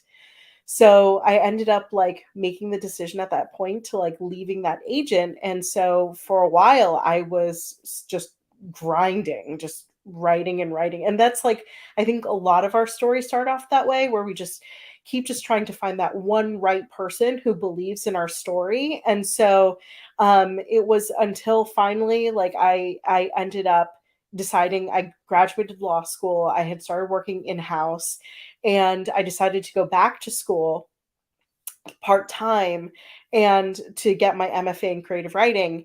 And I ended up selling, I wrote a book that was my thesis at the time. And I ended up selling my so-called Bollywood life first for film. And then after I sold film rights is when it was picked up by Penguin Random House.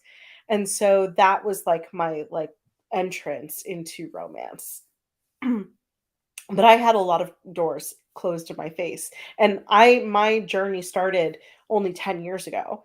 So, you know, it's like even now there are people who, you know, still get pushback. I think like to this day, I work with a lot of different publishing houses, and I'm sure like Grace, JC, Kathy can all agree with me that sometimes like, for example, you're still educating like your copy editors or your like, or people who are working on your manuscripts about like spelling and like different like ways to phrase things, because there's just not enough of us. But you know, hopefully that will continue to change.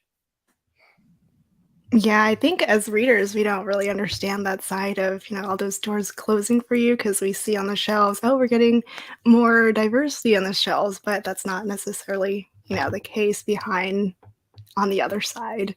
And JC, did you want to share your experience?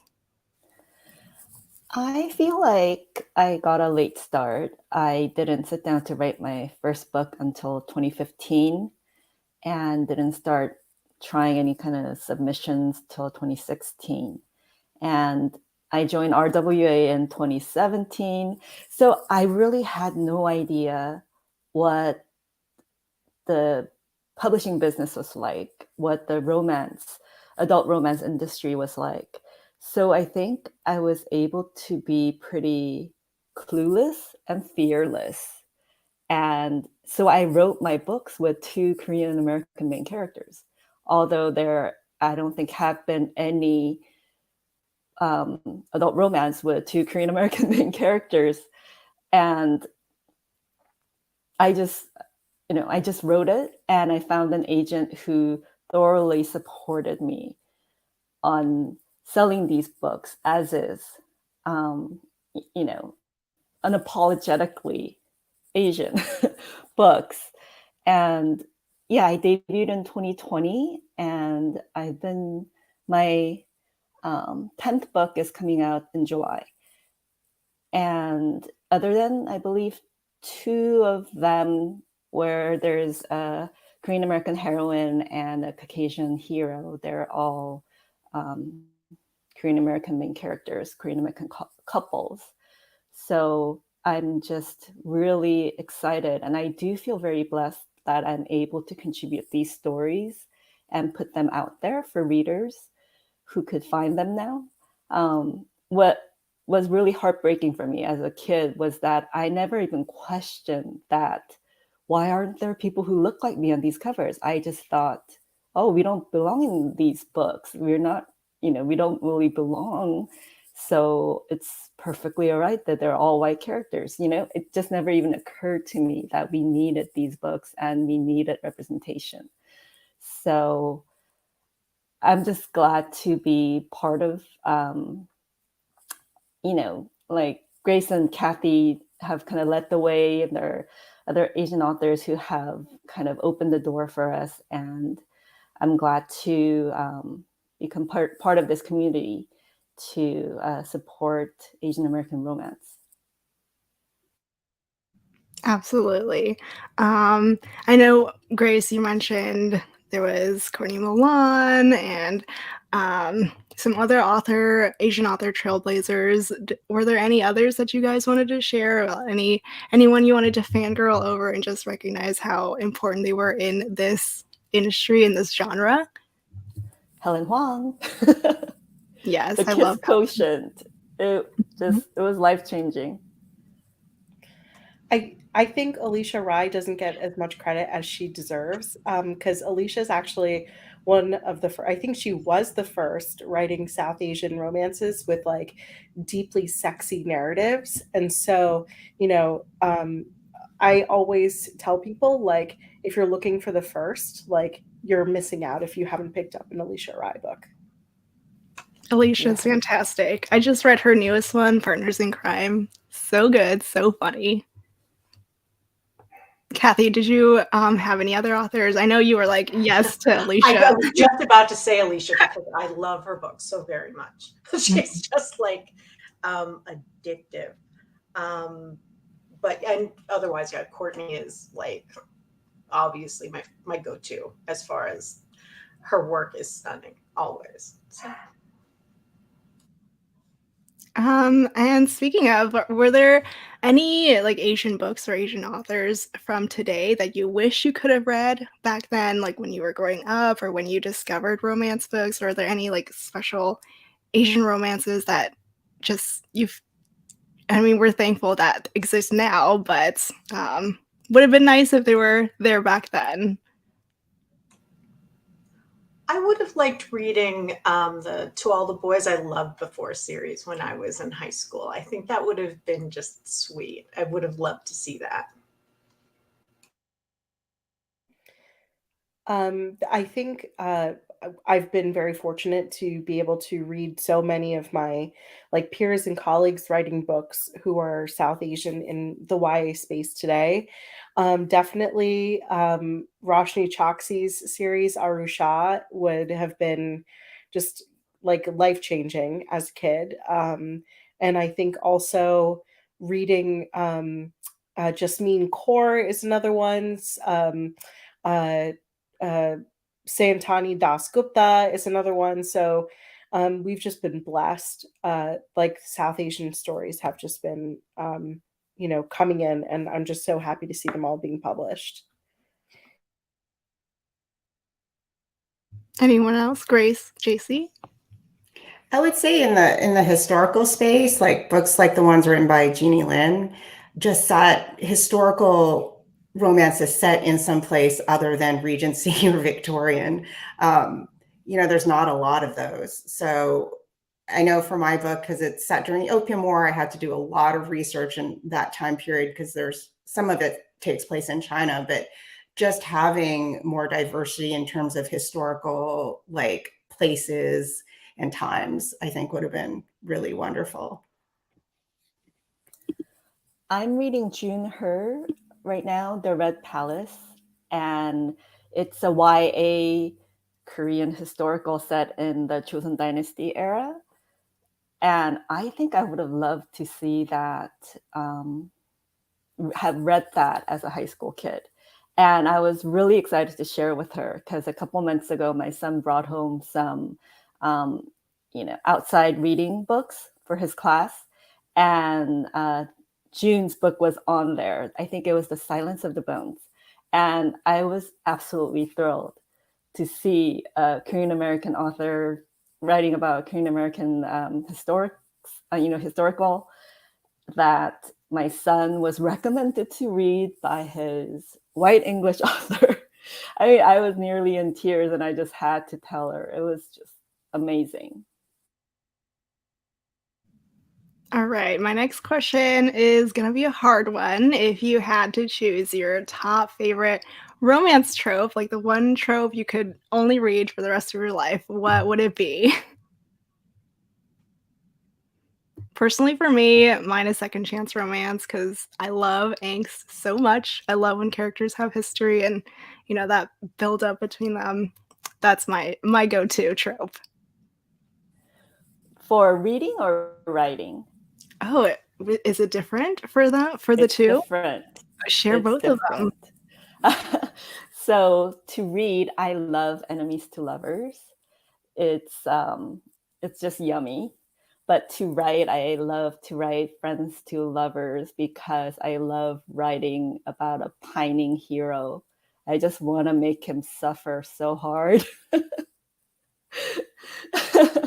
And it's so fun, and they have all this history and inside jokes, and then the chemistry, the new and exciting comes into it. So yeah, I get really excited. I like friends to lovers. Yeah, I do agree. A good pining hero, fantastic. Anyone else?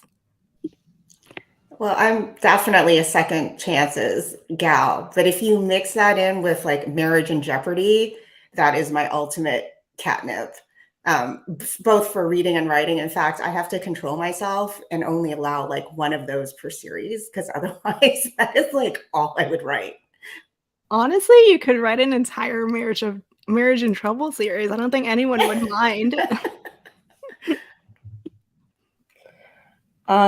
I love writing workplace rivals to lovers. I like remember being I always worked very close with the C-suite before I entered the C-suite, and I would always watch all of the drama unfold by these people who like acted like children, and I loved it, and I wanted to write all their stories. And so to this day, I love writing workplace rivals to lovers. And my favorite trope to read is insta love. I know it's one of those like ones that people are like, no, Nisha, no insta love, no third act breakup, no secret baby. But I think any trope can be done really, really well if like you just like think about like expectations from the trope and like what you really need to do to like put into it to really amplify the chemistry and the conflict. So I'm an insta love girl, and I'm okay with that. I have Nora to thank for that. I totally agree. I do love a good insta love, but I also love a good third act breakup. There's always that potential for groveling, which I am an absolute sucker for. And Kathy, what about you? I'm friends to lovers all day long, but I like it when it comes to writing it. I like it one because I get to write cinnamon roll heroes that are my absolute favorite, and two, it's usually in a larger universe of a found family, which is my all-time favorite thing to write. I try to put that in every book I have. All right. So um do you have any advice for any aspiring authors, especially, for aspiring Asian authors out there? Since we have this wide range of panelists, we have a newer author, some older authors, indie, traditionally published. So is there any sort of advice that you'd love to share with new and upcoming authors?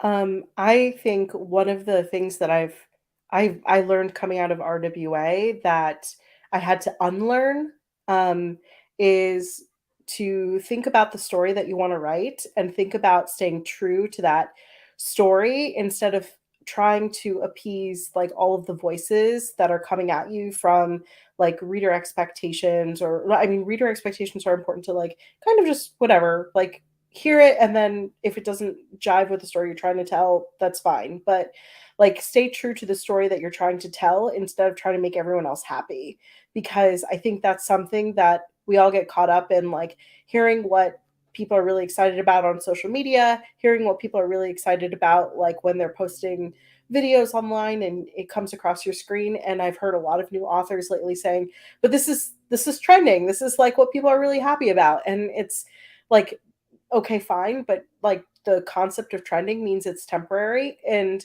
so if you really want to create a story that's nuanced and rich and has a lot of you in it that you feel passionate about, like stay true to like that concept that you've thought of and like that core idea that you really feel something about. So like that is my rambling way of saying, just focus on the story that you want to tell.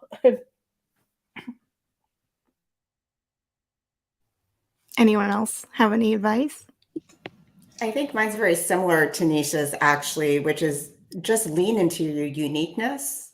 I feel like the thing that for me, it was traditional publishing said that I could not do. It was too steamy, too much adventure. Like it was too much of a mishmash of different things was exactly what made me stick out and be able to find my audience who likes what I write. And I think that's true. If you write with your heart and your guts and with your conviction, you will find a readership. You just have to believe in yourself. So I think, instead of looking at how you may be different from the trends as a weakness, like think of that actually as a strength. I'll be very honest, like I didn't really understand what tropes were until people started talking about them. I'm like, what do you mean like books by trope? Like I just wrote the story that was in my head and I just went with where the characters went.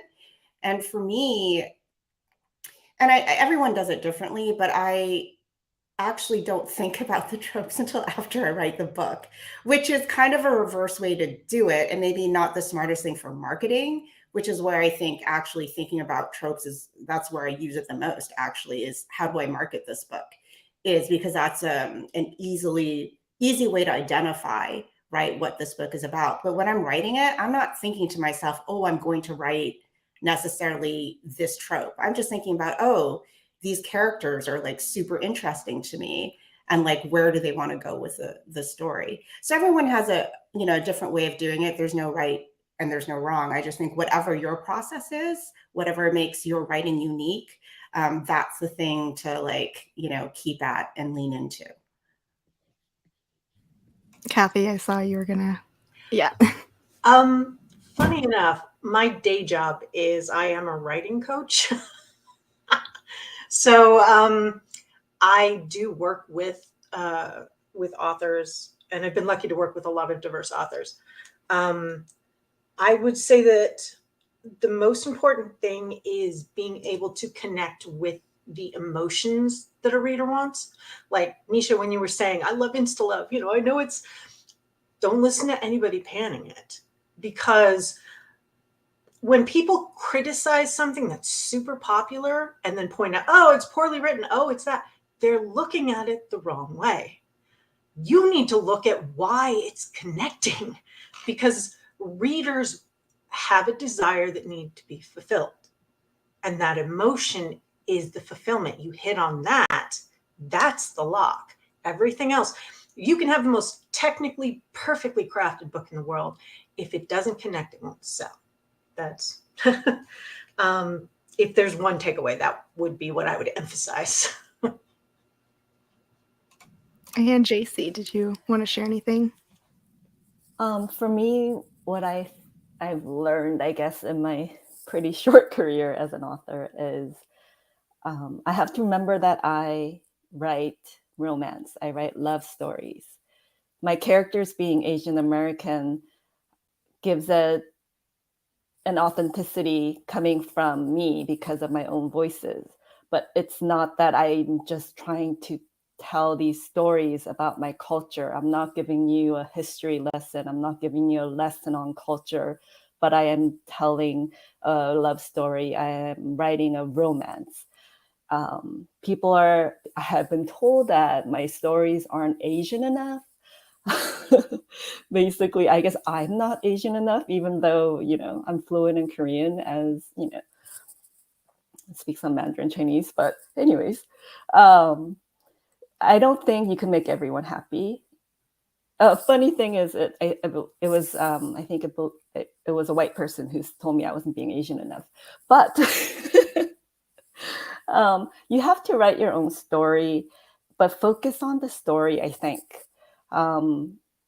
and don't get pulled away by, am I teaching everyone the importance of being diverse? It's not a trope. It's not a trend.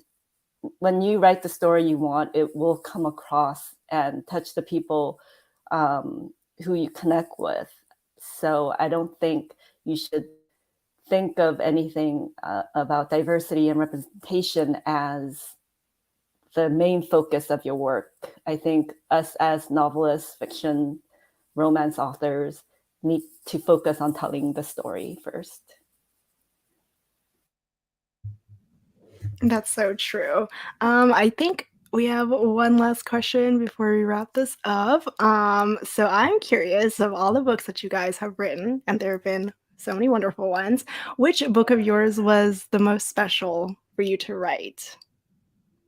We can start with Kathy. This latest one, because it does break, for me, some conventions as far as the protagonists are in their late 40s, early 50s. It is very geeky. It does have somewhat different representation. It takes place in a small town, but it's not a small town. It's not the typical small town romance insofar as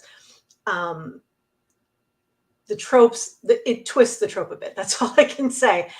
When I turned it in, I really expected them to be like, what did you do?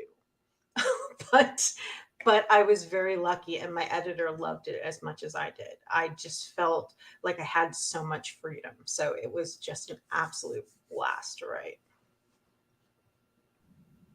And that one comes out next month, right? July. Actually, it just came out as an Amazon First Reads this month. I could not tell anyone, and I thought I'd explode. So, so if people want to pick it up as an ebook on Kindle, you can get it free if you've got Prime. You can get it at a discount if you don't. So that's been awesome. And then officially, it launches July 1st. And Nisha, what was your most special book to write? I think this is like such a hard question for me to always answer, because I feel like every single book that I've written, there's been one thing about it that has really been like a piece of myself that I have given to this story. So like My So-Called Bollywood Life was my first novel, so I feel like that's always been special. But you know, Radha and Jay's Recipe for Romance talked about dance, and I had such a hard time in my personal life, like dealing with dance as like a plus size woman. And then Dating Dr. Dill was the one I think I had gotten the most readers with. And that was really difficult, trying to understand the concept of like arranged marriage versus love marriage. Because at the time, you know, I was writing it, I was kind of reckoning with the two. I ended up having an arranged marriage. I love my spouse now, but you know, that that was like something that was very personal to me. So I always say, like, all of my books have a little piece of me that is very special, but it's usually the one that I'm writing right now that is the one that is like currently on my mind. So that is the last Shakespeare book. The third book of the series is what I'm working on right now. Do you have a title for that one yet? It's tentatively called Marriage and Musty. Musty means like mischief. And it's inspired by Twelfth Night. So there's a lot of mischief. I can't wait for that one. Thank you. And Grace, what about you? This is the question of like, which is your favorite child, right? But I also have the recency effect thing. So I would probably say it was Glory and the Master of Shadows. Not only because it was the last project that I worked on, but because it really, although all of my books do have a piece of me, this one I was able to bring in kind of the most in terms of like all the martial arts stuff epics that I grew up, the stories that my dad told me, and all of that, I was able to kind of spin it in a way that felt to me pretty unique, like fusing that with, you know, Charlie's Angels and Victorian romance. So I would probably say that was the most special book. Yeah. I also had a dad who is obsessed with like all that fighting stuff, Bruce Lee, Jet Li. So I totally feel you. And lastly, JC, what about you? The book I'm writing is the book of my heart. It's something that either I cry when I talk about or I get goosebumps. but the deal announcement hasn't been made yet. So I can't I can't share the details. It's a fantasy romance based on Korean mythology, is all I could say. It's a little departure from what I've written so far, but don't worry, I'm still writing rom-coms as well. And the one that's coming out next year is the first in a new series, and it's called That Princess Mine. It's a Jane Austen fanfic. It's kind of based on the characters Emma and Mr. Knightley, but total fanfic. So my spin, my way of telling it, and I'm really excited about that one. Juicy, that's so exciting about the fantasy romance. I love when authors venture into genres that they don't usually go into. So I'm keeping an eye out for that one. But I think that is it for me. Thank you guys so much for joining. Thank you everyone else for tuning in, and thank you Subtle Asian BookCon for having us. Yay! It was so lovely hearing all of you and your writing process. To reiterate what Lacey already said, thank you so much for being here, sharing your story, and thank you, Lacey, for moderating such a wonderful panel. It was I loved hearing it in the background. Thank you for having backstage. us. Yes. Thank you for having us. Thank you. Bye, everyone. Woo! I'm so excited. I have so many more romance books to add to my TBR.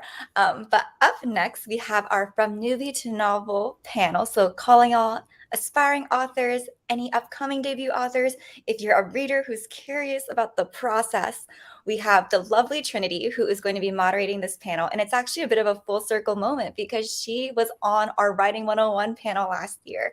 So we're very excited to bring her back. We're excited to hear from all these amazing authors. So give us a couple minutes and we are excited to speak with you all soon.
So thank you so much. First of all, shout out to Tiffany and Alexandra for organizing this entire convention that's online and super accessible to everyone.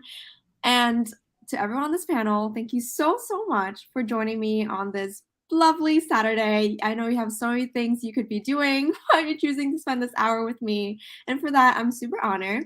So first, let's introduce ourselves. My name is Trinity Nguyen, 2024 debut author of About Me for Two, a young adult contemporary sapphic romance novel about set in Vietnam, about street food, girls in love, and of course, you know, a little dash of like family trauma.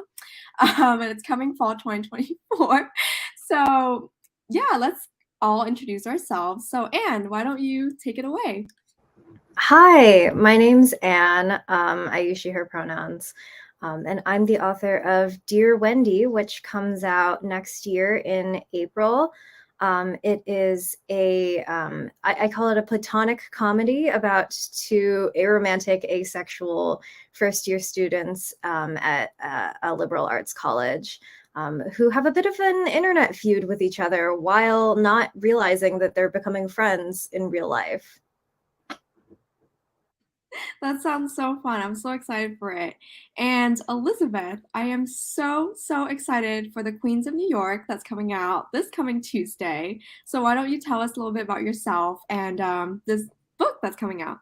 Yeah, hi, I'm Elizabeth Yelshen, but please call me Elizabeth.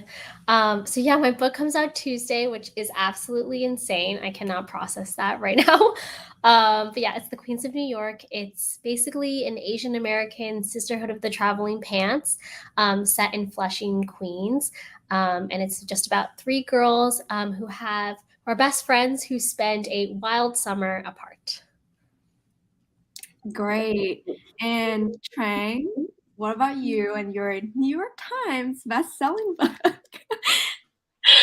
Hi, I'm Trang. I'm the author of She's a Haunting, which is a YA gothic horror novel about a Vietnamese American girl who visits her estranged father in Vietnam and discovers that the French colonial house that he's renovating has sinister plans for her and her family. It's a little bit of the astonishing color of after meeting the atmosphere from Mexican Gothic. And last but not least, Carolyn and Good Morning America Club Pick. Hi, everybody. I'm so sorry for the background. I'm at the airport, but my name is Carolyn Nguyen. My debut came out last September, and it's The Fortunes of Jade Women. And it's an adult fiction book, and it's about a group of women, Vietnamese women, who think that they're cursed.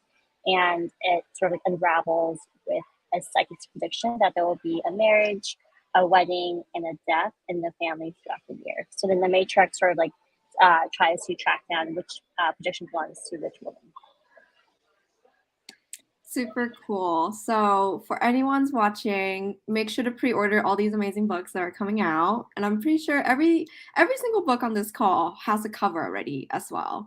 So, you know, take a look at those beautiful covers, click the pre-order buttons. There we go. So let's dive right into writing and how you approach your writing process. And I really want to kick off the first question with, how did you approach your book as an Asian author, and how has your own lived experience and how you see the world affect the way that you write? And feel free to just unmute, and then we'll like popcorn after one another.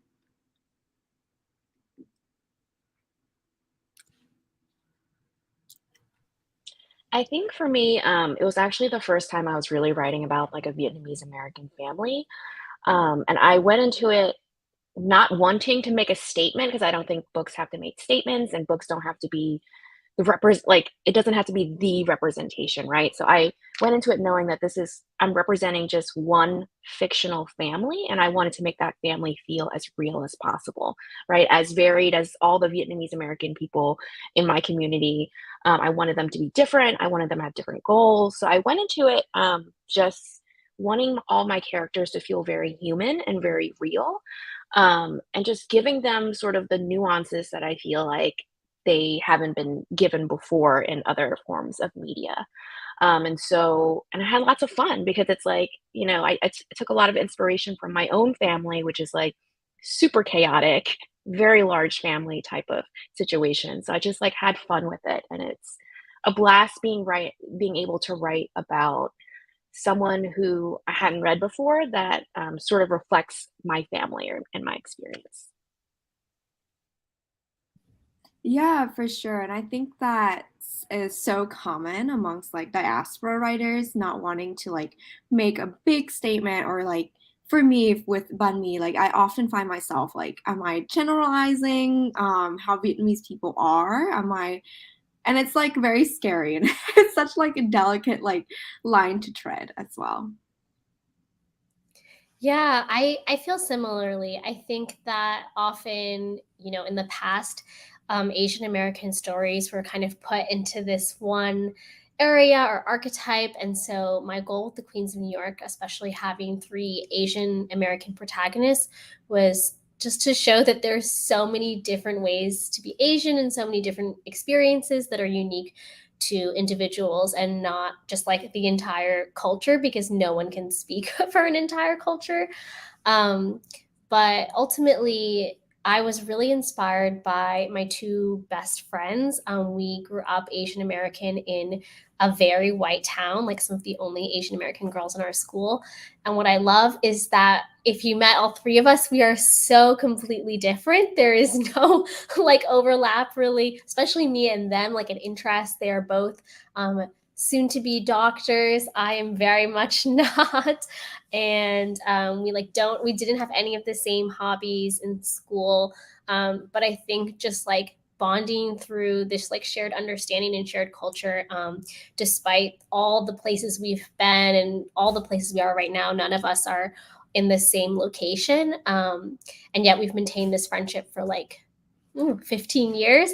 And I think that was the kind of thing that I love about just like the Asian American community and the friends that you might find along the way, especially in a very, white or non-diverse place, to me feels like very magical in some kind of fashion, and was something that I was hoping to imbue into my book. I also think for me, like writing Asian characters just comes so naturally to me at this point.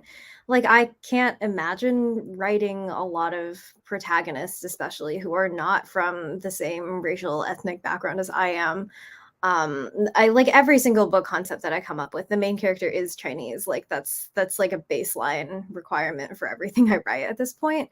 And I think that not only is it important for me to be telling like my own stories, but it's also just like nice to be able to write stuff that's familiar to me. I think for me, I really wanted to write something sort of like beyond the Vietnam War, and I think when you really think about like Vietnamese or Vietnamese diaspora stories, it's always kind of like quite traumatic and very heavy. And I didn't really see a lot of contemporary stories around like Vietnamese American women just sort of like living their lives, like just dating and having joy and interacting with their family that wasn't just steeped in trauma. And so I really just wanted to like move beyond that, especially for my work. And yeah, it's just so refreshing to see stories like Trang's story out there, just sort of like moving beyond what we grew up with when it comes to Vietnam and stories about other Vietnamese people. Yeah, I think like all these answers are so interesting to me because like we're all like recent debuts, kind of like published ones, maybe two books, Elizabeth. But and yet we're still writing new and fresh stories. And to me that's very much like, oh, like publishing has a lot of catching up to do. And even though, like you're debuting, it's still something so new to the whole market overall.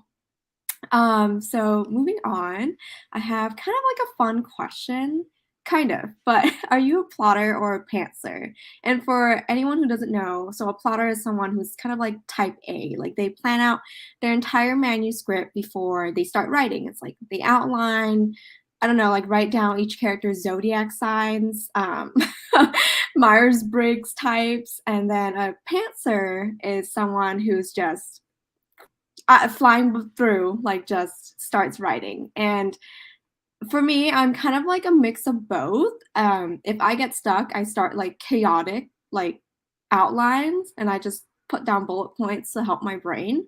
But for most of the time, I need to like write something first before my brain kicks into gears.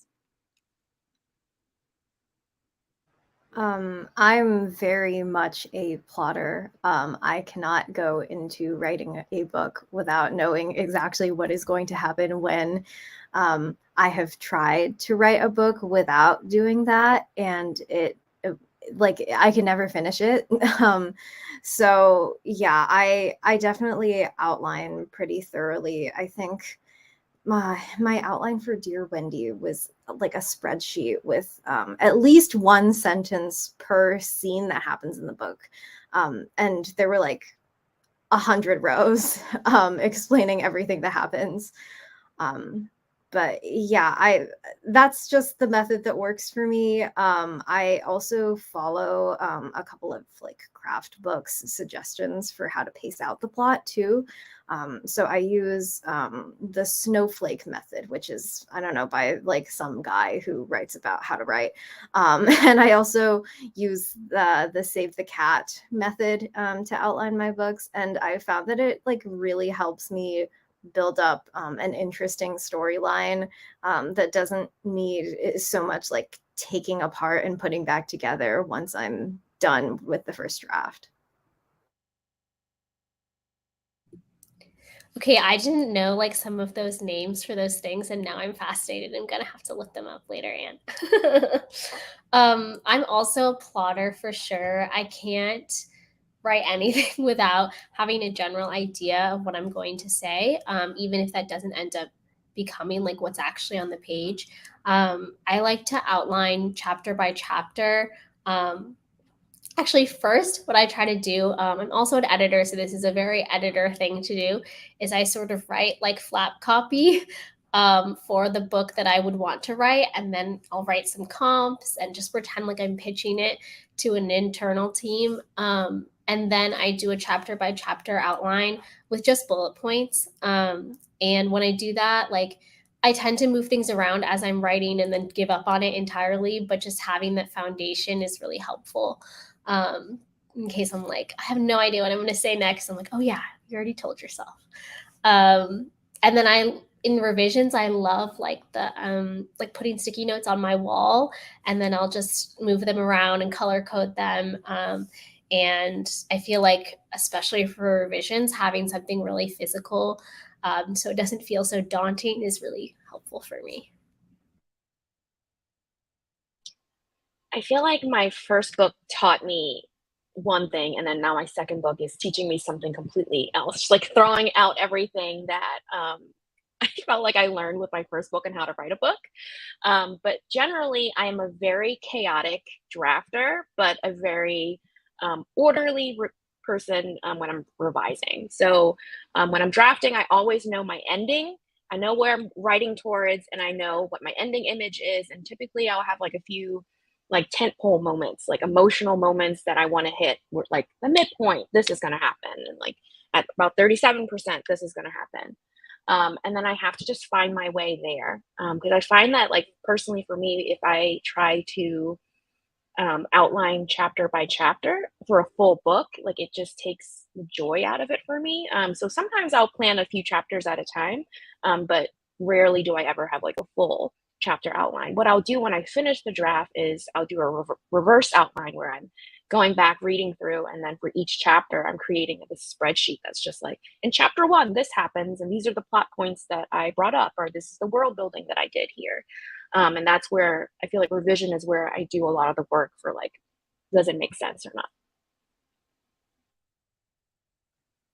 That is so fascinating. I definitely will have to use that tip of like actually writing out my plot beats because as I'm going through revisions right now, I'm like, I have no idea if I wrote this or not. Um, but yeah, super, super cool. Let's talk about character's voice. So I know that that is like such an important advice that when I first started out, everyone kept telling me like, you need to have voice. Your book needs to have a certain voice. And I didn't understand what that meant. So my question is for you, how did you find voice and how did you develop your character's voice as well?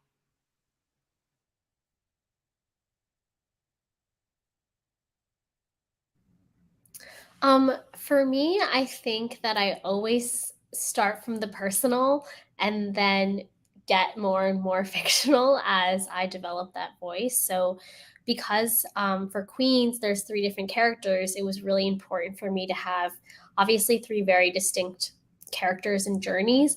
And then on the page, because it's three POVs, having three very distinct writing styles, which was a new thing for me. Previously, my middle grade was just, one person, one voice, very simple. And so I think I just literally like word vomited into my notes app about each of the characters and their journeys, and that helps me really figure out who they were.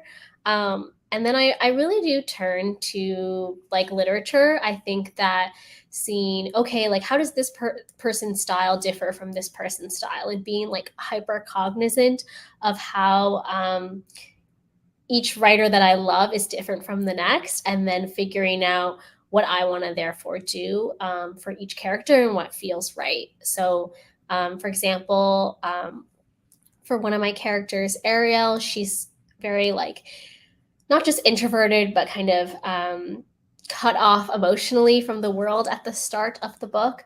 And so her style tends to be like very short and choppy. And I have like another character who's like super bubbly. And so she tends to be very like loquacious, stream of consciousness, lots of like all caps exclamation points. And so that was really fun to kind of just dive into that space. And then the more that I write in those styles, it's kind of like putting on different clothes.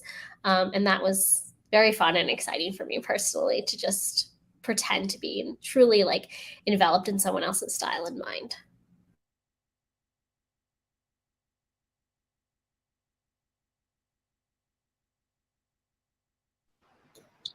For me, when I'm thinking about voice, I think the first thing is like, what do I want my book to feel like?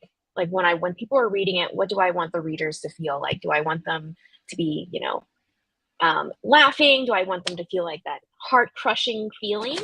And then from there, it's like I work on the character voice. So it's like, what does this character sound like? Like, what is their specific point of view that I'm trying to get across?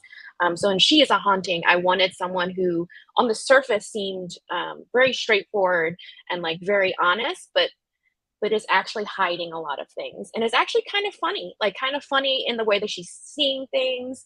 So in her mind, she's sort of portraying this other image, whereas like your inner voice, the inner voice that the reader is reading is actually kind of entertaining. And I want that duality for her. So when I was writing the book, I really took that into mind. Like, what are the actions that she's doing on the page versus what she's thinking?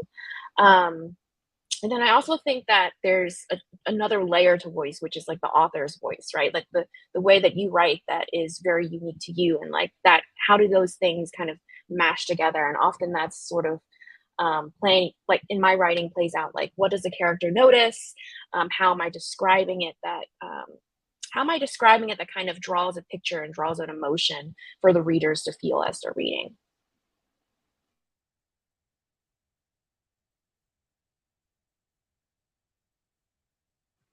Anyone else? Yeah, voice is one of the things that I actually struggle with a lot. I'm just like, I'm bad at making my characters sound like distinct characters, which is bad if you're writing a book with two different points of view.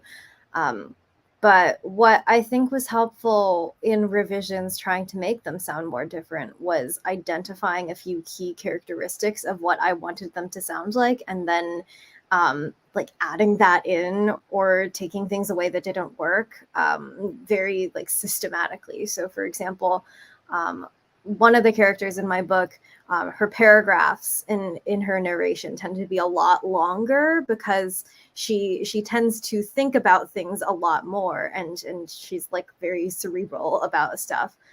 Whereas the other narrator of the book, the paragraphs are a bit shorter.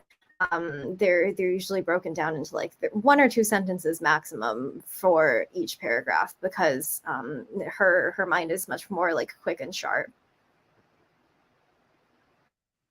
Yeah, this is so interesting too because I feel like when I first sat down and wrote Ban Mi, like I did not have a voice. I had no idea where the book was going, and I think it took me through revisions and revisions and revisions to fully flesh out my own voice as well as the character's voice on top of it.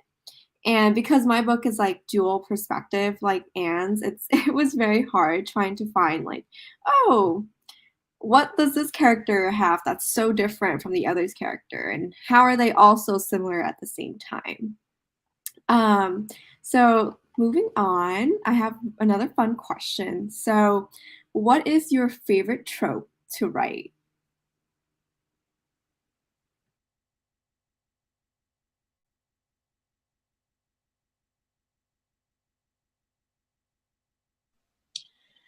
I love a character who, on the surface, looks like they don't care, but actually cares a lot. And I don't know why I like it so much, but it's just that duality of just like they're hard on the surface, but they like really like cute things or something. And I love pairing that with an idiot, and just the instant chemistry between this idiot and this hard exterior person.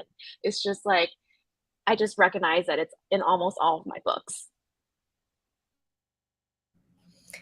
Yeah, I feel like anytime I have a male love interest, they tend to be kind of just like an awkward himbo, adorable boy. I do my best to not, honestly, but it always ends up that way. And I feel like it's because we write what we want to see in the world, you know?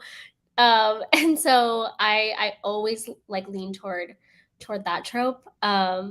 And then I'm also a big like friends to lovers trope. I feel like that's a slightly harder one for me to write in general, but I feel like it can be very realistic in the world, and so when I can do it, I'm excited about it.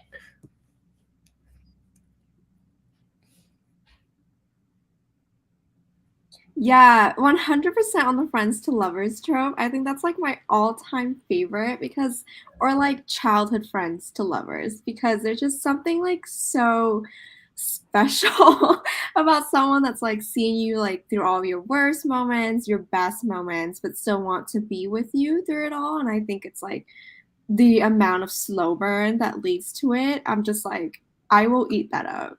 No matter how long I have to wait. Like if they kiss at the very last page, I will still read that. Yeah, anyone else favorite trope? I've just got to say, every single book idea that I've had that is not about friends has been friends to lovers. I have no range. I love that trope so much. Yeah, I'm the same way. I really like friends to lovers, and I think it's hard because I try to manifest that in my own love life. So I really like friends to lovers. I'm so glad that we're all on the same page for friends to lovers. Um, so let's talk premise and plot. So how do you come up with like stories that you know is the one that you want to write and that are so interesting that you actually want to write it? And to start off, like within my own writing, I've been like just struggling through book 2. And I think that I've been like approaching like all these different projects for what I want my book 2 to look like, that I haven't actually written the full book 2. But yeah, so like how do you just sit down and know that you're going to write that book? I don't always think that it's like a very linear process, at least from personal experience. I think for me, when I was also working on The Queens of New York, my second book, and it's very different from my first one. And I knew I wanted to write a YA, and that was basically it. I was like, I want to write a YA, end of story, period. And I feel like it came purely because, at the time that I started writing it, we were in lockdown. It was like at the very beginning of lockdown, and it was about to be summer. And I was like, all I'm doing is sitting in my childhood home during the summer, doing truly nothing, baking bread or whatever.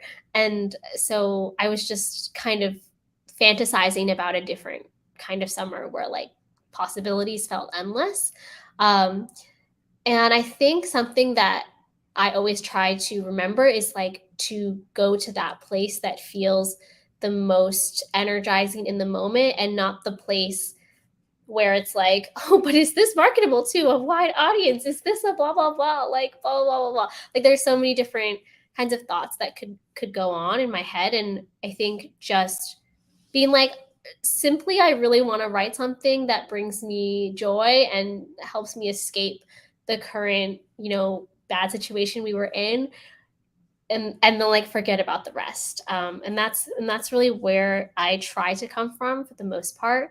But yeah, it's definitely not easy to just like immediately find inspiration. I think that's something that we as writers are probably always going to have to contend with as we continue our careers.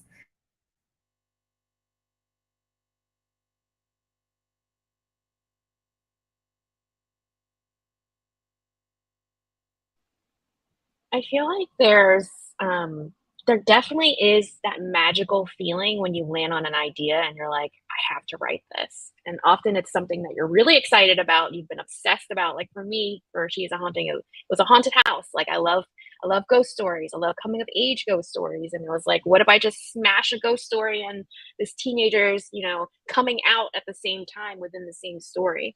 But then other times it is like pulling teeth. I mean, I'm working on my second book right now, and it's a little bit of that. It's a little bit of like, because inspiration can't be rushed, right? And often when you're writing on deadline, like there is a set period of time in which you have to produce something that you hope that you love. So yeah, like you always hope for that magical feeling, but sometimes I think if you put in the work, like you kind of get somewhere where you're like, wow, like I'm actually creating something that is quite nice, even if at the very beginning, it didn't necessarily have that magical feeling. But when that magical feeling happens, it is the best thing in the world. Trang, I agree with you. My first book I felt was so magical, Fortunes of Jaded Women. I knew I always wanted to write about this. It's based off a real psychic in Hawaii. She's like very famous amongst like the Vietnamese mothers on the mainland, and I just kind of like always knew of her, and I really liked how people sort of like made her like a larger than life figure, and so that's where I based the origins of Fortunes of Jaded Women on. For my second book, I feel like I've gone through like 10 pregnancies with that book. I feel like it's like I can't describe writing on deadline versus like not writing on deadline. Whereas now I see it as like a business. And sorry, there's like a few people just like cackling behind me. But I feel for my sophomore book, I'm struggling to get through it. I'm like halfway through, but I feel like it's a lot different now. And I feel like the magic has kind of like disappeared almost. I don't know why. But halfway through the book, I actually changed direction because I did find my magical moment. So now I'm sort of like replotting it. And so I do think inspiration does strike when you least expect it. But hopefully it doesn't strike when you're 50,000 words in already and you have to like, throw it all out, which is what I did, which is fine. It's fine. It's okay. But it's not okay because the book's due in September. So I don't know, right? I don't know. But yeah, I do agree. Like you have to wait for that magical moment. And when it hits, it really hits.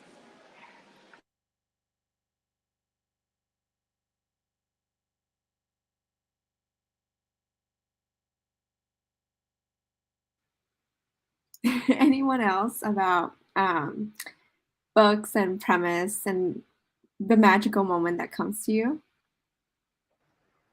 I think every book idea that I've ever gotten has always been like, I'm just minding my own business, going about my day when something pops into my head and I'm like, oh gosh, this should be a book that I should write.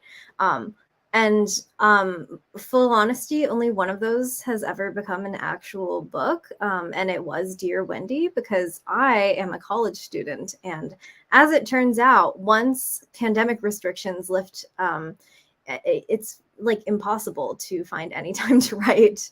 But I am working on the proposal for my second book right now, what I hope to be my second book.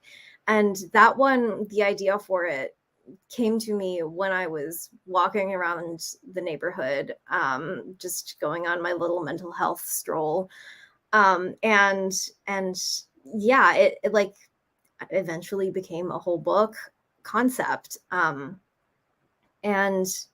I don't know, how do I decide what to work on? I think it's just based on what I think I will be able to write and that I will enjoy writing, because I at any point in time have multiple book ideas that I want to be working on, but I'm not the kind of person who can work on multiple projects at once. So yeah, pretty much the way that I chose what to work on was just which one will I both be capable of writing right now and also will enjoy writing right now. And it was the one that I'm proposing as my second. So we'll see how that goes. We'll see if it ends up even being my second book. But that's how I kind of go about choosing what to work on. I really like that advice, Anne, because I feel like sometimes I have very ambitious ideas that are like way too smart for my own brain.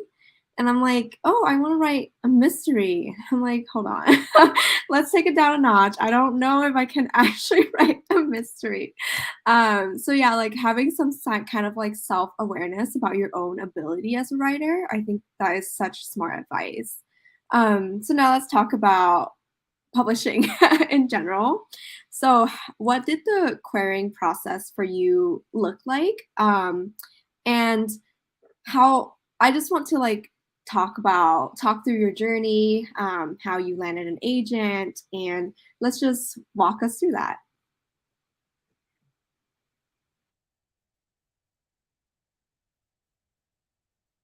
I think I might be the person who queried most recently in this batch of people. I queried Dear Wendy in the summer of 2021, so that would be 2 years ago. I'm coming up on 2 years of being with my agent now, and the process was unusually straightforward for me. So what had happened was I previously had queried another book that I'd worked on before Dear Wendy that did not really amount to much, and I had like some interest from one agent, but like she was like, I'm just like not really into it enough to offer you representation, but please like send me anything else that you have worked on or will be working on in the future. And so like I strolled in a month later and I was like, by the way, I've got this now. And pretty much immediately got an offer of representation from her. She's an amazing person. I didn't actually end up signing with her though, because I got another offer from my current agent who had like way like more substantial revision ideas. And I was like, oh my God, I need to like see where it'll go with this person. And I think I made a really good choice. I really love my current agent. And yeah, it was very, very straightforward. I feel like I probably need to explain how like querying works to those who don't really understand it. So when you finish a book, you can't just like send it off to publishers and expect them to publish it, because there's not very many publishers that let you do that these days. So you most likely need to find a literary agent to represent your work, and they're going to be the one who submits it to publishers. And they're like real estate agents or like acting agents or like any other like job where you are like selling something to someone else. And so it's like very rough out there for authors right now, because a lot of agents are leaving the industry, and people are also getting way more queries than ever before because it's become a lot easier to query people. I've heard that back in the day, you had to query by mail, by sending like a sample of your book to a bunch of agents and then like waiting to hear back from them by mail, and then possibly needing to like mail the entire manuscript to them, like printed out. And these days there's like emails and forms, and people can very easily do it all for free. And so, but that has made the volume of queries for agents much higher, which makes it harder for you to actually get an offer from an agent. So I'm very thankful that it happened so fast for me. It was kind of unusual, but yeah, I don't, is there anything else I can say about it? Like not really. It was a bit of a whirlwind trying to like field offers from agents, because I ended up getting 3, and I was down to the wire trying to decide between 2 of them. But now I'm with my current one. Her name is Jennifer March Soloway, and she is amazing. Jennifer, you're probably not watching this, but if you are, I love you. But yeah, that's how it went for me.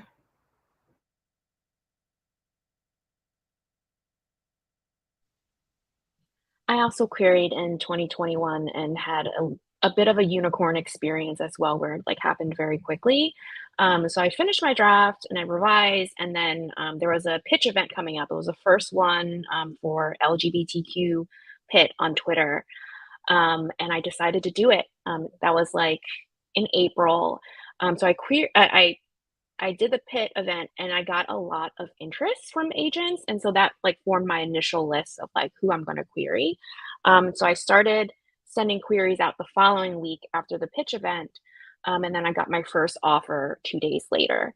And it ended up happening where I got multiple offers in the next 2 weeks. And then, so I started querying in April and then I signed in March. And that was basically it. And I know that's like bananas for timing wise, but I was very thankful that it happened so quickly, but at the same time it was like very scary because it's publishing, right? You never know what's going to happen. Okay, my story was not as great as you guys.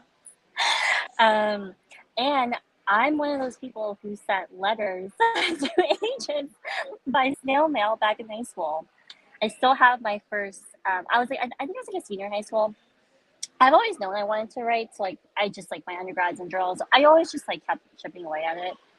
But in high school, I like actually knew I wanted to write. So I sent by letter to an agent by snail mail. And I still have that letter saved because I think it's so funny. He was like, I wrote a rom-com, an adult rom-com at like 16, which is absurd. Thank God they rejected me.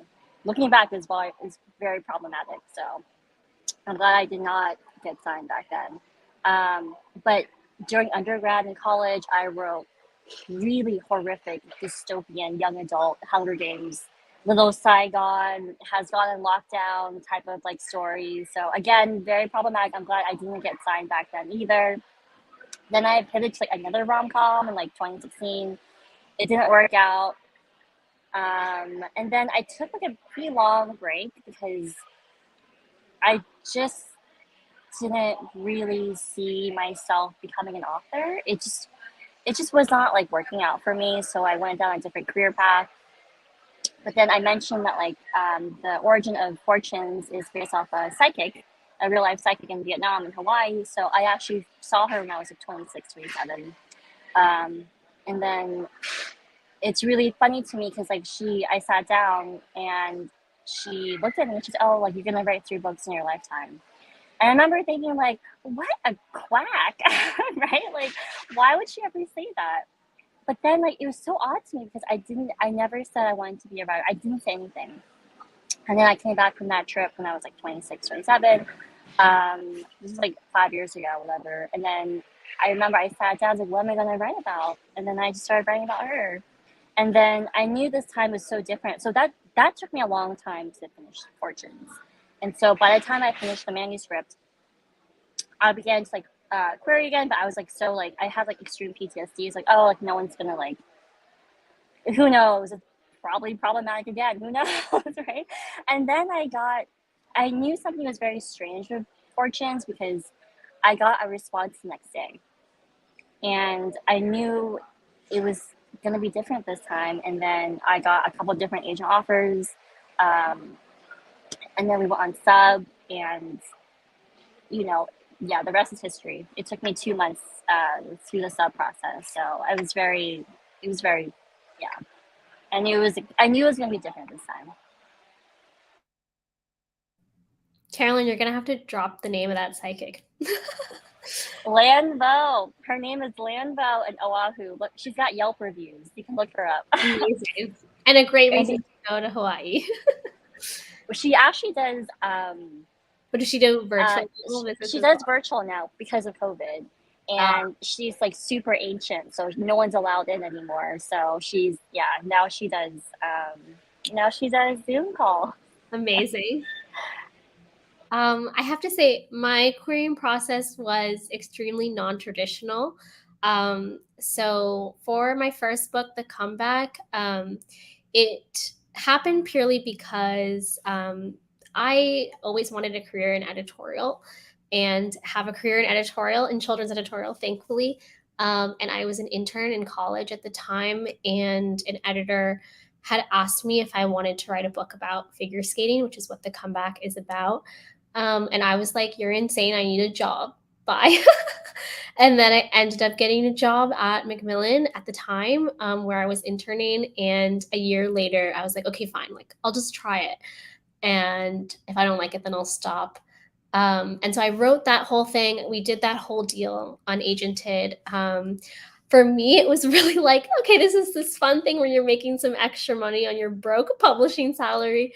And I really enjoyed writing that book and like meeting, like I did a ton of school visits, and it was just like a lovely time. And basically after that, I decided that I wanted to continue my writing career. So I knew a lot of agents at that point because, I had been an editorial assistant editor at that point for a while. So for me, I was like, I want one person. And that's it. And so I kind of sent them, like the copy edited manuscript. It's Marietta Zacher at Galton Zacher. And she called me and we had a quick chat, and then off we went. But yeah, I guess my one thing, coming from all different sides of publishing, having multiple hats, is I know that like with the querying process, for anyone who's trying to query right now, it can feel very much like a desperate task. Like, I have to go with this person if they like me, or, oh my gosh, like, anyone that's remotely interested, I need to nab that. But just like with any kind of interviewing or relationship process, your input and your thoughts really do matter. This is the person that's kind of there for you and is the go-between between you and hopefully your future editor for like a very, very, very long, indefinite time. And so I think for as picky as you can be, you should be. It's really important to feel like you are as confident and as comfortable with that agent as they might be in you. So just food for thought. Very good food for thought, because I completely agree. And I think that sometimes, especially if someone is a very new agented writer, I was scared to even email my agent. I don't know why. And I'm like, I didn't want to be like stepping on their toes or, say something wrong. But as I'm growing through this process, and as everyone has been telling me, it's at the end of the day, it is a business relationship, and you should always have your own best interest in your heart. And sometimes it doesn't work out, and that's okay. And I think that's so important to tell people who are dipping their feet into like querying and like finding an agent that most of the time authors do leave their first agent, and that's totally fine. And this industry, like, it's always changing, constantly evolving. And yeah, like, I don't know, I just love everything that's been like thrown out on this call right now. So let's circle back. So reflecting on your journey and how far you've came, what's the one thing that you wish you could tell your younger self when you first started out? That's a loaded question, I know.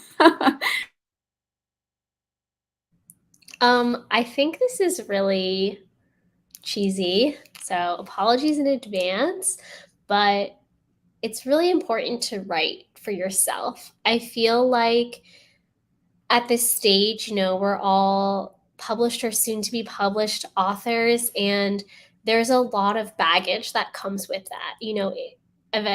Ultimately what you're doing is monetizing your passion and your identity and your vulnerability into something that can be sold and will have like monetary effects, and statistics and finances and marketing and publicity. And I think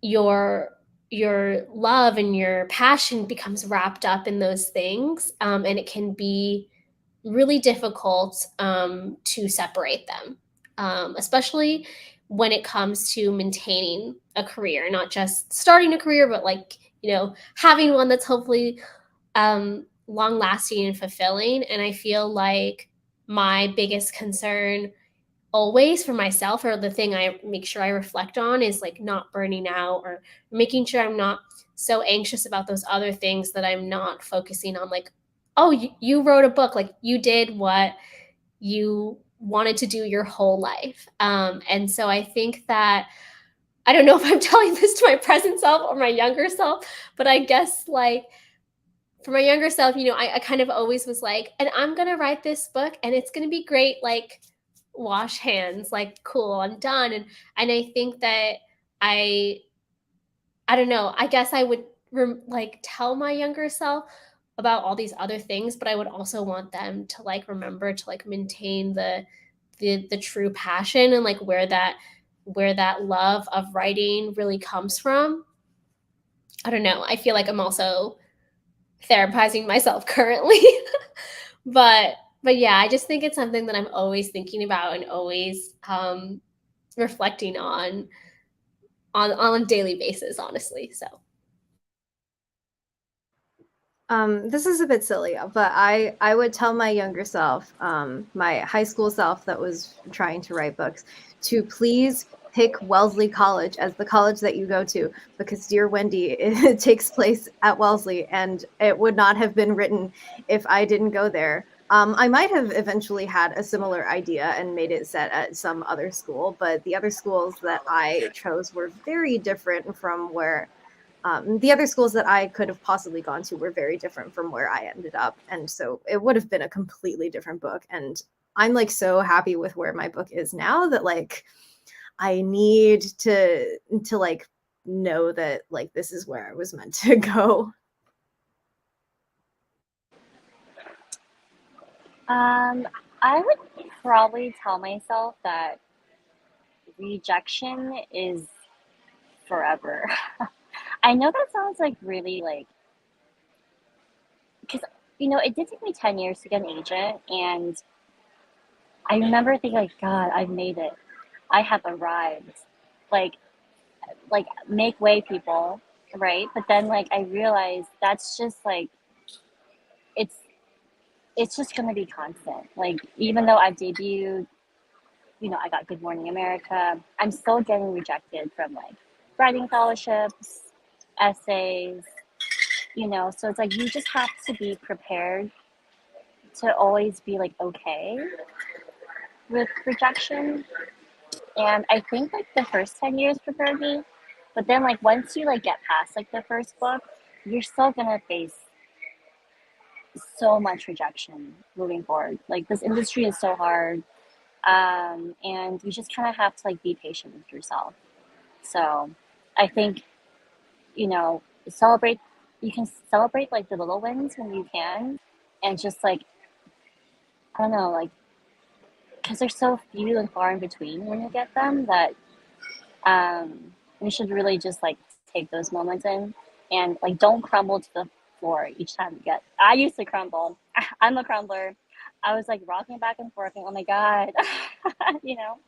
But it's just a part of the industry, so I've become more zen about it, I think. I feel like my advice to my younger self is sort of weird because I actually gave up my dream of being a writer when I was 18 because, because my mother was worried about me. She wanted me to go into a stable career. And I really valued that opinion, because my family, they're all refugees and I wanted to be able to support myself, right? So for a long time, I just wrote for me, and that time is really valuable to keep writing, knowing that you're not going to publish it because you're just writing what you want. You're like forming characters in your mind that you're obsessed with. And I felt like I learned a lot skill wise on how to tell a story because I was only ever writing for myself. But at the same time, I feel like the advice I would have told my younger self is don't self reject. Don't self reject for 10 years at least, which is what it was in my case, where I was like for 10 years, I wouldn't even let myself finish a book, for example. And that's because, the industry is going to say no a lot to you, as Carolyn had said. So why say no to yourself? Let yourself chase that dream. Let yourself write that book, right? Spend the time that you need to just work on your craft and your story without worrying about publishing. But eventually, if you want to write a book, you should write a book and you should try to get it published, because you got to chase your dream, right? So you can't just like keep holding yourself back. Wow, I'm like blown away by all like the amazing advice on this call. And I hope to everyone watching that, you take something from this call as well as no matter where you are in like the process. And to close off the panel, let's talk a little bit about something that you're working on in your next book. I know we've already like thrown some ideas out there, talked a little bit of it, but let's, like give me comps, like pitch ideas. So my next book that I've been itching to write, I think I have at least like 15% done, which is very, very good progress for someone who's been like bouncing back and forth on different projects. I'm pitching it as like Vietnamese Emma 2020 meets Ophelia After All. And it's about a hopeless romantic high school senior who's like meddling in her little sister's life and like wanting to like matchmake her little sister's like dream boyfriend. And like on the way, she's learning about like her own sexuality and what love really means, even though like let's be frank, like no teens really know what love means. But yeah, I'm super excited to start it after I hand in my revisions for Banh Mi.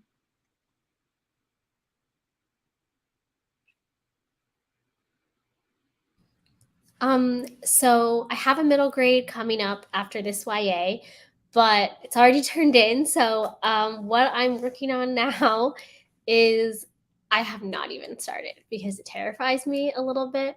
But for my next young adult, I kind of do like every other.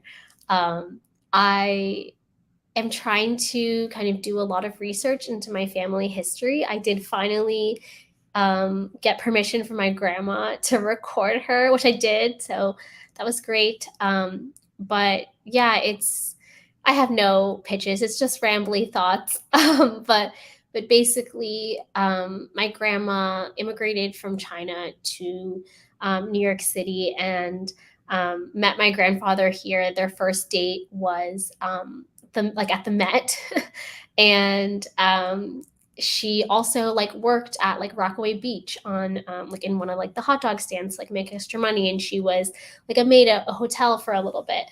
And so I feel like it's so cool to me that her life was so entrenched here so long ago. And I'm also here in New York City. And so I kind of want to write something about like the history of women in my family. And I don't know. That's all. That's as far as I've gotten, but I'm definitely hoping to kind of delve into that further this summer.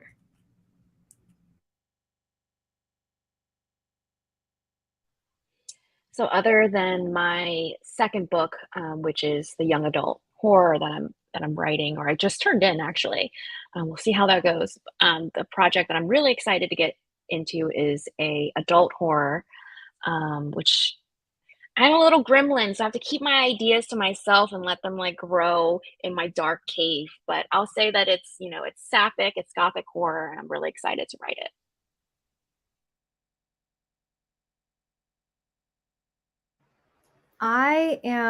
So the book proposal I'm currently working on is a YA contemporary romance novel. I've also been dabbling with an adult women's fiction novel idea. Not sure where that's going to go, but I'm excited to be working on something that's not about teenagers. The book I'm writing right now is a bit like, I'm calling it like House of Hope meets Succession, but it's set in Houston. But it's not really set in Houston. It's just more about decaying little Saigon enclaves across America, and it's really about like kind of like new money antics and what happens when like immigrants come into new money, and like, I don't know, it's part historical fiction as well, and very contemporary and very chaotic. I feel like that's like my brand, like just unhinged chaos with like a lot of characters who are just like spiraling towards like something like off the cliff. And then the third book proposal I'm working on is very different from my first two books, which is more seeking like upmarket like family drama. And my third book is a departure from that. It's gonna be a bit dystopian, a bit like spec lit, and yeah, I'm really excited to submit that proposal.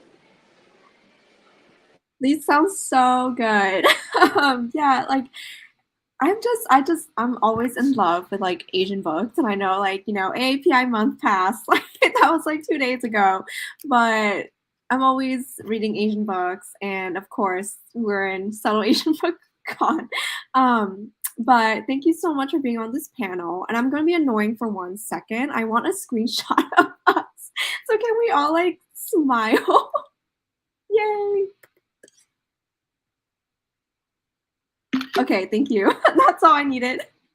Thank you so much. And thank you, the audience, for listening, and especially Tiffany and Alexandra for organizing this entire con. This was really, really fun. Yay! Thank you so much. I love listening in the background. Like, yes, I was just like, thank you so much for sharing your stories. Thank you so much for being here. And thank you again, Trinity, for moderating this panel. This was so wonderful. And I hope you have a lovely rest of your day. Woo! That was so much fun. And I love just being a little fly on the wall and learning so much, even though I'm not even actively writing anything or trying to be an author right now. But I love the inside look into the process. So we're coming almost to an end of the book con, but this one is for all you readers out there who want to learn to engage better with your stories, who want to fangirl with your friends. I'm so excited for this panel because it's going to be hosted by the none other Tina, who's a bookstagram coach, and 3 of my favorite bookstagrammers who love reading as much as I do.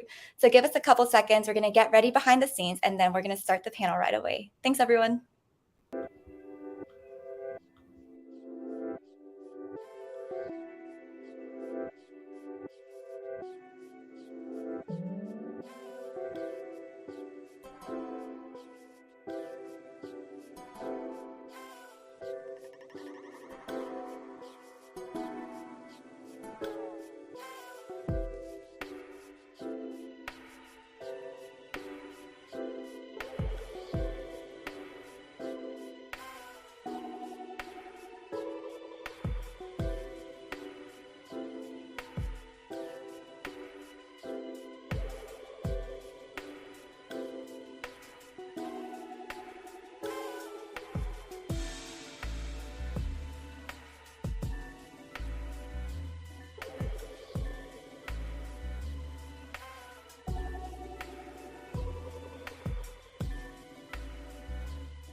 Okay.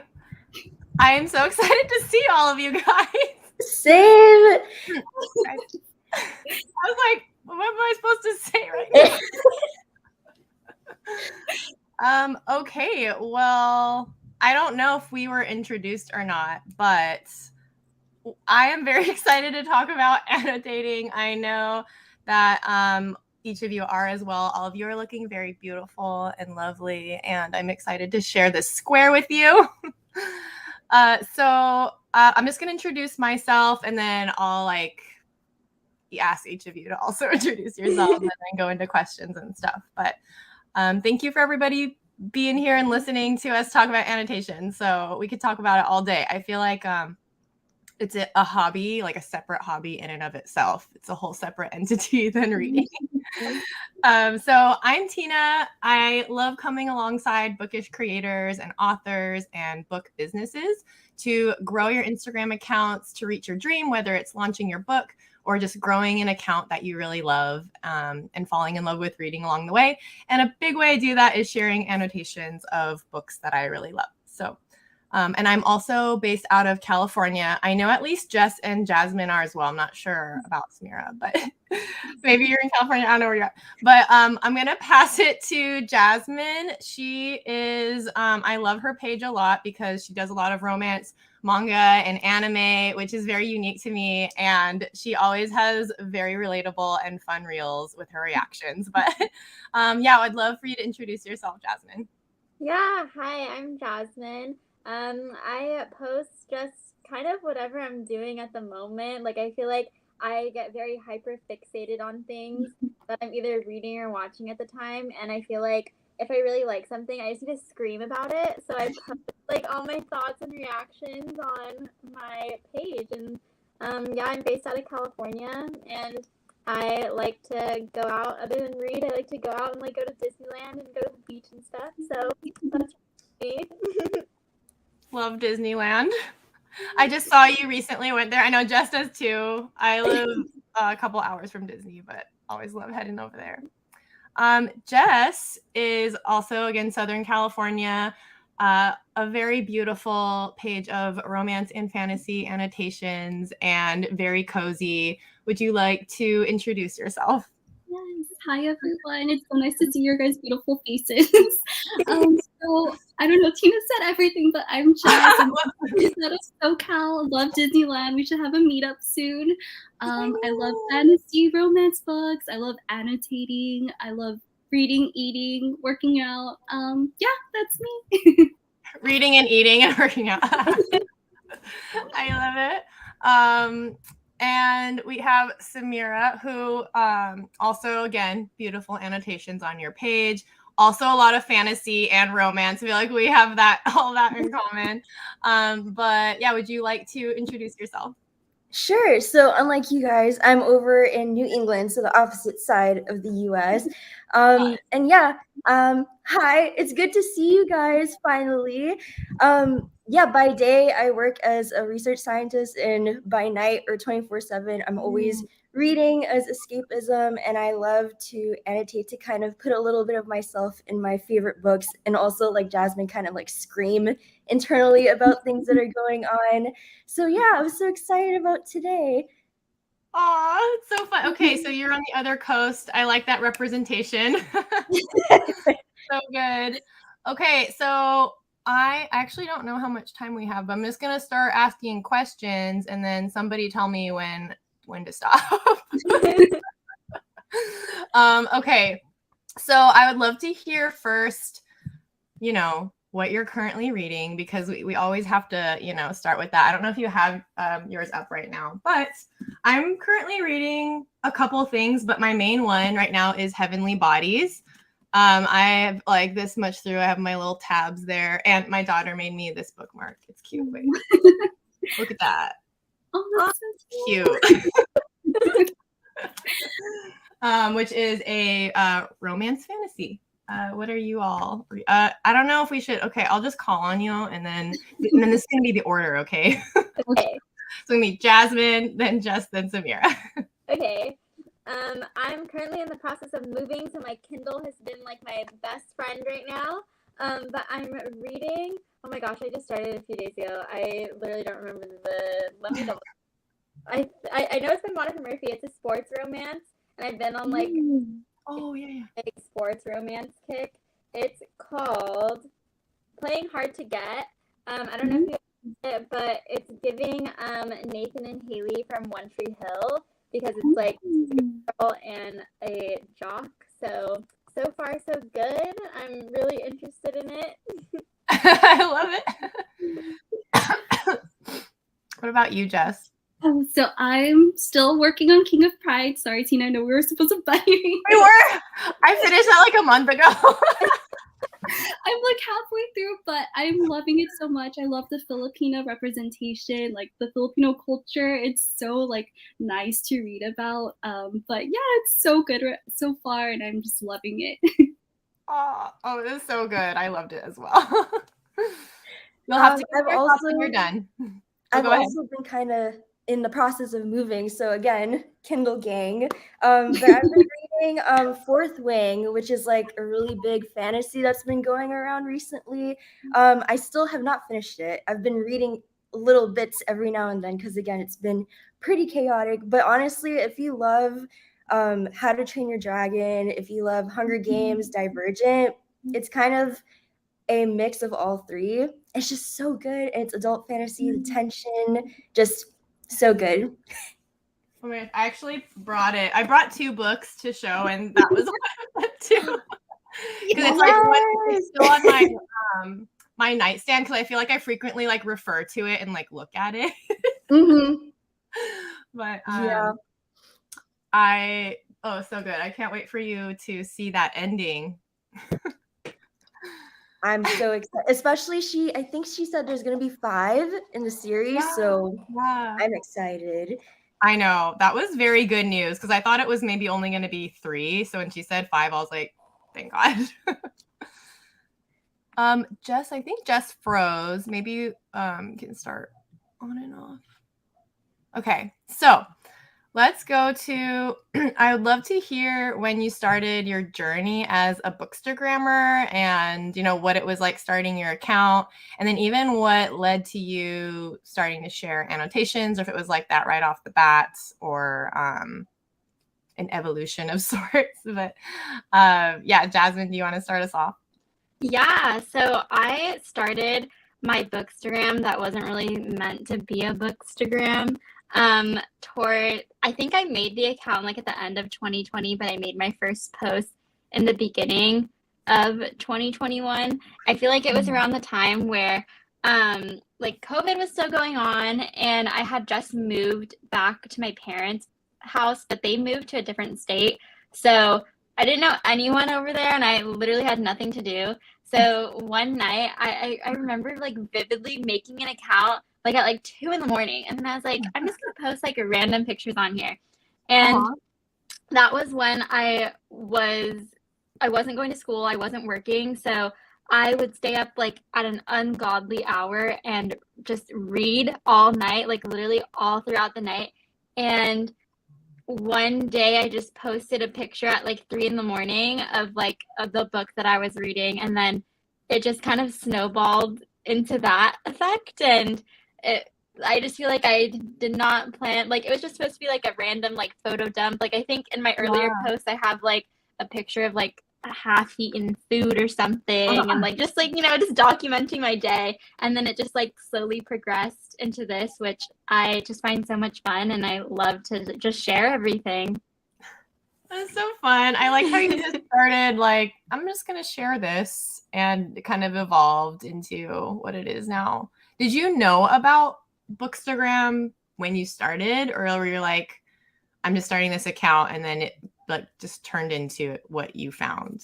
No, I did not. Like I did not follow like any Bookstagram accounts. I was on Book Talk at the time, but I feel like when I had gone onto Instagram, I didn't really know that there was like a bookish community there until like I posted, I think, just a few posts, and then I saw like other book accounts were kind of interacting with it, and I was like, oh my gosh, like there's other book accounts. But I feel like now it's grown so much, because I remember when I had first started, there weren't as many like bookish accounts there or around. So I feel like now I think the community has gotten so big, which I think is so great. Yeah, I love that. I actually wish I could know the numbers of like, you know, how many accounts there were in like 2017 or whenever, and like what has been, because I do feel like it's a lot, but I also didn't even know about Bookstagram as its own thing until like 2 years ago or 3 years ago, maybe. But yeah. So Jess, welcome back. Oh no, is she frozen again? Crap.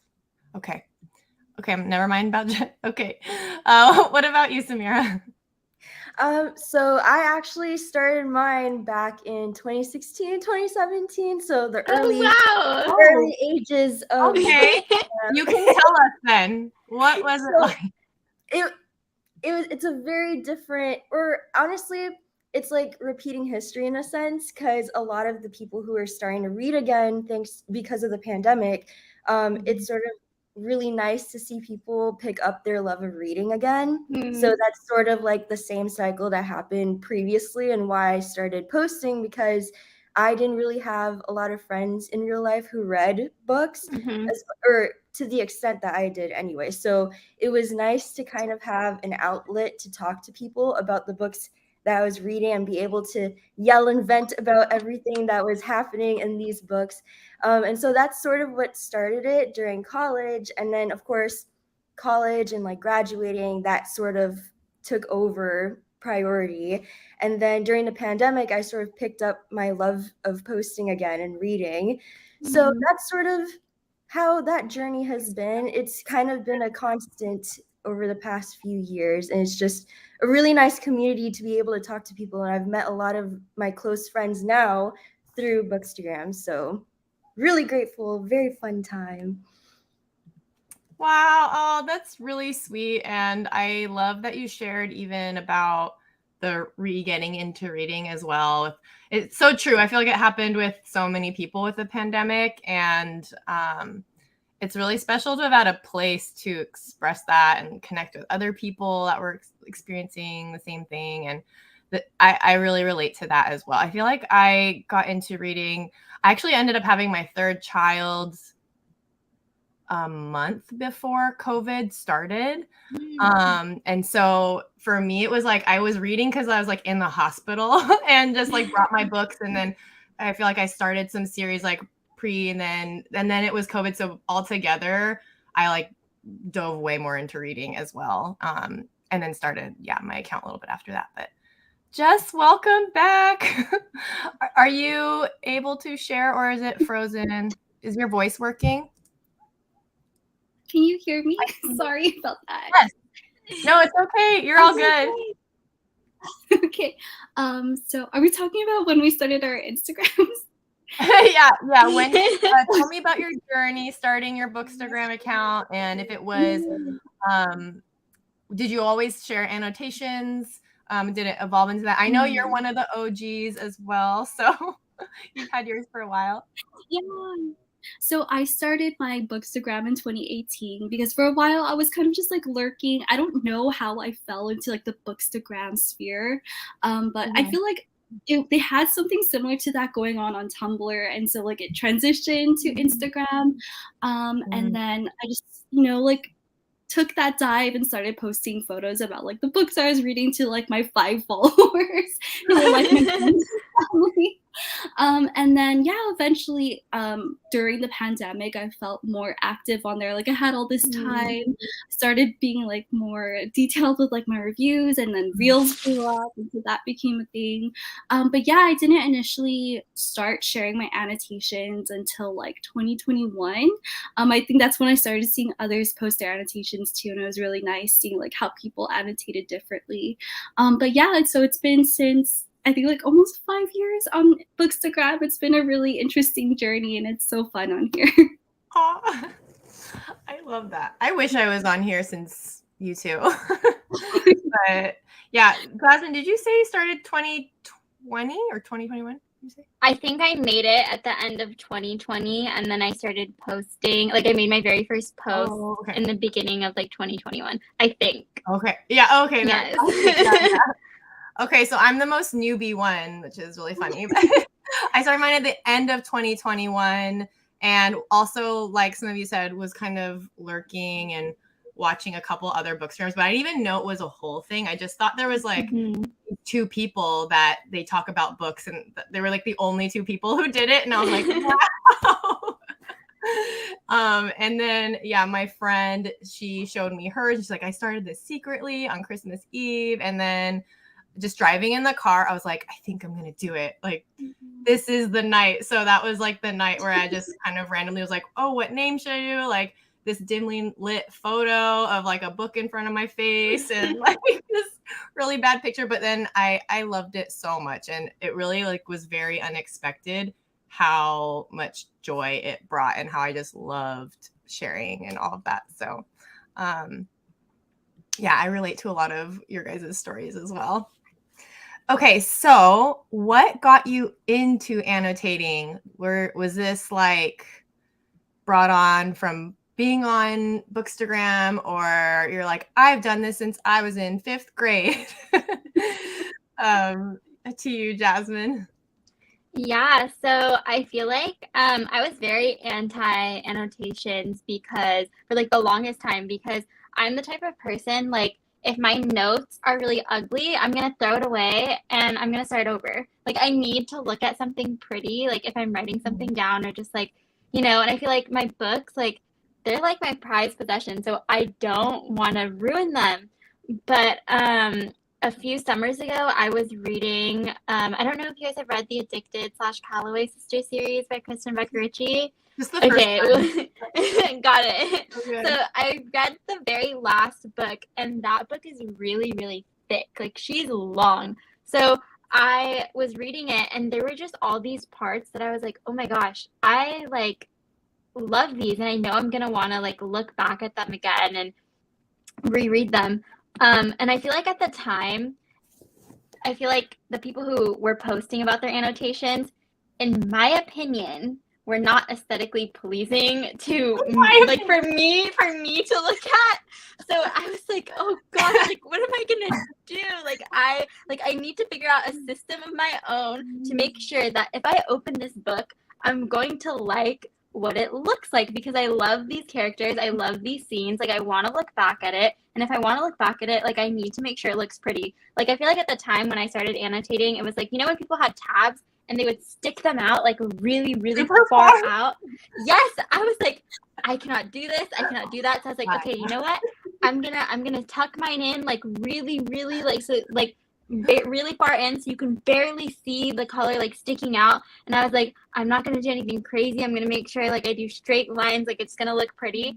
And then I feel like after I did that book, I kind of progressed into, okay, I'm gonna be a little more wild. Let me add a little bit more color here. Let me like write a little bit more here, make some doodles here and there. And I just think the more I got accustomed to like writing in my book, the more I felt comfortable of like, oh my gosh, like I'll be like writing like, oh my gosh, I'm screaming, or like, and it doesn't have to look pretty anymore. But I think what's really nice is to like look back at it and then just see like, this is what I felt like at the time of reading this. And then like, let's say if I reread it to see if I still feel the same way or if I felt something totally different. So I feel like my feelings and my style have definitely progressed a little bit.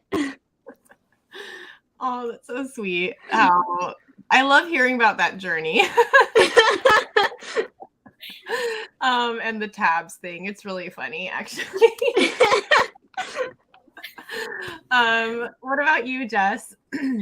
I feel so called out right now. I'm so sorry. You saw Jess's annotations and you were like, I didn't know that you shouldn't stick your tabs out like that for the longest time. And then I remember when I saw everyone like put like only a little bit sticking out, and I was like, wait, that looks so much better. Let me just delete all those photos where it's sticking out. But I love that. But yeah, my journey was similar to Jasmine's. Like at first I was so against like writing in my book. Like you see all the comments like, this is like, you're you're ruining your book. Like I felt that same way.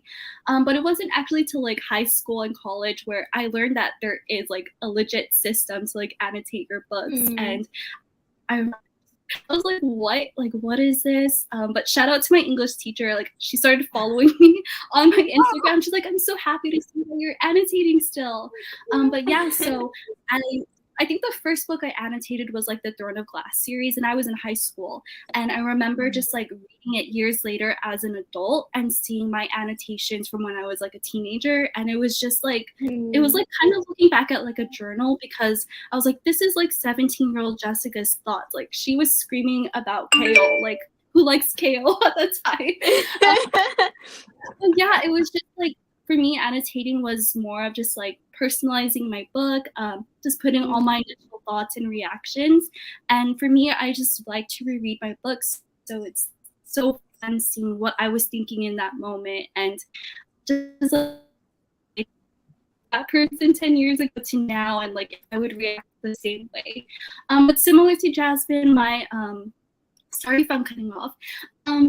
My annotations weren't the prettiest in the beginning, but it wasn't until like Instagram where I saw people. I think Tina, you started using like glitter pens, and I was like, okay, let's do that. So yeah, and then it's definitely progressed from like how it was in the beginning with my tabs sticking out to now where it's all colorful and fun. That's so sweet. And also it's like I like how we're like, it doesn't have to look a certain way, you know, like at the end of the day, obviously, but it is funny how it's like your own preferences just change as you do it. But yeah. What about you, Samira? Well, I'm also a victim of pushing my tabs up too far.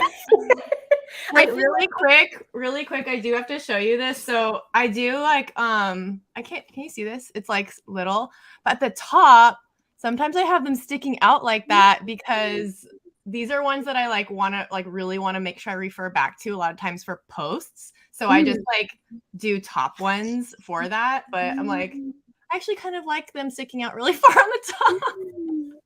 Tina, I can't look at that. I can't. Choose not to at it. No, like, so my humble beginnings were those colored tabs from Walmart, just sticking out all the way. When you push your book into the shelf, you can hear the tabs because they're so far out. Yeah. Oh, I'm getting flashbacks, but that was like my humble beginnings, because if I was reading a book and I found myself really liking either quotes or characters or whatnot, I would always tab it, but I never messed around with annotating because, like Jasmine, I didn't want to mess up my books because my books were very precious to me. And I thought that writing in them would ruin it because I'm such a perfectionist. So I was like, if I make one line, it's going to ruin the whole book for me. Like, what am I going to do? But then sort of, I believe it was 2022 when I started posting again and getting into the routine of things. I started seeing people annotate more.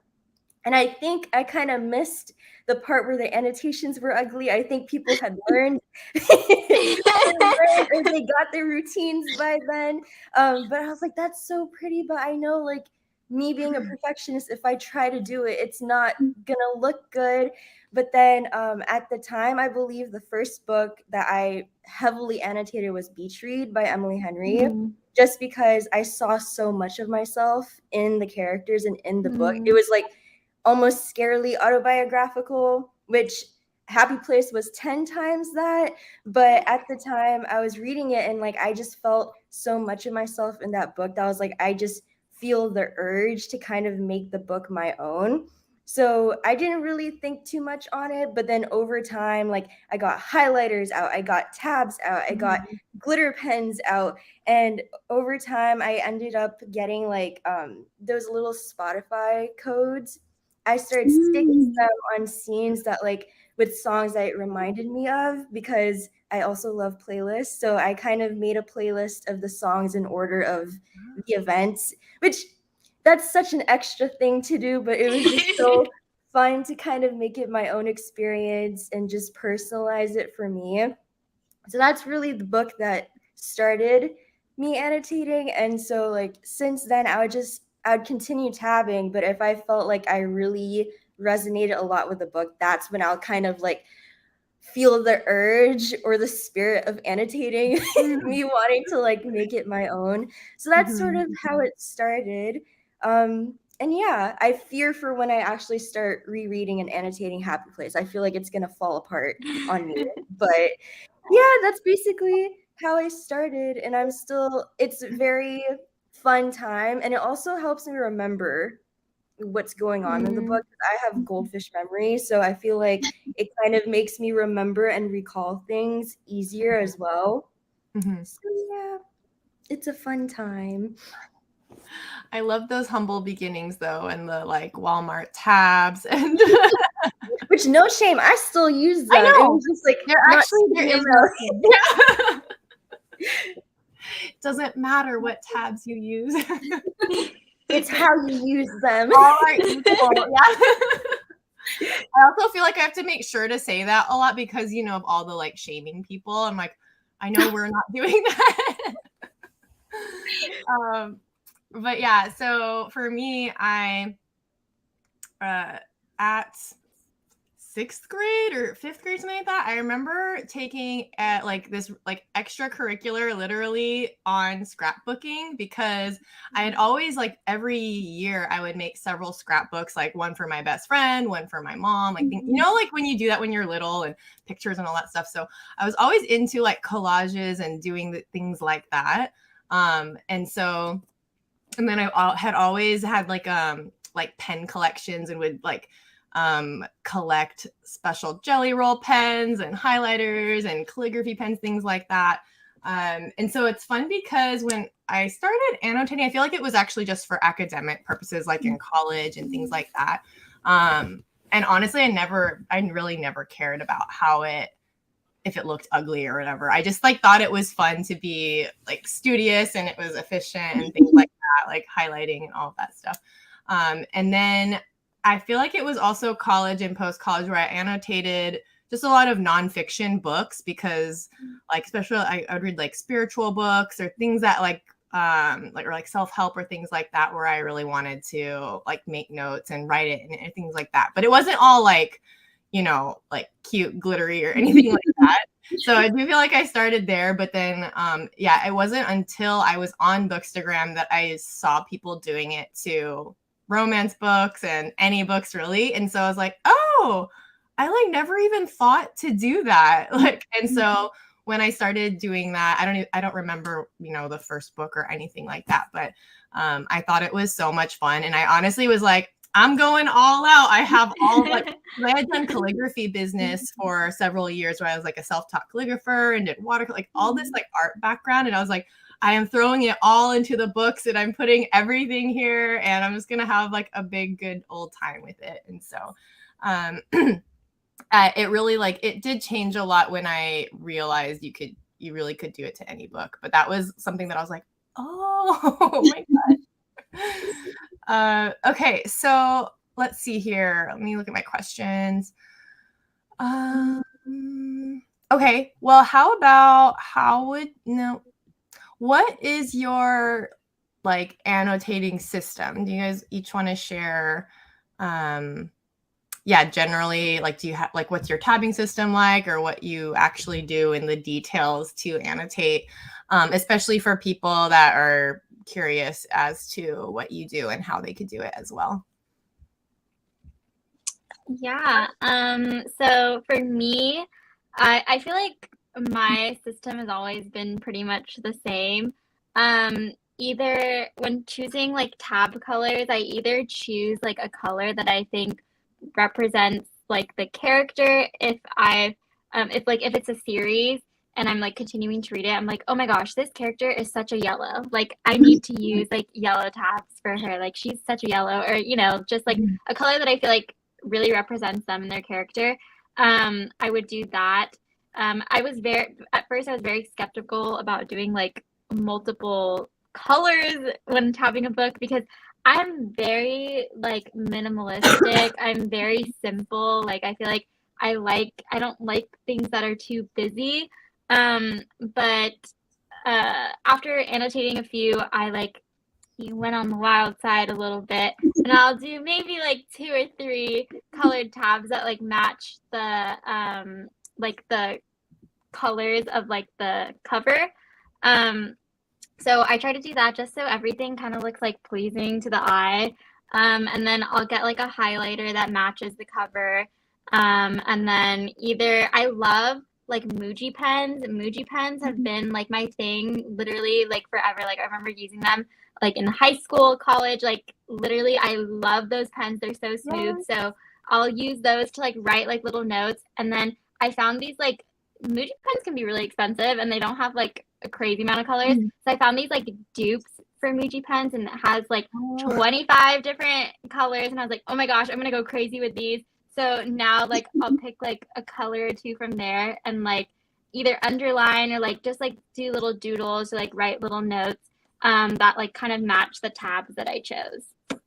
And that's pretty much my system. Like I'll just do anything. I need to know these like Muji look-alike colors. I got you. I'll send you the link after. Send me that link. Yeah. I love Muji pens too. Oh, I love that. And I also like how you talk about thinking about a character and like what color they feel. Because a lot of times I'm like, oh, they're like very moody, like they're dark blue. Like yes. Like that, or I'm just like they feel like this color. It's like I don't know what. It's so fun. It is. What about you, Jess? Jasmine, I feel like you're so like well thought and like very like considerate of like your tabs. I feel like I'm very chaotic. So actually, I'm just gonna expose myself. What you see on my Instagram is not what my annotations look like 98% of the time.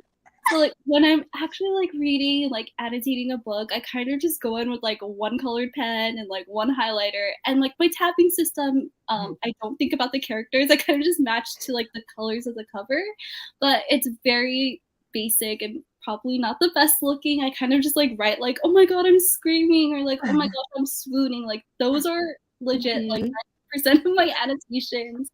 But after if I find like quotes, I'm like, oh, I feel like people would really resonate with this. That's when I would go in with like the glitter, the highlighters, the stickers, everything. So that's my annotation system. That is my I love it because it doesn't have to be one thing, you know, so it's like whatever works for you. But oh, that is really funny though. You're like, actually, they don't really look like that. So good. What about you, Samira? Mine is also very chaotic. So again, like what you see is not actually how it looks like. That's just sort of like the cleaned up version. Which for me, honestly, again, like you guys, I kind of match the tabs to the cover just so everything looks cohesive, seemingly cohesive on the outside. And then I sort of just start from bare bones and then I sort of make it bedazzled and pretty. I used to, when I first started, I was very, again, getting over the fear of ruining my book. So I started with a pencil and didn't really like bother doing anything crazy with it. Just kind of like, OMG, I'm screaming. I can't believe they did this. Jail, like all that stuff in pencil. And then after that, I sort of delved into highlighters and actually using pens. So I would just sort of stay in the moment and write all of my thoughts, like highlight whatever, so it looks crazy. But then afterwards, when I look back on all my notes, all the places that I tabbed, I can sort of recall what my feelings were, what the vibes were, and then sort of match the highlighters, the glitter pens, all that stuff. So it doesn't, if you're like sort of intimidated like I was before, like it doesn't need to be to that extent in the beginning. Like it definitely can just be pencil, it can be sticky notes, it could be like a napkin like holding your place, which is usually how it is for me. And then you can kind of just go on from there. And yeah, like if it's sad, I'm like, okay, blue, this was sad. Or if it was shocking or a plot twist, I would put yellow just because it's a very like in your face, or at least my neon ones are very in your face. So it's like shocking, like how I was shocked. And then of course, if it's like a romance scene or a love confession scene, I'll put pink because it's the universal color of love. But yeah, so I feel like if I really get into that detail, then it's nice to be able to look back on it, because before it was just all one color, which really wasn't doing anything for me personally, because again, it doesn't help me see what exactly happened. So this sort of like helps me distinguish it and be able to recall what happened and sort of like match the vibe of how it was in my head when I was first reading it. And yeah, it allows me to live in the moment while reading it and also recall the moment going back to it. So yeah, I know. Yeah, I feel like Jess was saying that as well. I would resonate with that. We're doing it in a way that doesn't like pause like every 5 seconds, you know, but you can like go back and do all of that. So your system does sound, I mean, like as chaotic as you think it sounds, it does seem very organized as well. Organized chaos, I feel. Yeah, So that's good to know.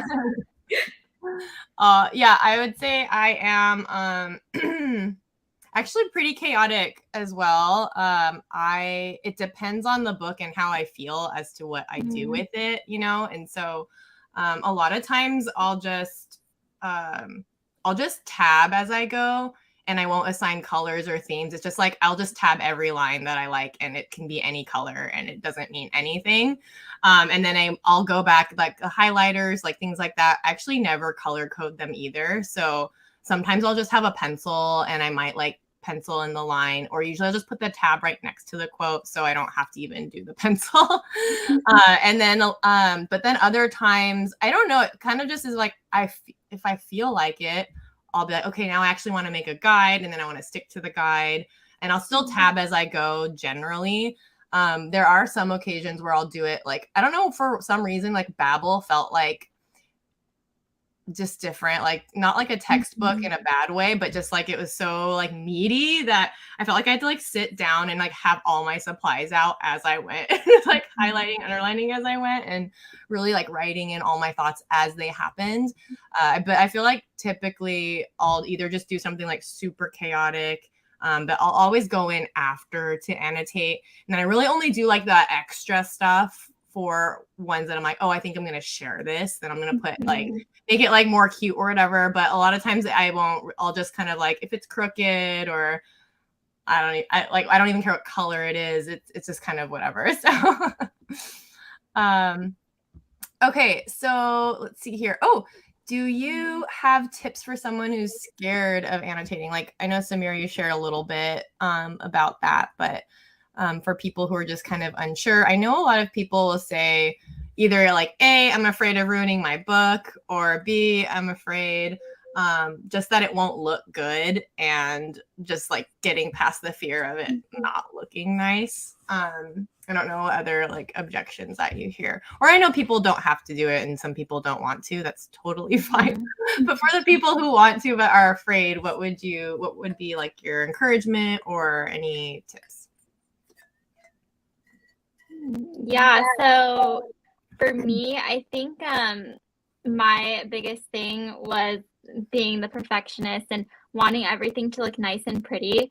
And I think one thing of getting over it, I feel like this is just like the like basic answer, but like if you just do it and like you look at everything at the end, like I feel like it's very satisfying to see like everything as a whole, because like this one corner of like my page may look really really ugly, but I annotated this whole page, and like looking at a whole, like I feel like that, like it's so satisfying to like see. Like I feel like especially if you're reading a certain scene in a book where like both pages, things happen on both pages where you like love everything that happens, and you're just highlighting like a bunch of lines or like making little notes or circling little words or something, like looking at that whole thing as a whole, like I'm like, oh my gosh, like I did that and that looks good, like from a distance, like everything together. Like I feel like Samira was saying, like organized chaos, if you will, like yes. All my thoughts were just splattered onto the page, and I just think it's really cool to kind of have that. And I feel like future me is going to appreciate that I did that. So I think that's one way to look at it if you're kind of scared or very hesitant on like whether or not you should annotate. It's like the zoom out, like look at the big picture. Yes. Do not need a close up of it. What about you? Yeah, so for me, I guess my advice would be like there's no right or wrong way to annotate. I feel like a lot of you guys touched on that. Yeah, because I feel like some people get intimidated by what they see on Instagram. They're like, everyone looks like this. Like, honestly, no, it does not. So yeah, just like don't be afraid to do whatever like feels right to you, even if in that moment it doesn't feel right. Like Jasmine said, like once you like zoom out, you just see like your personalizations, and I feel like everyone's annotations are different, but that's what makes them really pretty, is because you know, like it's all pieces of ourselves that we're putting in our books. So just don't be afraid. There's no right or wrong way. And all those different annotations, like I just love seeing how people look at different books and their styles, because I'm like, wow, like I want to do that for my next book, or you know, like it's interesting seeing it. So embrace differences and just don't be afraid. Oh, I like that. That's very encouraging and inspirational to me. Samira, what about you? Yeah, so basically just don't feel pressured. That's the main thing. At the end of the day, it's your own book. It's an extension of yourself, which is how I got over my fear. Like I said, I just happened to be reading a book that really resonated with me, and I just looked at it almost, this sounds cheesy, but it's almost like the spirit of the book possessed me and wanted me to kind of like put more of myself into the book and make it more me. Yeah, exactly. So it sounds very cheesy, but it's like until it happens to you, it won't make sense. It has happened to me, so I can attest to it. That's how I started.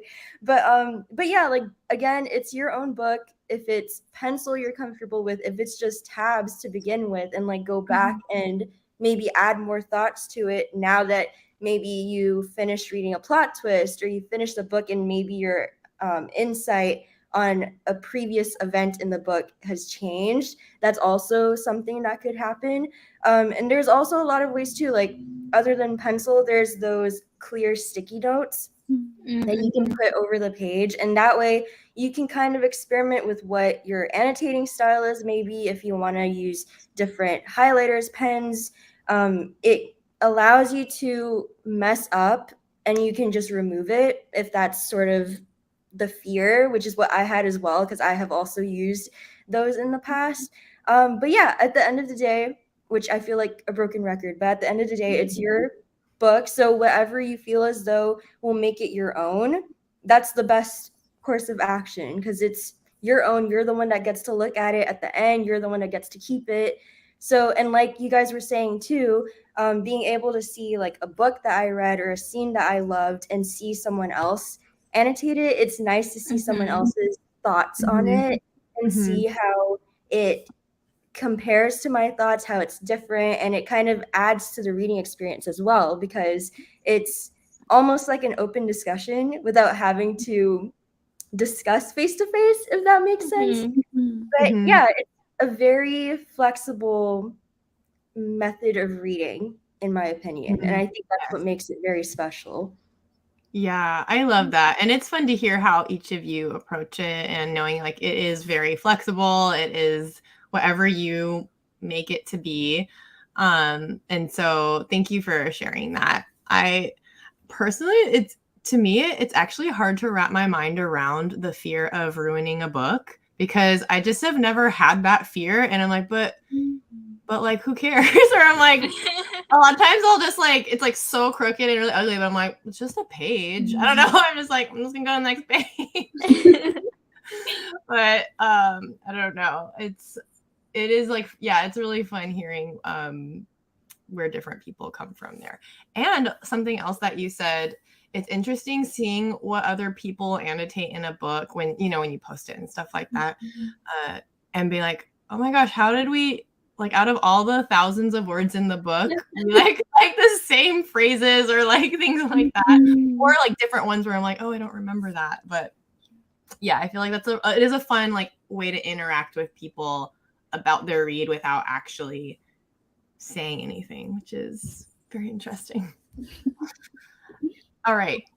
So we have about 10 minutes left. So I don't think I'll get to all the questions, but let me see. How about, do you have any interesting like annotating hacks or quirks that you do that's maybe just like interesting or weird? And if not, that's okay. You can just share if you have something. I was trying to think of if I even had anything, but yeah, I'm trying to think right now too. yeah, the only thing is that I also do on the tops as well, which to me, I was like, I don't know if people do that or not. It was just something that I do because it's like even more so I want to reference it. It's kind of like holding it, and that's like what that top, like it has an extra tab at the top, but it was just like an interesting thing, but I don't know. I can't think of anything at the top of my head.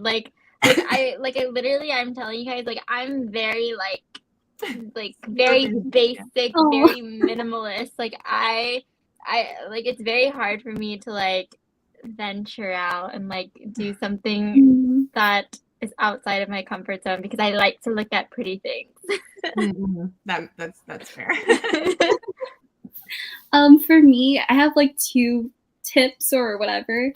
So the first one is, you know, like how I feel like this is basic, whatever, but like they come with like a ruler. I remember when I first got the ruler, I was like, why is it a ruler? But I realized like when I highlight, I like highlight against the ruler so that the highlight is straight.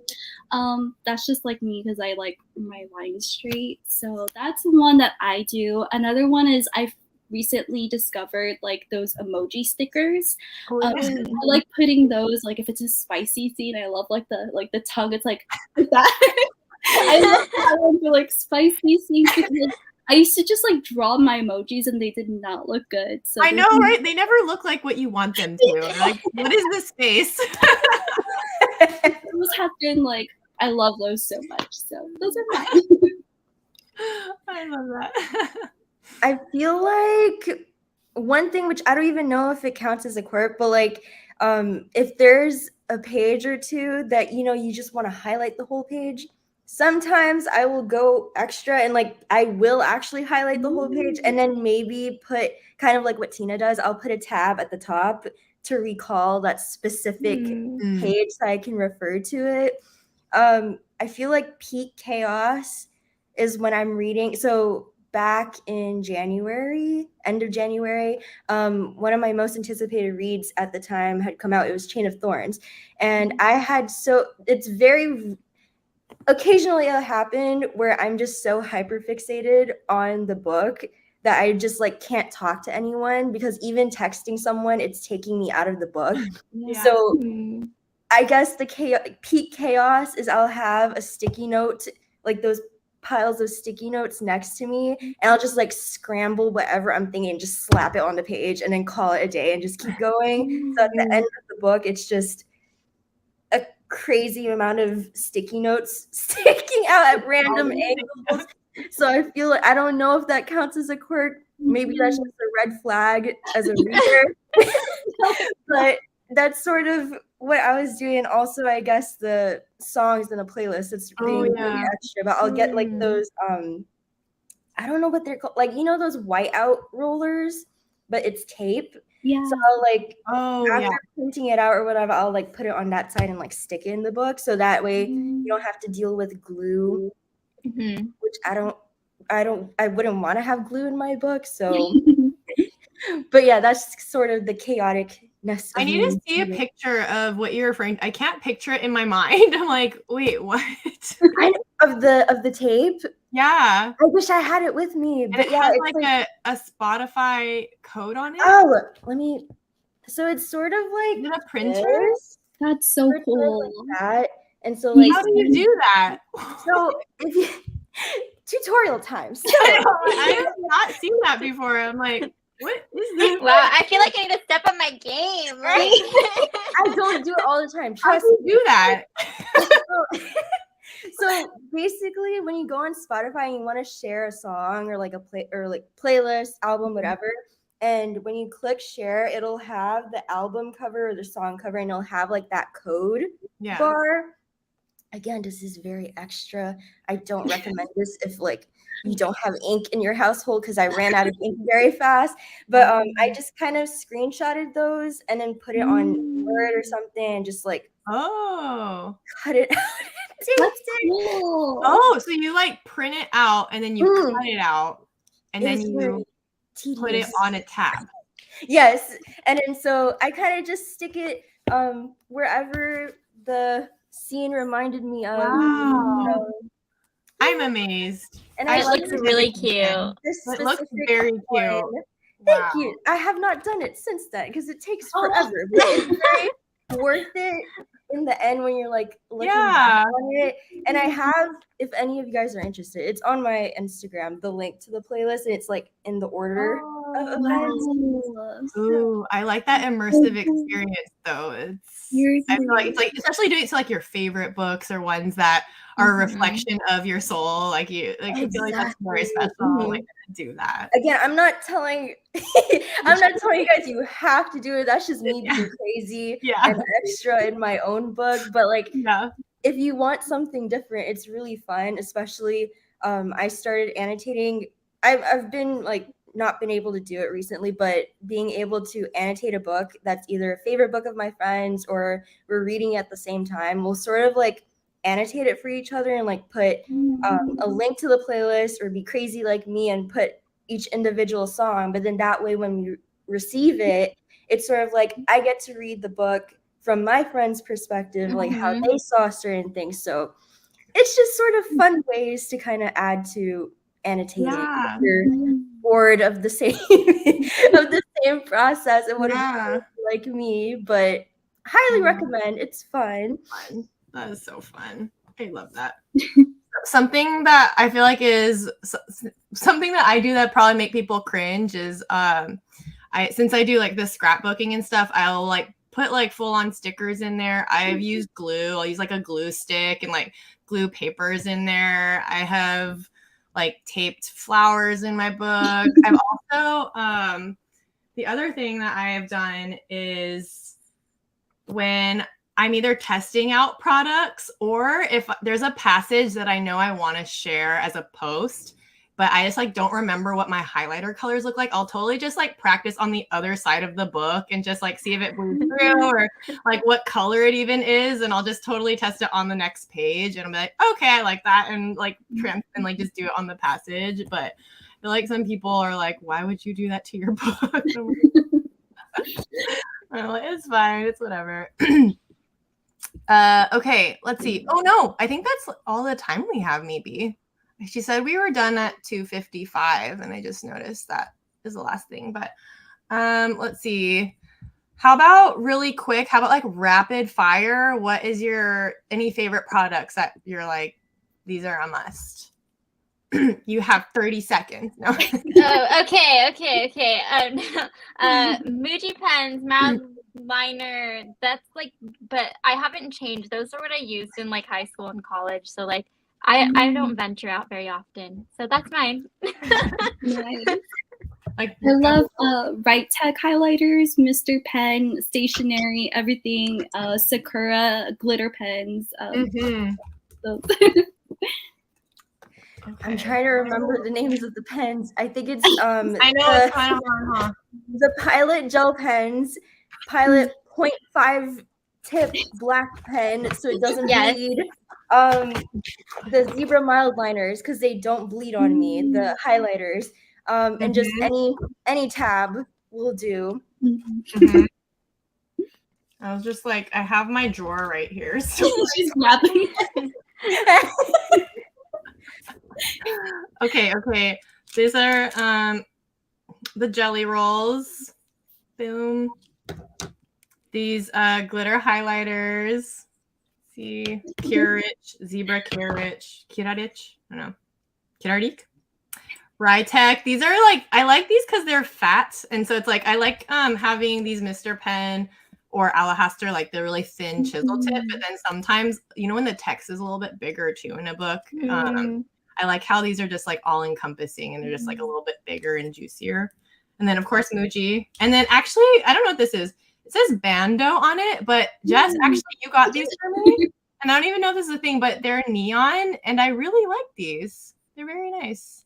Oh, also Pilot Juice Up. Those are super, super fine tip and they're metallic and they don't bleed. And I love how very, very fine tip it is, but juicy in its color. Like a lot of it comes out for how fine the tip is. And so I like those a lot too. Okay, well, you are all so much fun. And I feel like that time went by so fast. But yeah, let's keep talking, you know, on IG. And for anyone who is watching, DM us to talk about books, annotating, any concerns that you have with our practices and methods. Actually, no, I don't want to know about your concerns. Yeah. We're writing a book. Life is too short. Let's stick the tab all the way out. You know, I'm too short for that. Yeah. Oh my gosh. So thank you all for, you know, being here with me. And I don't really know what I'm supposed to close out, but what do I do? Do I just leave studio? Okay, great. We're here.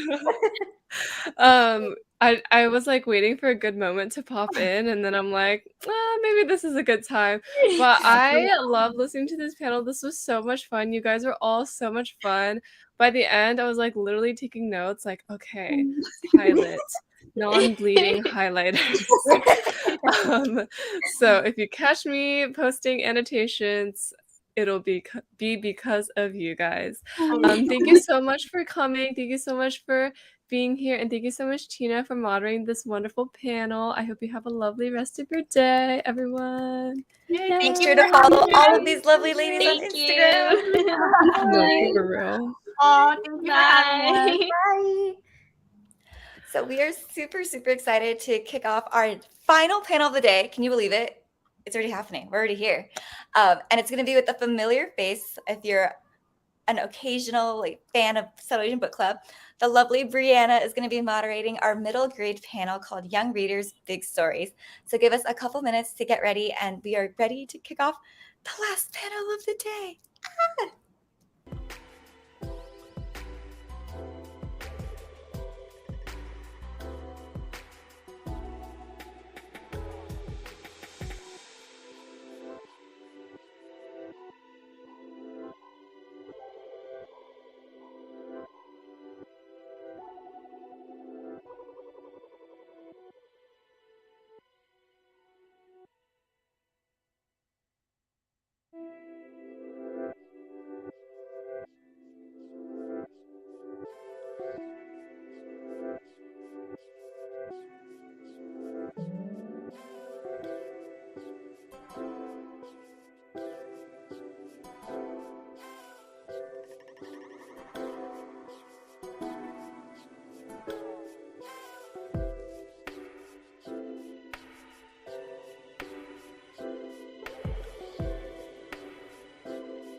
Hi.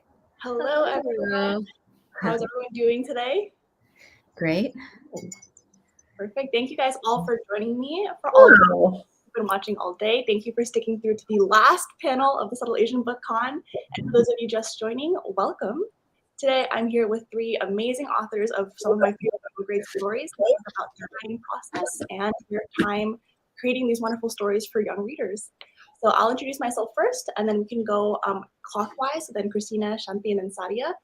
I am Brianna. I am known online as @MilkyBoo. Some of you guys might know me. I post about book content, K-pop content, anime, and room decor. I am super excited to host this panel, and I'll kick it over to Christina. Hi, everyone. Thanks so much for the kicking us off, Brianna. I'm Christina. I am a middle grade and young adult author. My debut was Cruise the Universe. It was a middle grade historical. And then I also am the author of a recently released Ruby Lost and Found. So really excited to be here and to chat with everyone. Hi, folks. My name is Shanti Sekaran, and I'm an author as well. I started off writing for adults, literary fiction, and more recently have written 2 books for kids. One of them just came out in paperback. It's called The Samosa Rebellion. And the other is brand new, just came out like 10 days ago. It's called Boomy's Boombox. Can't get the angle. There's the angle. There we go. Yeah. And I'm really happy to be here. Hi, everyone. I'm excited to be part of this discussion. People know me mostly as the author of the Yasmin series, because that's like my longest running series. There are 20 books now, but they're not middle grade. They're early readers, so a lot of, pictures and few awards. But I write actually a lot of books for different age groups, including chapter books. My most recent middle grade is this one, Yusuf Azim is Not a Hero, and I've also written 1,000 Questions. So, and this month or last month was my first picture book debut, which made 32 books. Yeah. So that's what I do all day. Awesome. I saw all 3 of you guys released books just last month, which is really exciting. So congratulations. Happy belated publication day to all of you guys on that. That's really awesome.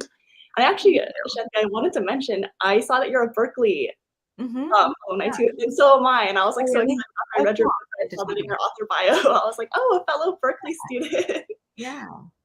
Awesome. Well, thank you guys so much for introducing yourselves. I know you guys mentioned you've written for different age groups, so I wanted to kind of kick off by asking you guys what originally drew you to wanting to write for a middle grade audience in particular.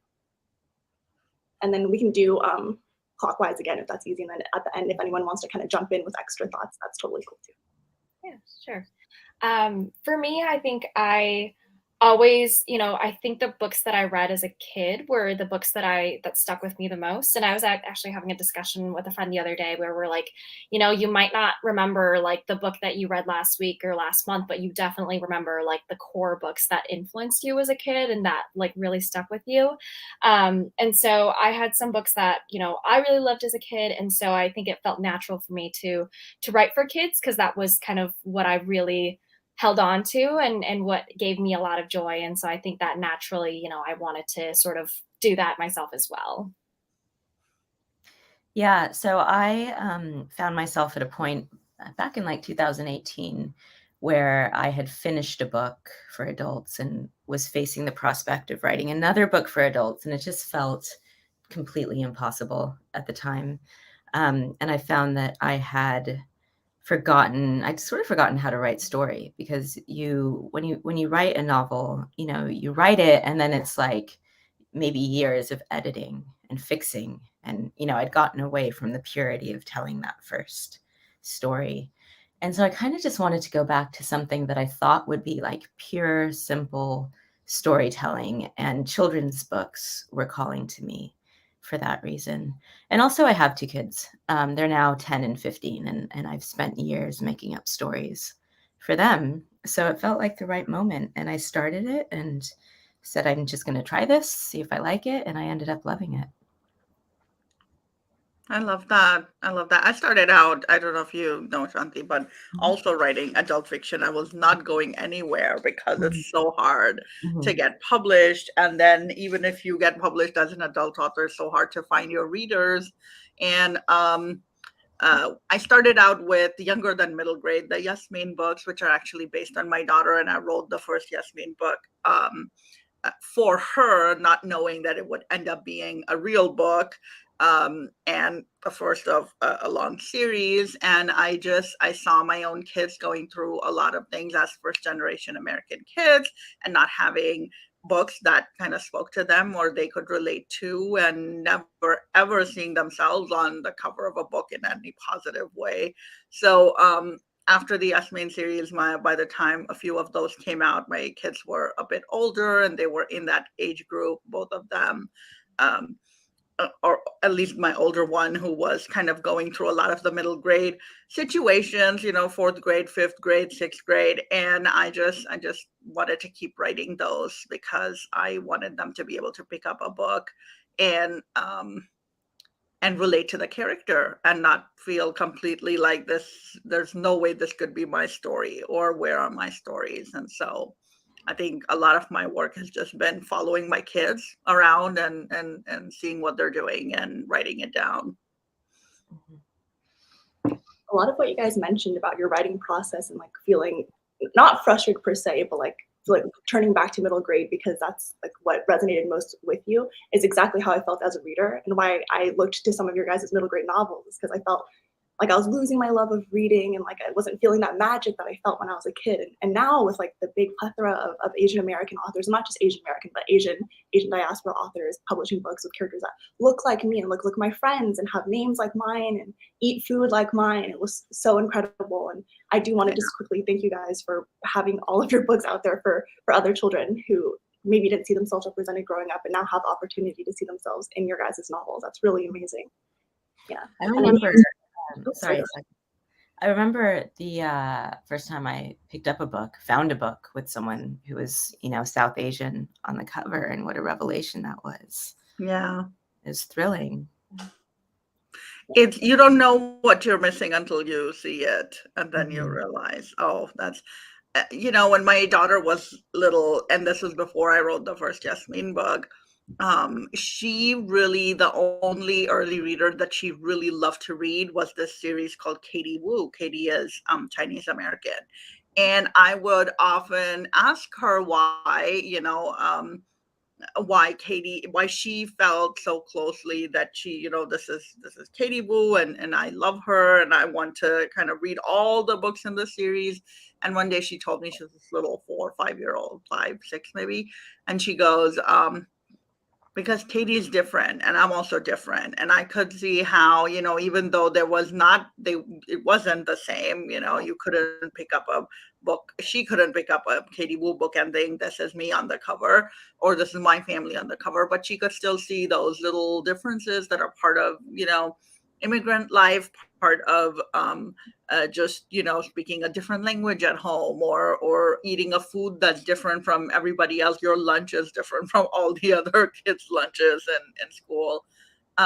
Or, your mom is dressed differently, or all of those things that kind of just make you feel a little bit uncomfortable, but you don't know why. And it doesn't have to be you that you see on the cover, as long as you can see that difference. I think that makes that's a good thing. Yeah, I definitely agree. Growing up, I didn't realize that I was missing it until I was reading all of these great books coming out. And I was like, wow, to have had this when I was like 8 years old, like one of the only people with like my last name. I changed my name to be Brianna because my real name was like unpronounceable to my classmates. So like being able to see this like kind of like revolution basically of these stories for children is wonderful. And I did want to ask, I know some of you guys mentioned writing books like based on your guys' children's experiences too. Do you guys have any special techniques or routines to put yourselves in a headspace of your young characters?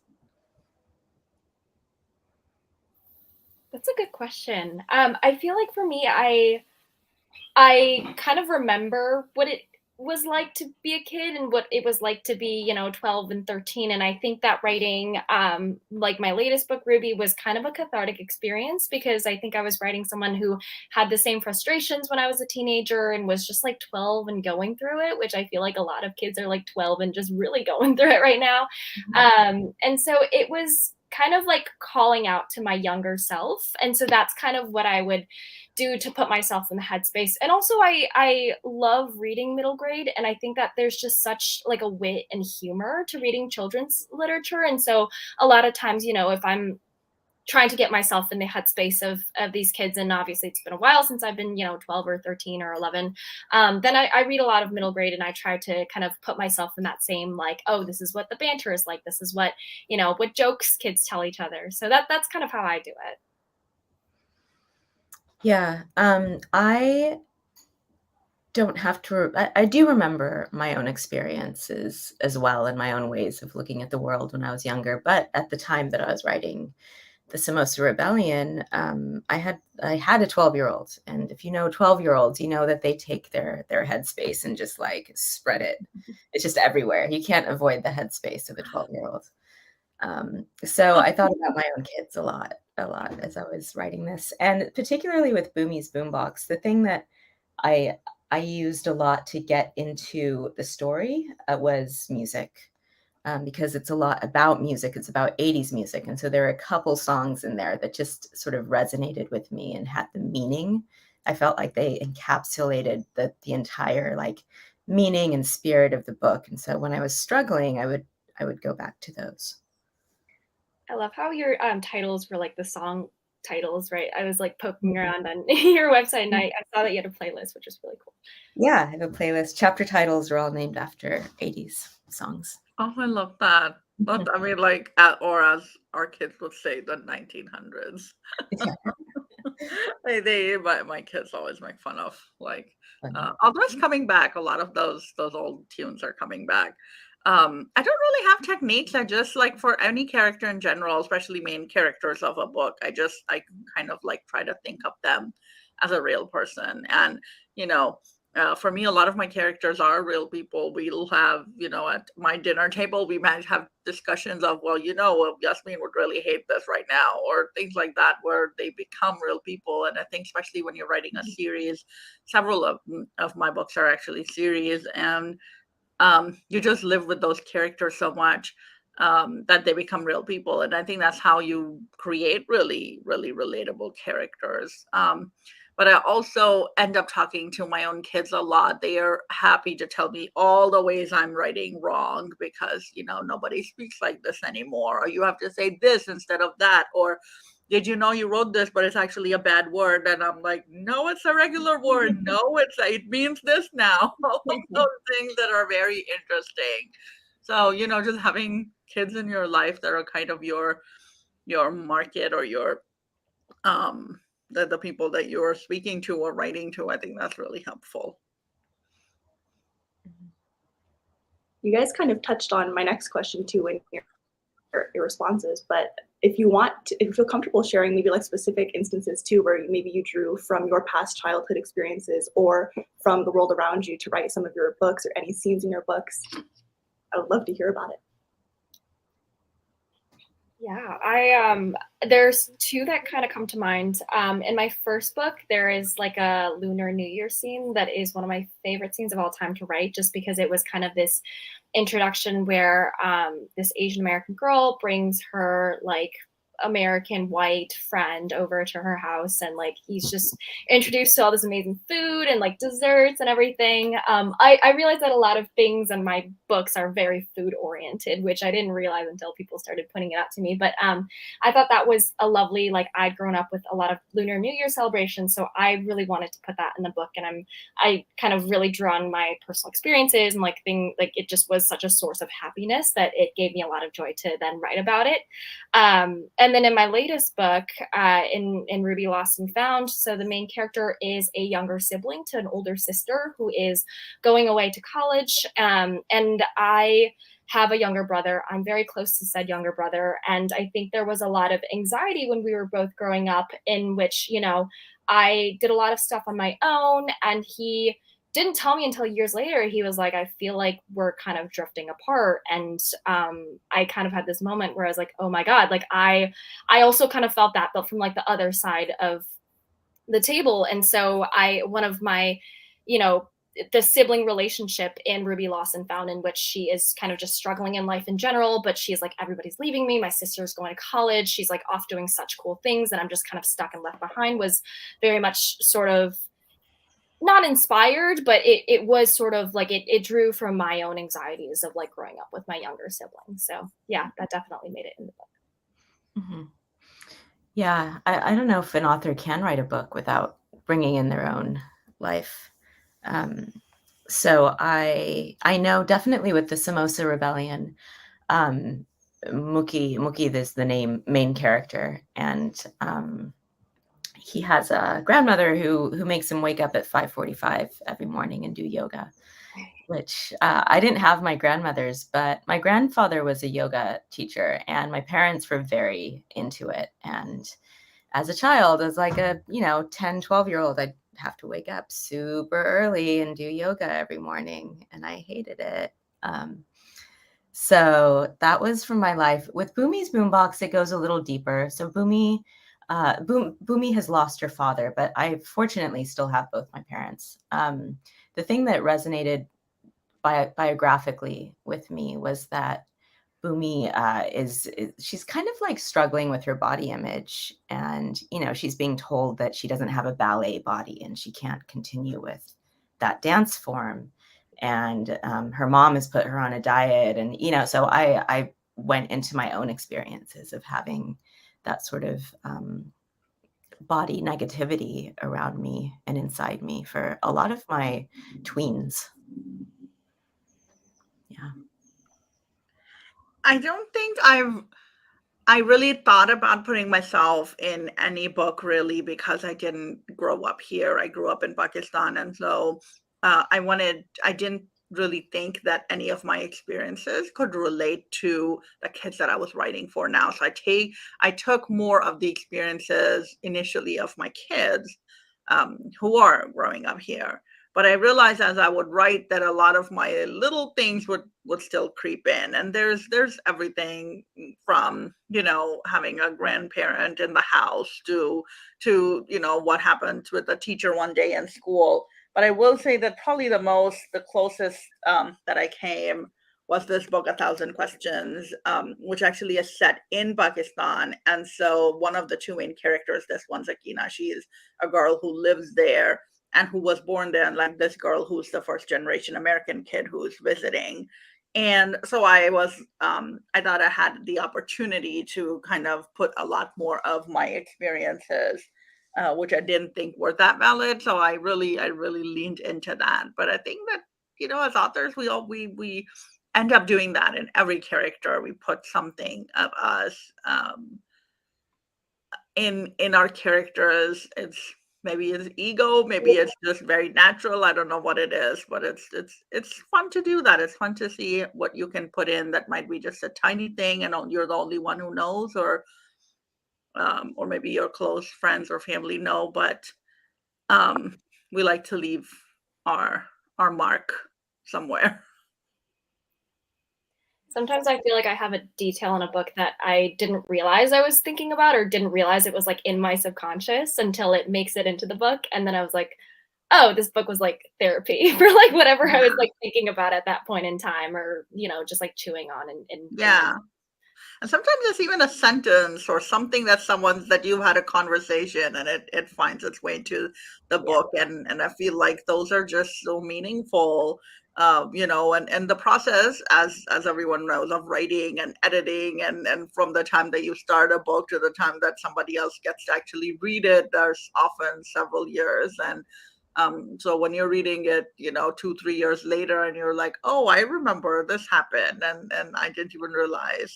And I love that. I love coming upon those, because to me, that's a validation that, it's not just a commercial thing for me where I'm putting out a lot of books. It's also a little bit of my heart and my soul is in there.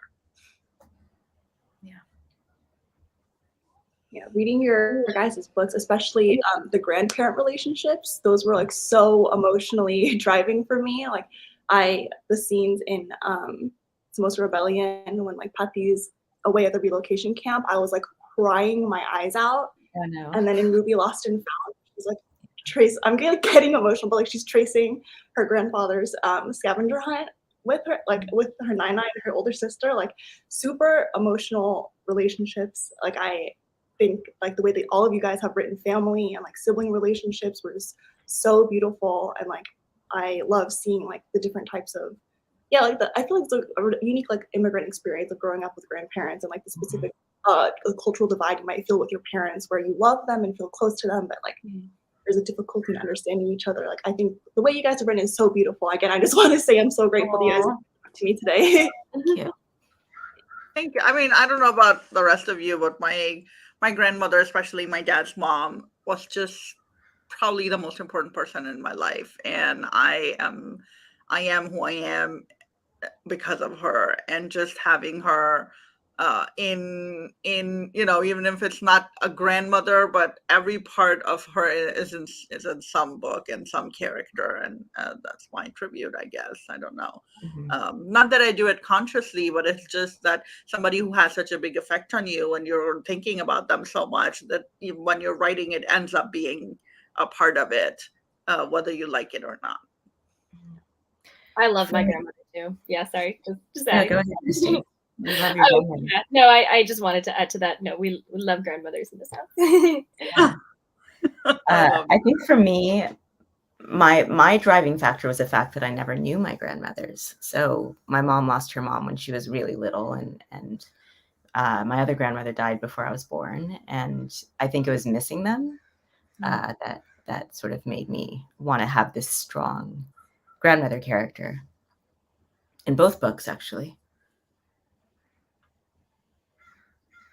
I guess my next question is, again, you guys touched on it a little bit, but are there any major differences in like your general writing process when writing for audiences of different ages? I know you guys mentioned you guys write for like early readers, young adult fiction. Like, what are the major changes or like differences in your planning process are there for middle grade? Or are there any? Yeah. I feel like I think there's always a little bit of like optimism in middle grade. I think, children always, I think, inherently expect the best in people and in the world. And I think there's like so much trust. And so even if my characters are kind of going through hard times or going through kind of like a lot of challenges in their lives, I think there always is this like, I think that, people are good and the world is good. And I really like optimism. It's funny because I'm actually writing an adult right now, and so I feel like I'm like the reverse of, I'm like working on it, drafting, and it's definitely very tonally different. Definitely, a little bit more cynical in my experience, and a little bit more kind of like it, even with like heavier or like lighter topics, the tone still feels heavier. And so yeah, I don't know if you all have gone from adult to children, so I don't know if you guys felt this tonal shift as well, or this like increased hope and optimism when you're writing your characters. Oh, always. And I think even for me, my middle grades are pretty serious, and they touch on really sometimes tragic topics. But overall, you always have to keep in mind. And thankfully, if I go too much into the sadness or the grief or whatever, anger, whatever the feelings are, my editor is quick to remind me, you can't go that much. This is still kids. You still need to have some kind of closure, some kind of positive note in there. Add some scenes there where they're just hanging out, going for ice cream, things like that. And I appreciate that reminder. But for sure, the older you get, the better you're able to do that. You're able to like not wear those rose-colored glasses, which I mean, like there are pros and cons to both of them, both those issues. I think that at that age of 12, 11, sometimes with middle grade, some kids are much younger and they're reading it because they want to read big kid books, and they're able to read longer text, so you don't want to totally traumatize them. I found with middle grade, I was able to just peel back some layers and be more clear and pointed about certain things. Like, you know, if someone wants to say, why are they doing this to me? In middle grade, they can say, why is this person doing this to me? Whereas in, I feel like in adult literature, it just has to be more couched in subtlety and subtext. I feel like it's very direct and honest in middle grade because children are direct and honest. They'll just say it like it is. So. Exactly. Yeah. Yeah. And also for me, the voice of middle grade was a challenge to get to. I didn't quite know what my voice for middle grade would be. So I wrote my first draft of the Samosa Rebellion with just an adult voice. You know, I wrote it the way I would write my adult books, with lots of fluff and lots of, you know, rumination and indulgence. And then I went back and I was like, okay, this is the voice of a 12-year-old boy. Like, let's make things really clear and just pull back a little bit. And I think I had to find beauty and clarity. And that was the big change that I made.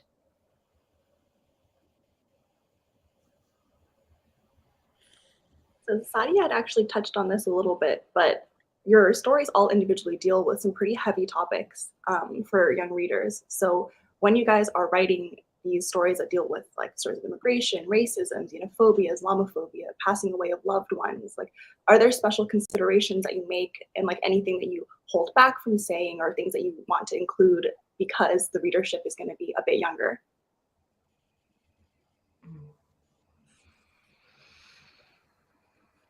I think that I think this goes back to your point, Shanti, but there really is an honesty that comes with children's literature and with middle grade. And so I don't think I've ever personally held back in my work. I know that my books are a little bit on the heavier side, and that's what I caution people when they read it. And it's a little bit more upper middle grade, I think, in terms of the age range. But I think, you know, in terms of a lot of these subjects of like racism and xenophobia and like bullying and like past like grief over the loss of a loved one, I think since kids do go through that, and I think it is the reality of a lot of kids, it should, you know, be reflected in some of the books that they read, and it should be readily available for that kind of portrayal of that, or a portrayal of those experiences should they need it. And so I think, you know, I don't think my book is probably appropriate for every kid in every situation all the time, but I think I find comfort in kind of communicating on the page, like, these are some of the things that I went through, and I want to hand this to you and have this be available for you should you need it. So that's kind of how I approach the heavier topics. I'm like, I lean into it, but I understand that it's not right for every situation. Yeah, so my two books dealt with first xenophobia in the Samosa Rebellion, and then with Boomie's Boombox, it was xenophobia as well, but also Boomie's dad had died of COVID, and so I had to be really careful about how I was going to portray the pandemic, portray that death and her grief. And I think for both books, the thing that I focused on was not dwelling in loss or dwelling in anger or sadness, but sort of looking forward and thinking about, okay, what now? How are things going to get better? Or how is my character going to make things change or make things better? That's really hard, especially when you're dealing with hard topics, difficult topics. It's hard to gauge how a reader is going to take it, you know, especially since you have with middle grade, there's quite a, like I said before, a wide range of reader ages and maturity level. You might have a fourth grader reading it. You might have an eighth grader reading it. You might have adults. I actually have a lot of adult readers for my middle grade novels. Most of the time when I do events, we'll have, you know, several adults there with no kids, and they've read one of my middle grade novels. So, you know, you want to make sure as an author that you're not missing any one of those ages, you know, and how do you write a book? Like if I write Yusuf Azim is Not a Hero is like a really serious book. It's about 9/11, except there's death in it, there's talk about, there's there's a lot of things. But I know that somebody might be 9 years old and they're reading it, and then somebody also might be 40 years old and reading it. So it kind of becomes a struggle. What I've tried to make sure is that I don't talk about, or none of my stories below this level have any sad things going on. So the Yasmin series, Amaria Khan series, my chapter books for younger kids, younger than a middle grade audience, it's all happy stuff, good stuff, regular stuff, and wait until you're old enough for this to read it. And then if you talk to a bunch of kids and ask them about that topic, you will understand what the reaction is. So, you know, they're very honest in telling you how they deal with death and how they look at it, or whatever situation, bullying, for example, and just kind of go with how they would, not how you think they should react as an adult, but you know, somebody hits someone in school, how does a kid deal with it, or how does a kid talk about it, rather than how I would be like, oh my god, what? So you know, they would be more like, yeah, that happened. Yeah, I think it's really important to stay like in the present moment with children's stories that deal with these heavy topics. Because that's, you know, kids can think about historical context, but they're always sort of dealing with whatever they're dealing with, like right then and there. Yeah. And kids have a sense of humor about it as well, like dealing with hard things. I mean, even like going through challenging times, I feel like kids just like make jokes about it and kind of just like find their ways to like cope with things, and maybe that's one of their ways of like reaching for support, or just like their way of processing. Yeah. No one said writing is easy, right? That's the whole point of it. It's hard to. I don't think anyone just starts off the bat and your first manuscript you've written is amazing. Is an amazing portrayal of how a 12-year-old would be. It takes a lot of time and effort and a lot of scrap manuscripts and unsuccessful books before you get to that point where somebody reads your book and thinks, "Wow, this is good writing."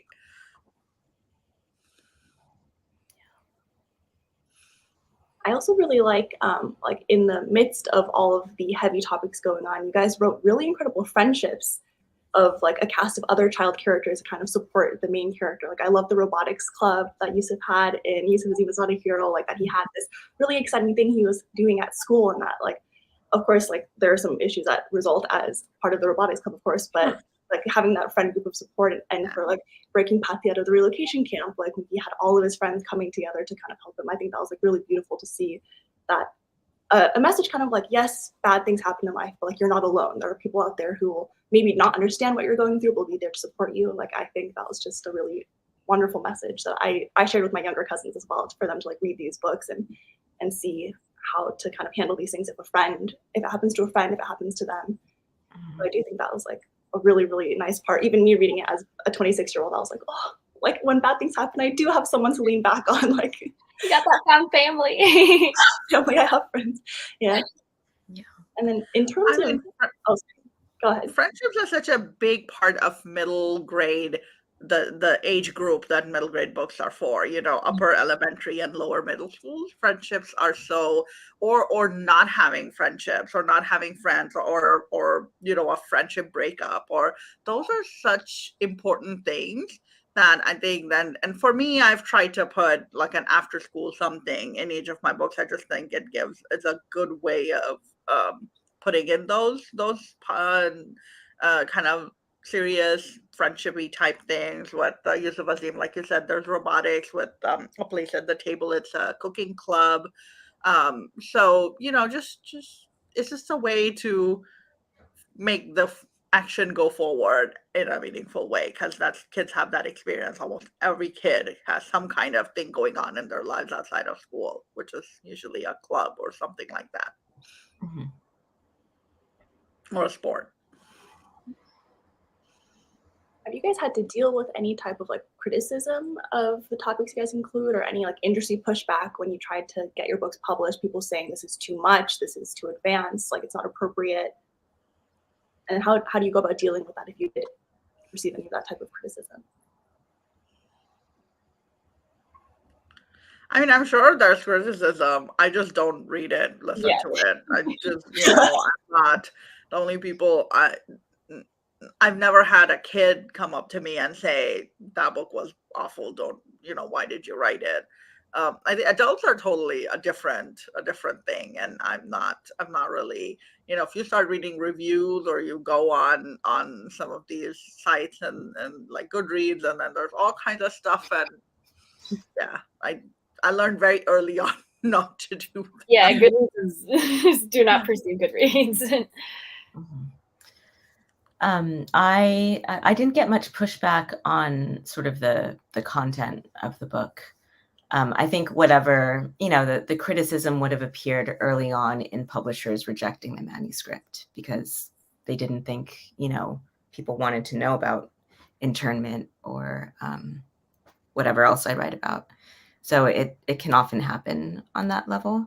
I haven't gotten a lot of negative pushback from readers, except this one woman on Goodreads said that the rebellion in the Samosa Rebellion was too unrealistically bloodless. Like she wanted more blood. She wanted more violence. And I was like, this is a middle grade book. What do you want? Oh my God. Yeah, that's why you should. Like, you cannot make everyone happy. You can't even make like 5% of people happy. It's just Yeah. I think you just have to like keep your head down and do what you're doing, because at the end of the day, if we're children's authors, we're there to serve kids. Yes, even though some adults might be reading our books, they're not our main audience, and they're not why we do what we do. And sometimes serving kids means putting out information that the adults especially might find uncomfortable, especially if there's death. And then it's whoever is their caretaker, who's choosing a book for a child should be aware, hey, there's a lot of death in this book. I mean, it's about 9/11. There's a lot of death in there. There's a lot of, there are guns in these books. If you don't want your kids to be aware of what's going on, then, make sure they don't read it, but don't come at me and tell me that, why did you write this book?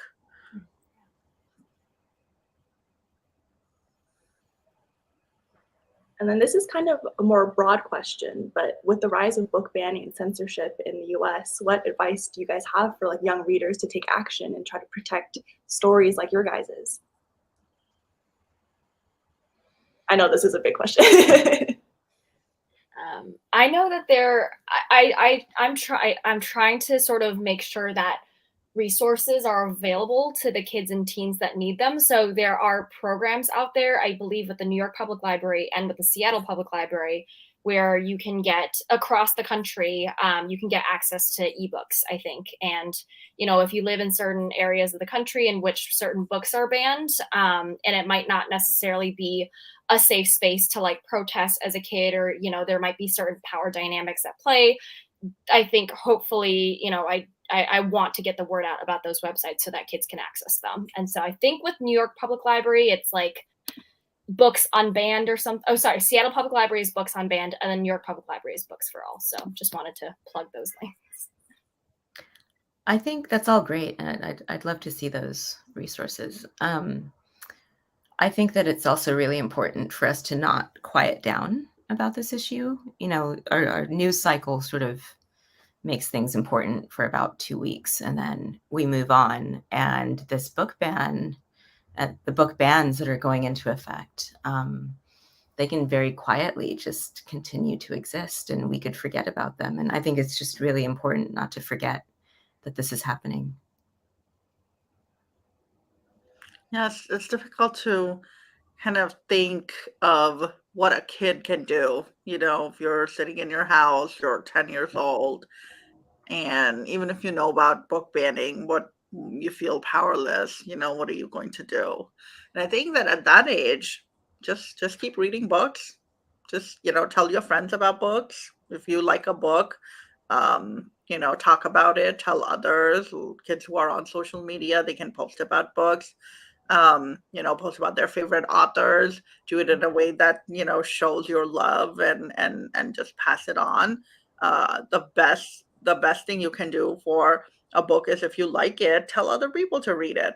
With that age, I mean, I'm in my 40s. I don't know what to do about this book ban. So, to expect kids to kind of to have all the answers or even take action, a lot of times we just feel like we put so much pressure on kids. Well, think about the environment. What can you do, and how can you change this? And they just want to be kids. They just want to, have fun. And uh, I think that if you keep sharing information, if somebody says something in your presence that this book is, so and so, whatever negative thing, if you've read it and you can say something positive about it, go ahead and do that. If you go to a library, like your school library or your public library, you can ask, you'll go up to the front desk and say, hey, do you keep this book? Hey, would you, most libraries are okay with having, people request, and they'll keep the books once they see somebody's interested in them. So, but there's not a lot that you can do in a big level, but I believe that, everybody doing a little something can sometimes make a change. I think it would be great if we could get those links from you, Christina, so then we can share them with all Subtle Asian Book Club, so I can get the book. There's options if someone can't get them where they live. Yeah. I guess quick spin to a positive note, and kind of about what Sadi was saying, if you love a book, to tell other people that you love it.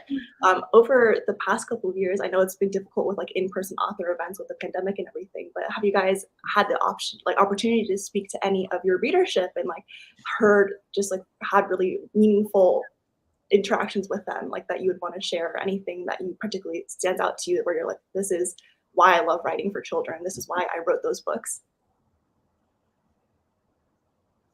I love getting reader mail. I think that is like objectively the best part of my job. When you get kind of, because you like release your book out into the void, and you're like, especially in the pandemic, it's like I have no idea where it's gonna land. I have no idea if it's being in libraries or in stores, or it's making its way to kids. And I think when I got my first bit of reader emails, it just was so validating, and especially like from kids who I've been trying to reach with my books, actually like reading them and taking the time, because I used to send books or send emails to authors I really admired when I was a kid, and I knew the amount of effort it took to like find their website and then find their contact form and then like write a message, and so for me to be on the receiving end was really, really gratifying, and something that definitely was like a sort of beacon of light and like a lot of uncertainty in the pandemic. Yeah. Likewise, I didn't get to meet a lot of kids in person for the last couple years. I received some wonderful letters, just really thoughtful letters from readers who, they were really deeply thinking about the book and came up with questions that I hadn't thought of, and it was great to hear that. Probably one of the funniest things was, so there's this word "somberry" in the book. It means lazy. It's what Mookie's grandmother calls him. And a woman I know in Berkeley was telling me that she was sleeping in one Saturday morning, and her kids busted into the room, and they were like, "Wake up, Somberry!" These like little blonde California kids. I love that. Oh my God. I've been doing a lot of virtual in-person things recently. Since last fall, I've gone on 2 book tours, and it's been so gratifying. I mean, the whole time I was like, don't come near me, don't cough near me. There's a lot of kids coughing these days, but I love it. And I've been doing virtual also throughout. So I feel like it's a great way to meet readers, but definitely being there in person, visiting a school. The last school I went to last week, in Texas, and they hand me. I brought it down because I was like, okay, I know this question's coming up. I'm going to show you. They hand me this. So apparently, before I got here, they knew I was coming, so the teachers had their students write letters, and I have to like read these letters. I'm like, what? So anyway, there's a lot of stuff here, but I wanted to show a couple because I think they're really cute. So this is one letter, and if you open it, I guess that's me. Yeah, and I haven't read it yet. There's the whole letter. So, and then this one, I think they just got like a form and they had to. So that's me. And oh, this one is really nice too. I think these are probably an older kid. Yeah. So I just kind of it takes me a while to read all this stuff. But my daughter's cool. She will take them and she'll read them out aloud and give her commentaries. Like, this kid doesn't know how to spell, and I'm like, there's a second grader. But it means a lot. It means a lot to have any kid or adult feel strongly enough to want to express themselves in a letter or a picture. And you can tell if someone's not into it. They'll write like two lines and that's it, because if the teachers told them, they kind of have to do it. And then there'll be a letter that's like 5 pages long, and I know that kid is gonna be a writer one day. So I love that. Just love that. I put a lot of these art and letters in my newsletters, on my Instagrams. I love sharing them too, and I'll put the name of the school, not the kid. But it's just it's worth it. It's worth it to be up all night trying to finish some book that you're past your deadline on. That's so cool, all those letters. I can't imagine how like gratifying that must feel to see real-time feedback from your audience saying like how much your book means. And I know children especially are like sometimes even surprisingly so eloquent and well written in their thoughts. Yes. And feedback. It's like really beautiful to hear. I mean, yesterday I received a letter, 3 pages in Spanish. And now I have to figure out how to read it because I want to read it. I want to definitely read it. And but I'll find somebody who can translate it for me, for sure. And I guess to kind of wrap things up, I know we had talked a bit about how as adults writing middle grade can be a cathartic experience. Are there any things that you ever wanted to, if you could go back in time and say something to your childhood self, what would you say to them, knowing like where you've landed now and all the things you've accomplished? I think when I was a kid, I like just had a lot of, anxieties about like I was growing up in a place that wasn't super diverse. I wasn't finding a lot of stories that I connected with. Like it just like had characters that I connected with. And so I almost wish I could like go back in time and show my childhood self my bookshelf right now, which is just full of like such vibrant and beautiful stories of like all people from like all walks of like. I think my childhood self would be very happy to see that and would just like find a lot of joy and like, oh, okay, this is what you're about to walk into like 10-15 years down the road. So yeah, I grew up in a pretty non-diverse place as well in Sacramento, which is very diverse but also very segregated. And I would probably, tell myself what I myself needed to hear as a child, which is that you're perfect just as you are with all your imperfections, and the world needs to hear exactly what it is you want to say, which is kind of what I try to get across in my books as well. That's such an important message. Mm. I never knew that being an author was an actual job. I don't know. It was kind of, not very smart. Maybe I was reading books a lot, but it never occurred to me that someone's writing all these books.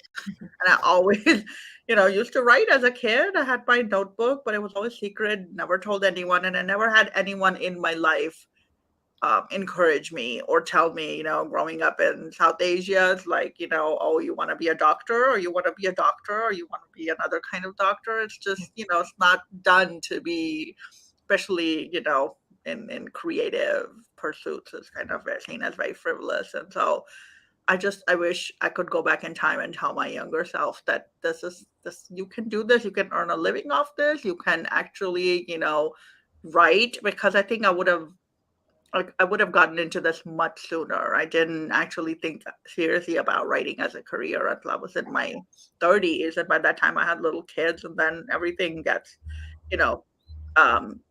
delayed because of life and family. And if I had figured this out sooner, I think that I would have been, just kind of, yeah.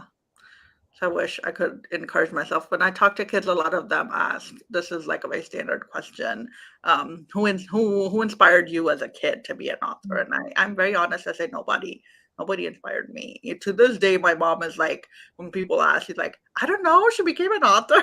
I mean, they're all proud of me, but it's kind of like a bit strange and mind-boggling how that happened. And I wish I could go back and tell myself, hey, you can do it. All those stuff in your head, all those stories, I can actually, people might want to read them.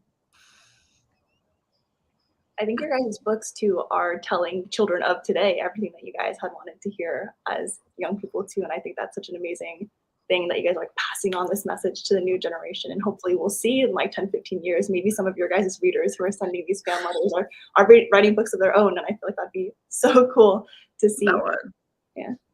And then I had mentioned this at the beginning, but you guys had all just recently released books this past month. So I wanted the last question of the day for you guys to kind of just pitch your newest book to our viewers here, and then kind of highlight any events coming up you guys wanted our viewers to know about too.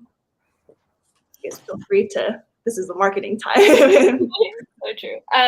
Yeah, so my book, Ruby Lost and Found, recently came out this month. It follows the story of a girl who was sent to live with her grandmother for a summer in the city of San Francisco, specifically within the Chinatown neighborhood.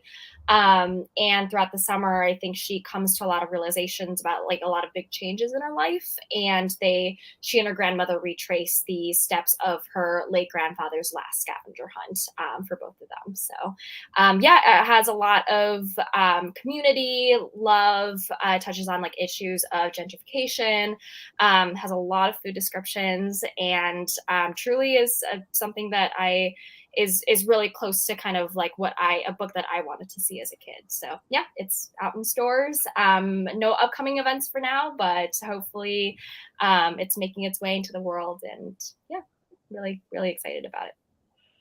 Yeah. My book takes place in San Francisco partially as well. Boomie's Boombox. So Boomie has lost her dad. He's died, and that happens before we start the book. And she inherits from him this boombox, which is, plays music. And there's a little mixtape in there that he made when he was a kid. And when she plays it, she magically time travels to 1980s England, where her dad is 12 years old, and she finds him as a 12-year-old. So they're both 12. And her mission is basically to try to make something better in her contemporary life. And so it's about that mission. It's about the 80s music. It's specifically kind of about what British Asians were going through in the 80s, which was a lot, it was a very specific experience, different from what we were going through in America. And it's also a lot about dance and about just being present with your body, like owning your body, being there, making noise with it, and taking up space, basically. That sounds so cool, though. Oh my gosh. I actually don't have it with me, but my book the book that came out is not middle grade. The book the latest one is actually a picture book called Rani's Remarkable Day. Rani is a South Asian princess. So I really, really wanted to have, and I wish I could show you. I had it here, and then I did an event a couple days ago, and I took my copy with me to do a read aloud, and never brought it back, I guess. I don't know. So it's not here, but I just wanted kids like my daughter to be able to read a book about a princess that looked like her and not having blonde hair and blue eyes and living in a castle in, I don't know, Europe or whatever. So this is, the art is fabulous. It's by Anusha Sayed, who's an amazing artist, and it's, inspired by South Asian fashion. All the clothing is, the architecture of the palace is like the palaces in India a long time ago, and just very joyous book. But middle grade has been a while. I haven't had a middle grade come out since 2022. So yeah, my next one's going to be a graphic novel this year, so I'm looking forward to that. Awesome. Well, that's all of our time for today. But thank you guys all again so much for joining me. And for everyone watching, make sure to check out all of their wonderful books. There's also, again, a fundraiser going on Subtle Asian Book Club's Instagram as well. So make sure to head over there to check out what books you can bid on. And again, thank you guys for joining. And thank you to everyone for joining us for the con today. And have a great rest of your weekend. Thank you. Thank you, Brianna. Thank you for hosting. It's good to see everyone. Bye. Thank you, thank you. Sorry, I'm going to interject just for one final moment, and I really wanted to, again, reiterate what Brianna already said, but, thank you so much for coming here, sharing your stories, and all of this, this very, thoughtful and heartwarming conversation, and we really appreciate your time. So, again, thank you, and thank you to Brianna for your really thoughtful and inciting questions. I love this panel so much, and it was a wonderful way to finish up the con. Yay. Yes, thank you, Brianna. Thank you. Woo. Bye. Bye, everyone. Thanks for having us. So let us conclude with some final words. We have officially reached the end of Subtle Asian BookCon, and I feel like time just flew by super, super fast. But before we send everyone off, Alexandra and I just want to say a big, big thank you to everyone watching, all our lovely guests, all our book club members, and all the readers who joined us. Subtle Asian Book Club would not exist without you. And as a reminder, I know Brianna already said this at the end of her panel, but we wanted to give one final reminder that we are hosting an auction fundraiser on our Instagram account. You can bid on a bunch of different goods, including special editions, signed copies, and other amazing items kindly donated by Asian-owned brands. All of the proceeds will go towards Asian Mental Health Collective, which is an incredible organization that works to make mental health more easily available and accessible to Asian communities worldwide. And this auction fundraiser will end tomorrow night, Sunday, at 11:59 p.m. PT. So if you're joining us for the very first time, hello, welcome. We are so, so happy to have you. We hope you loved our book conference, and you're welcome to just join the book club whenever you want, regardless of time zones, where you're at, how old you are, anything. Join our Discord where we have even more discussions and to meet other members. Our Discord is probably our most active server. Follow our YouTube, which you're already here, for our monthly author interviews, and follow us on Instagram to get the latest and greatest news and other fun content. We also have a website and are active on Facebook, Twitter, and TikTok. Yay! Now, I can't believe it's June, but for our June book of the month, we'll be reading This Time It's Real by Anne Liang, and I am so excited for this. If I'm being real, I binged this in one day in May, and then I was like, Tiffany, can we please read this again, because it's so good that I want everyone else to read it with me. And then she was like, okay, fine. And so now we're reading it. Okay, fine. I was like, I loved it too. Okay. Yes. We both love it. But we're very excited, and we're super excited to be interviewing the author on our YouTube on Saturday, July 8th at 5 p.m. PT or 8 p.m. Eastern Time. Woo. So that's basically the end of Subtle Asian BookCon. I can't believe it's already over. It's a little sad to say bye, but you've been here for so long. You deserve a treat. Ice cream. I know I'm getting ice cream. And thank you all so much. We appreciate you, and this book club wouldn't exist without you. Yes, and thank you again to all of the panelists and moderators for helping make it happen. Bye.